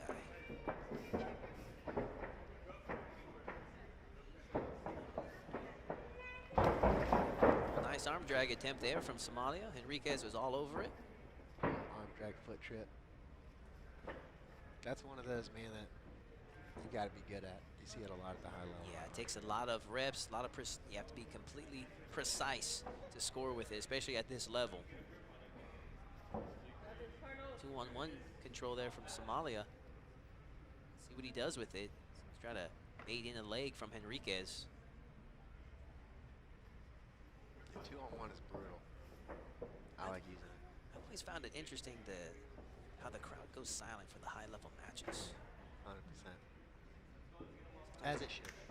I mean, you hear sometimes in some big-time matches, the commentators almost sound like they're whispering. You hear the burst of applause for anything that is very technically done, show of appreciation. Looking forward to seeing quite a few of those type of spurts here tonight. Some very decorated competitors here as we have Joao Somalia and Carlos Henriquez. Looking out in our co-main event as we have 5 minutes and 30 seconds to go.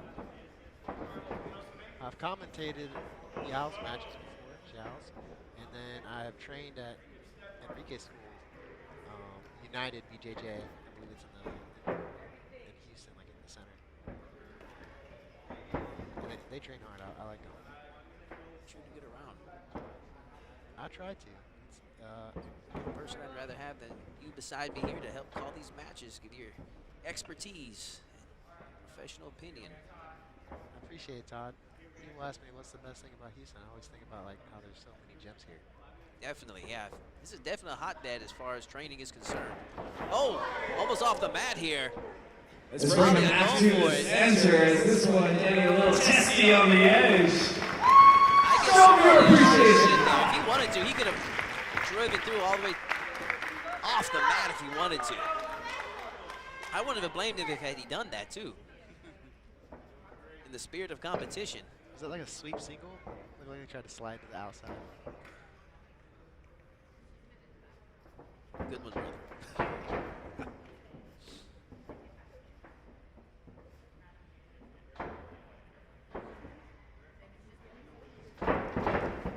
Somalia now.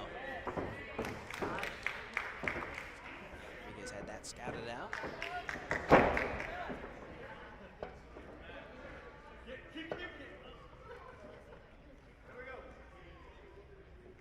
Yeah, I always think about it. Just would be a shame if I had trained here for a while and never visited as many gyms as I could.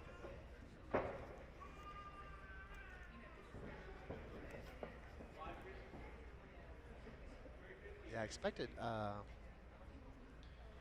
Carlos to go for the legs here. I know he likes to pull De La Riva guard a lot, invert, take the back. That's what I was expecting. But it looks like he wants to play this wrestling game.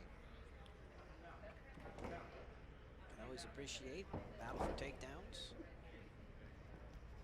Good change of pace. Some guys almost aren't used to that these days. Everyone's used to have somebody pulling the guard or the other. Right. Yeah, no, I've been having to pull the guard here a lot lately, just to save my knee. And but I never just immediately go for it. I try to see if the other person pulls guard first, because that happens so often. Where you tie up and they just pull guard.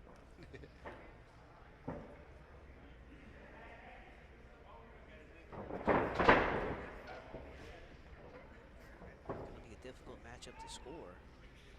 Flying guard pull there from Henriquez.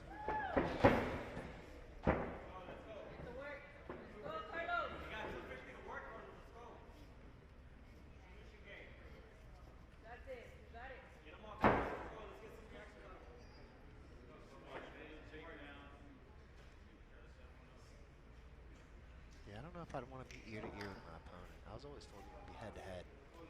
That very rarely do you want ear to ears.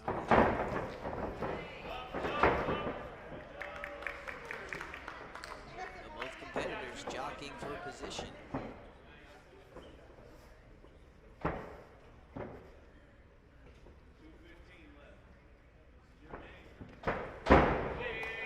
Alright, let's see what of Carlos Henriquez. Yeah, sometimes you gotta pull guard because you don't want to give these. 2 minutes, 2 minutos. You don't want to give someone at this level that space to pass to the outside. At this speed.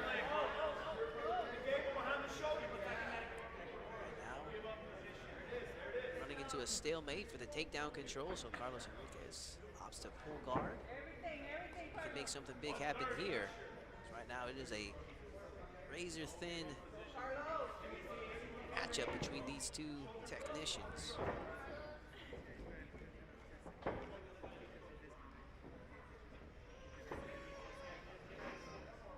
2-on-1 by Carlos. For a wrist. A lot of times they use that grip to shove it for a triangle and stuff. You're here, man.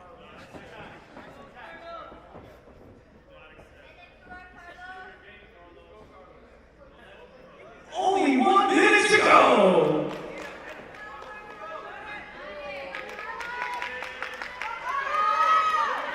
Interesting.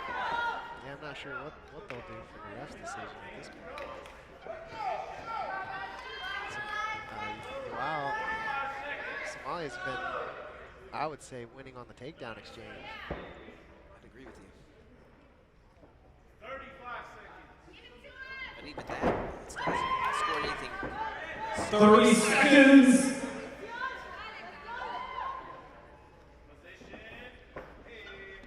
Carlos trying to get underneath him. Yeah, shut it down. Awesome backstep. Only 10 seconds to go. I want to hear you. Time left. We can make something big happen. Short time left and time as Joao Somalia and Carlos Henriquez go the distance as the referees with, I don't think there was any submissions, any solid submissions attempted.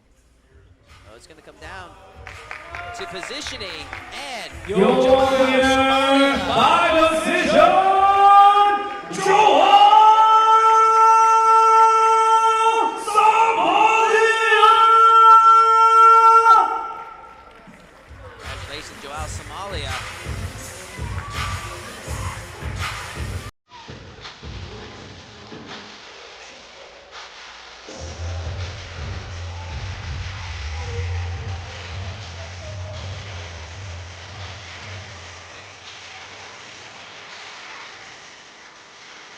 Well, Scott, and then there was one. Our main event coming up as Carlos Henrique takes on Lucas Valente. We want to thank everyone that's been joining us here tonight on ClearLifeMedia.com and supporting Elevate Submission Series, Chris Lopez, and Elevate Fighting Championship. Promoter Chris Lopez providing a platform for the best combat sports competitors in the area to work their craft. So if you think you have what it takes, give them a shout out. Make it happen, Chris, on Instagram.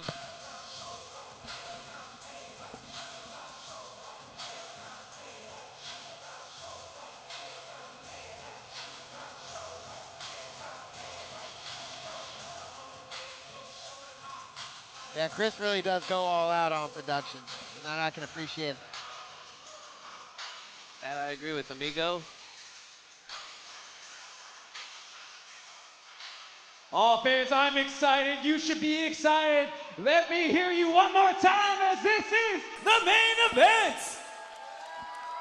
Elevate Submission Series had worked very hard behind the scenes to bring to you, yes you, each and every one of you, this very special match on 48 hours notice. 2 former world champions, 2 of the best in the world, right in front of you, right here at the ULH Event Center here in Houston, Texas. This is our main event, proudly brought to you by Lopez Sports and Entertainment here at Elevate Submission Series 3, in conjunction with our fine sponsors, the Nuna Law Firm, as well as Fitness Depot Houston, and Punch Gunk. Now fans of the BJJ Houston community, all those here at the ULH Center, and for you, yes you, all of you out there that are watching on Clear Live Media, this is the main event. That means it is time to smash!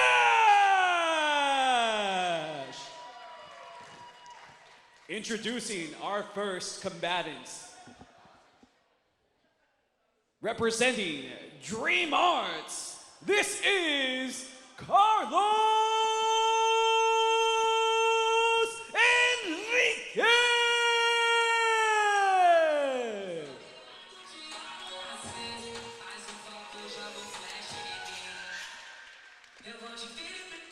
And here we have, making his way to the mats, one half of our main event, Carlos Henrique.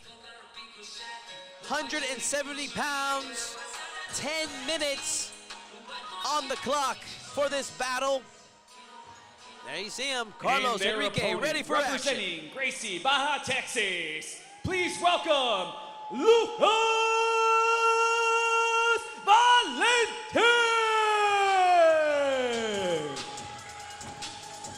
And he is wasting no time to make his way to the mats.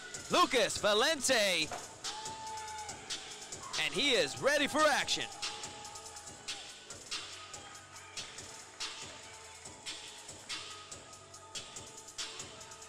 Both these guys are beasts, man. They're both world champions, I believe. Dream Art, such a great school. I think they're like one of the #1 schools in the country. I think they won #1 at IBJJF. And the moment of truth has arrived. Our main event is officially underway. And immediately Valente pulls guard. All the confidence in the world.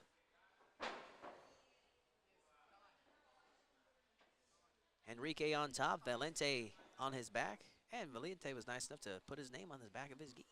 Those of you watching at home. I wish more students would do that on the front part of their gi. I forget their names quite frequently. Like little name tags. Enriquez now. That pan control, working the pass. Valente, an expert with those hips. Putting Enrique on his seat. Not even a minute into this main event. We got 9 minutes and change to go. Oh, Nice little foot stomp pass right there. That was sick. Wow. Good job there. And Valente recovered, though.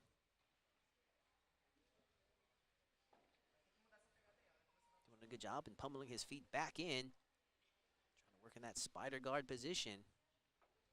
Or foot lasso. Whichever he chooses to do.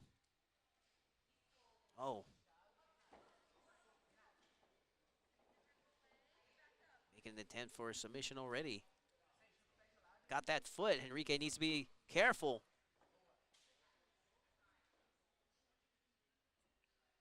Man, the way that they're so like calm, cool, and collected in this like intense match is something to watch, man. Takes years of composure to get to that level.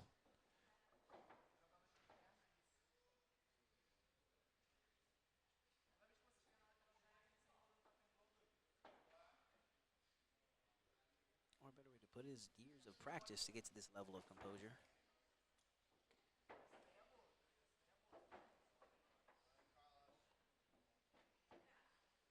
The famous quote that says, you know, a lot about who's good is who's left.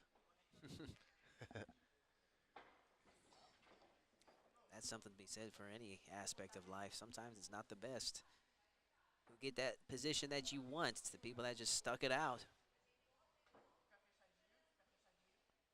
These guys are both champions, so they probably have hundreds of competition matches underneath their belts. Each, ladies and gentlemen, hundreds of matches each.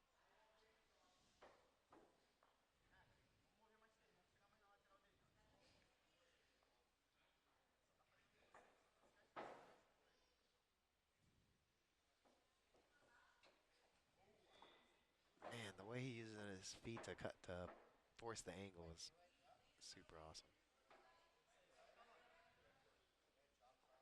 When someone uses their foot on me like that in no-gi, it makes me really mad.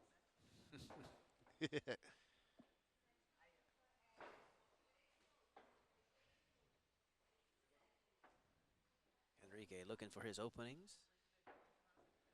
Valente expertly working from his seated guard position.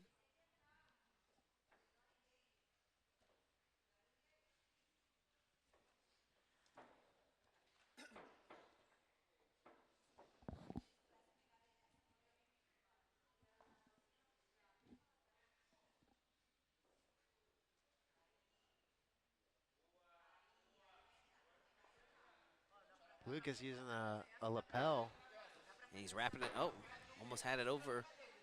almost like a worm guard or lapel guard. And now Valente occupying that left arm of Henrique. And that's like the tricky thing about this gi at this level is that they can have like super tricky guards and be efficient with them.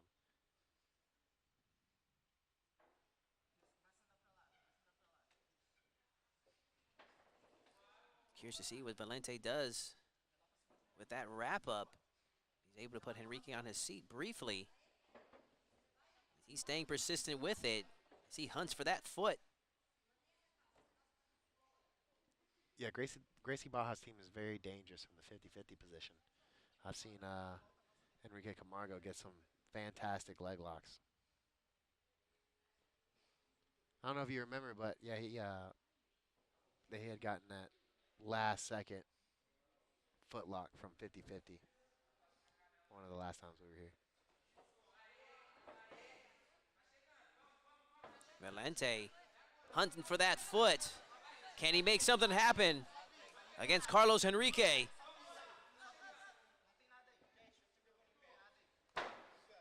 The 50-50 position, ladies and gentlemen, is one of the leg attachments he's trying to force here, but Enrique's doing a good job of keeping his feet to the inside and using his foot and pushing away from him so that Valente can't get the knee line that he wants. That knee in his butt right now is crucial.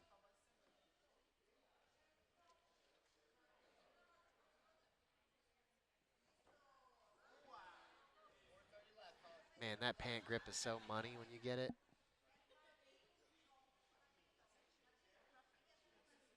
It's hard to clear. Yeah, hard to overcome. Enrique now transitioning.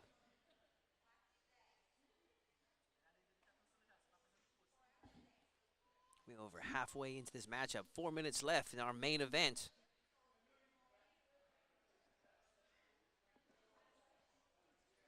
And another crazy thing is the level of athleticism between these two athletes. Like a lot of time, you'll see like jiu-jitsu fighters, and they'll be very they'll have a basic level of fitness. Like they might be in shape just from jiu-jitsu, but these guys are like next level. No, these are athletes. top of the tops. These are professional athletes. Their diets are on point. Their strength and conditioning is on point. Because you can't get to this level unless you take all that stuff seriously. No doubt about it. I've watched countless blue and purple belts make the mistake of eating trash food before a competition because they got away with it when they're younger. Or they meet up an opponent who's very dialed in on all that stuff and they realize the difference. I can speak from firsthand experience of being the one that eats the trash.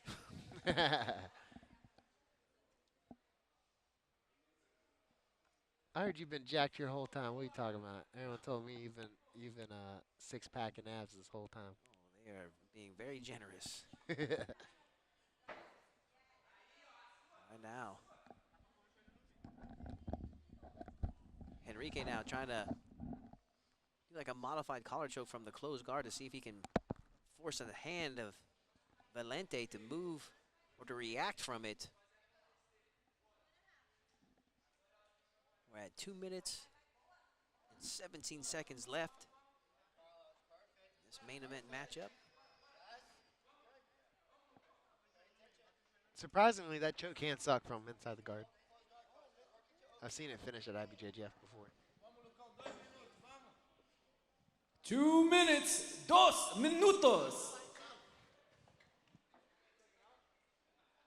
Referee calls for a time in action for a fix of a uniform. I want to thank everyone at home watching on ClearLifeMedia.com. Chris Lopez and Lopez Sports Entertainment bring to you the Elevate Submission Series.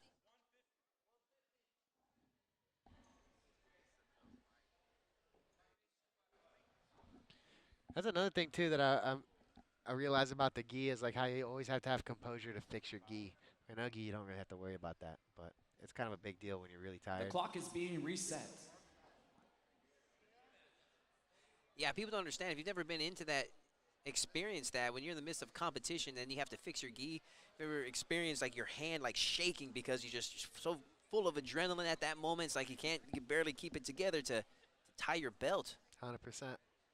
And you have to 1 focus minute on and doing 50 it seconds while remain also in playing this for the main next phase event. of the competition.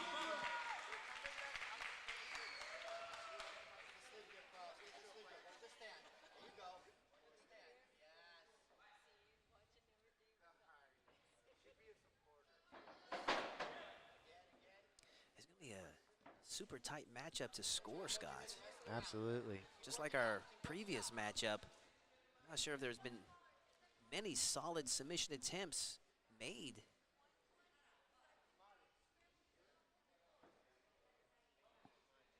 And when I say solid submission attempt, something that forces your opponent to have to address it and move.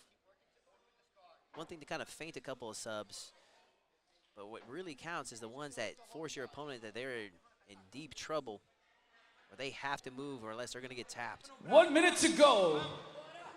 Oh, solid sweep there.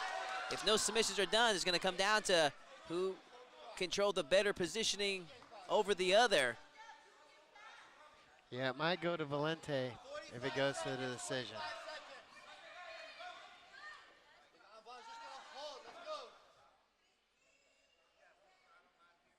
Enrique had good positioning, but I feel like maybe Valente had a little more 30 seconds. Man, it is going to be interesting to see. Can we see a dramatic last-second submission here from one of these competitors?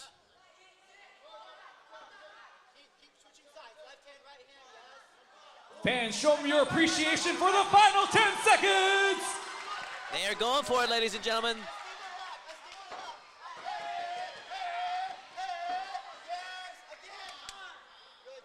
And Carlos Enrique and Lucas Valente go the distance What a here in our contest main fitting event. of the main event.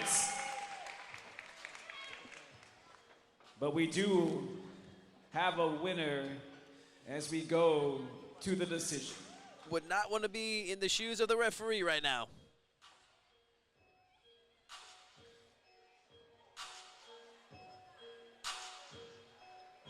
Let's make it official. Ladies and gentlemen, your winner of the submissions, Elevate Submission Series 3 main event, Lucas